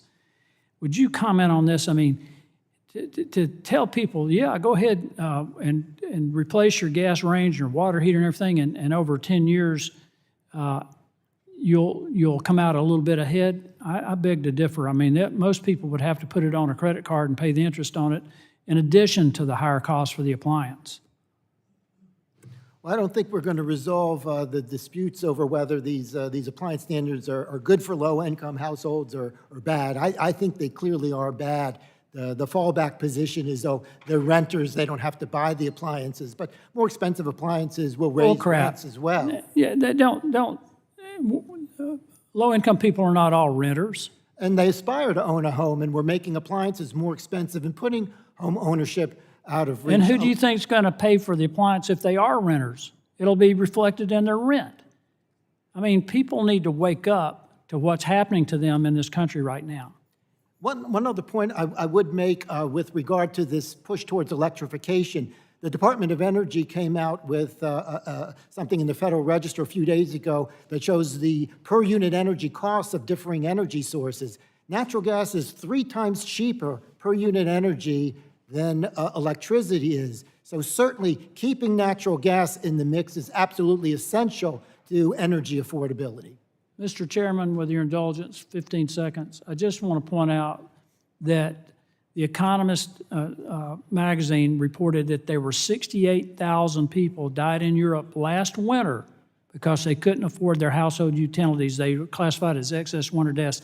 That's more than died from COVID in the exact same time period. There are consequences for this. Gentleman's time's expired. I'll now go to the chairwoman of the full committee. Washington State had a great Saturday against Wisconsin. Ms. Rodgers for 5 minutes. That's right. That was a good win. Thank you, Mr. Chairman.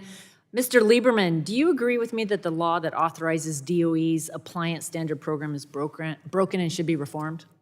I think the events of this year say yes. A lot of appliances that have already been very, very heavily regulated are now the subject of an avalanche of new regulations. We'll see what the result of those proposed rules are, but I would say the system is broken. Certainly, all across the country, Americans started taking notice when Department of Energy proposed to ban natural gas stoves. Are you aware of other products that use natural gas that Department of Energy plans to ban? Well, there are regulations for stoves, for water heaters, and for furnaces, all of which come in natural gas and electric versions. And I would argue those proposed rules tip the balance very strongly in favor of electric versions to the detriment of consumers that would benefit from the gas versions. I'm growing more and more concerned about the regulatory restrictions that really work against American manufacturing. And I wanted to ask Mr. Lieberman if you would share any insights you might have on appliances and where they're being manufactured. We recently redid our kitchen, and we're buying new appliances. And one of the things I learned that the GE microwave was, when I talked to the GE folks, they're like, "Oh no, that was a brand that was bought by China. That's manufactured in China." Just can you speak to what you've seen as far as the manufacturing of appliances? Are they being made here or elsewhere, and is this a valid concern?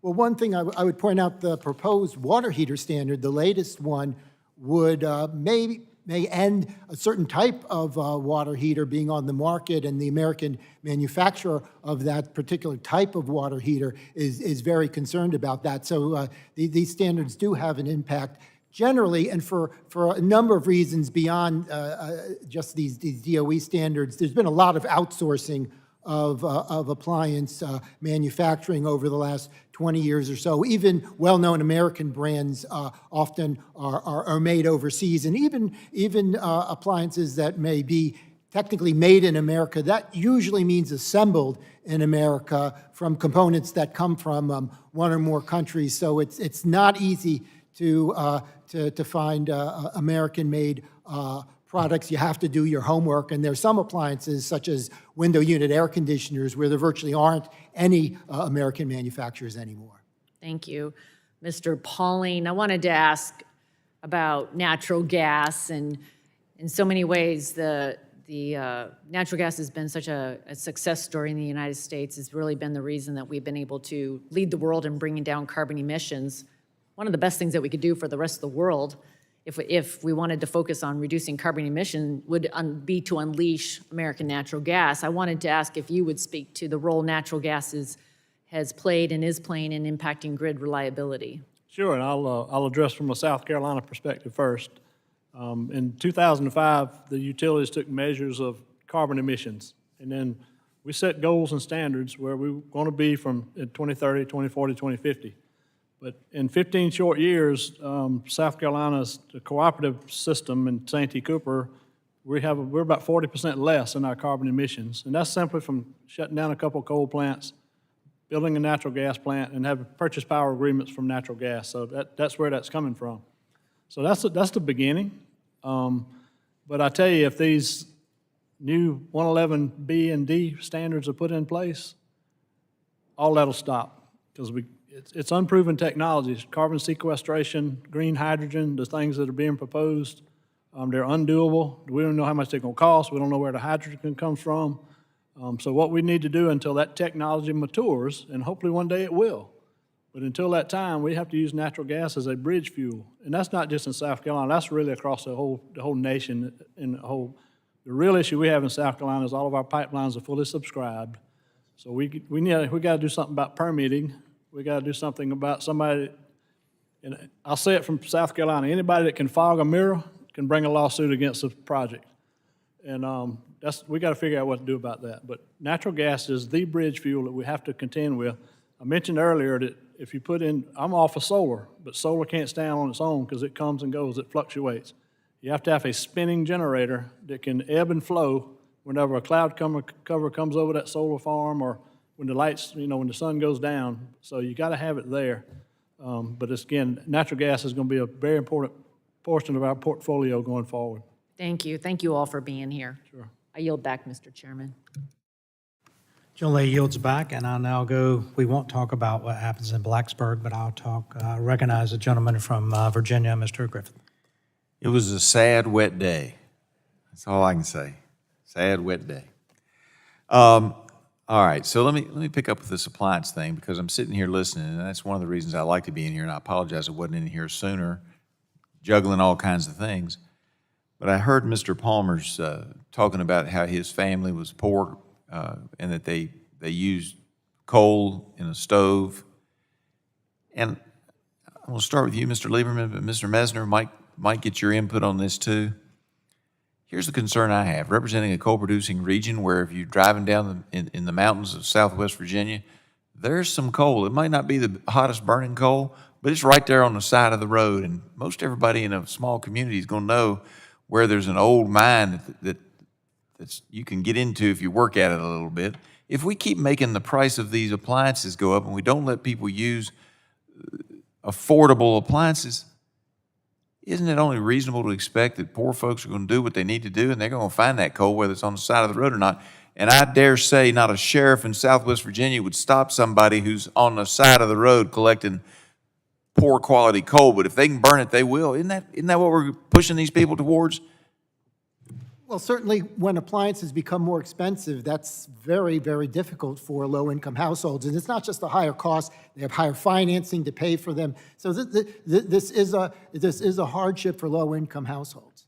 Yeah, and I don't see, it seems very uncaring to make this stuff cost so much when we've done tremendous amount to clean up the air and the water of our country already. I'm not saying we can't do more, but we do need to take into account the cost. Would you not agree with that, Mr. Mesner? I agree with 100%. So one example, clothes washers, the DOE proposed rule, DOE's own data would have said that it would increase the clothes washer by $150. But it's not just appliance standards where this comes into play. There's also a lot of things. I'll give another example. California is about to enact a bill that will add about $300 to a clothes washer by forcing a filter to go on it. So that would essentially double the cost of an entry point product for a clothes washer that the low income household might rely on in order to buy a new clothes washer into the future. So it's an onslaught of really regulations that or proposed regulations and legislation that goes too far across the country, quite honestly, that we have to deal with. Well, and people just aren't going to pay attention to some of these regulations. They're going to find ways to work around it. Now, you're not going to be washing any clothes with coal, but I will tell you, the last round of regulations on washing machines, I had a lady out of Bluefield, Virginia, who told me she was putting a a hose into her washing machine to give it the extra water because the machine wouldn't allow it in because of the new regs. So she put a hose in there to redo it. I wrote a column about that. I do a weekly column. Wrote a column about that when these new regulations came out and said, I guess we're going to see more of that. And I got several responses from constituents that said, oh yeah, we're doing that too. So, I mean, sometimes you just take these things to the point of absurdity and people, good common sense people, are going to figure a way around it. Or they're going to wash their clothes a lot more, one of the two. I mean, that's, or they're not going to be able to afford it and they go to the laundromat when they can afford it and unfortunately are not able to wear clean garments on all occasions. All right, I had never planned to go in that direction. I was originally going to Mr. Pauling just to talk about the fact that there have been more than 220 coal plants that have closed since 2014, and while a lot of that was replaced with natural gas, some of that capacity was replaced with wind and solar. And I think you hit it on the head in your testimony when you said, the problem is our timelines aren't matching up. We're getting rid of the coal-fired power plants. Now they're after the natural gas plants, claiming we're going to bring in all these new ways to create power, and our timelines are not matching up. So in light of that, how has the closure of dispatchable power plants affected your members? Well, we've been fortunate enough to stay just ahead of it, but we're very close to that threshold right now. My contention is it's pretty simple, common sense. Don't shut a generation station down, no matter what the fuel, until you get adequate replacement plus reserves. Then shut it down. But that takes time, that takes effort. We're in the Santee Cooper Balancing Authority. We buy power from Santee Cooper and Duke Energy. Santee Cooper's got a coal generating station that they want to shut down, and we just can't do it yet because every time there's been a large load event, whether it be hot or cold, those 4 coal plants at that generating station are running around the clock. So we can't close them down, but what they have to do is they have to go through some permitting to get the effluent water taken care of. So we need to go to those, go ahead and go through those exercises and get it done so we can continue to burn that coal and keep the lights on until, again, adequate replacement generation is up and running plus reserves. Reserves meaning that if a generator goes down, then you got room so you won't have a blackout. The way it all works is all these transmission systems are tied together, and if the frequency drops below, then they're going to automatically disconnect and leave that utility on an island, and it's that blackout for everyone. So yeah, all that's got to be taken care of. That makes common sense to me, but unfortunately, the Biden administration doesn't consider all of the consequences when the men and women in the ivory towers come up with some of these rules. I yield back. Jim yields back. This concludes the hearing, both panels. I'd like to thank all the witnesses for being here today. I apologize for the break with the votes, but that's just the way it goes sometimes here in the United States House of Representatives. Members will have additional questions. I'm sure they'll submit those in writing. I'll remind members they have 10 business days to submit additional questions for the record, and I ask the witnesses to do their best to submit responses within 10 business days upon receipt of the question. I ask unanimous consent to insert in the record documents included on the staff hearing documents list, and without objection, that'll be the order. And without objection, seeing no other members, we'll stand adjourned.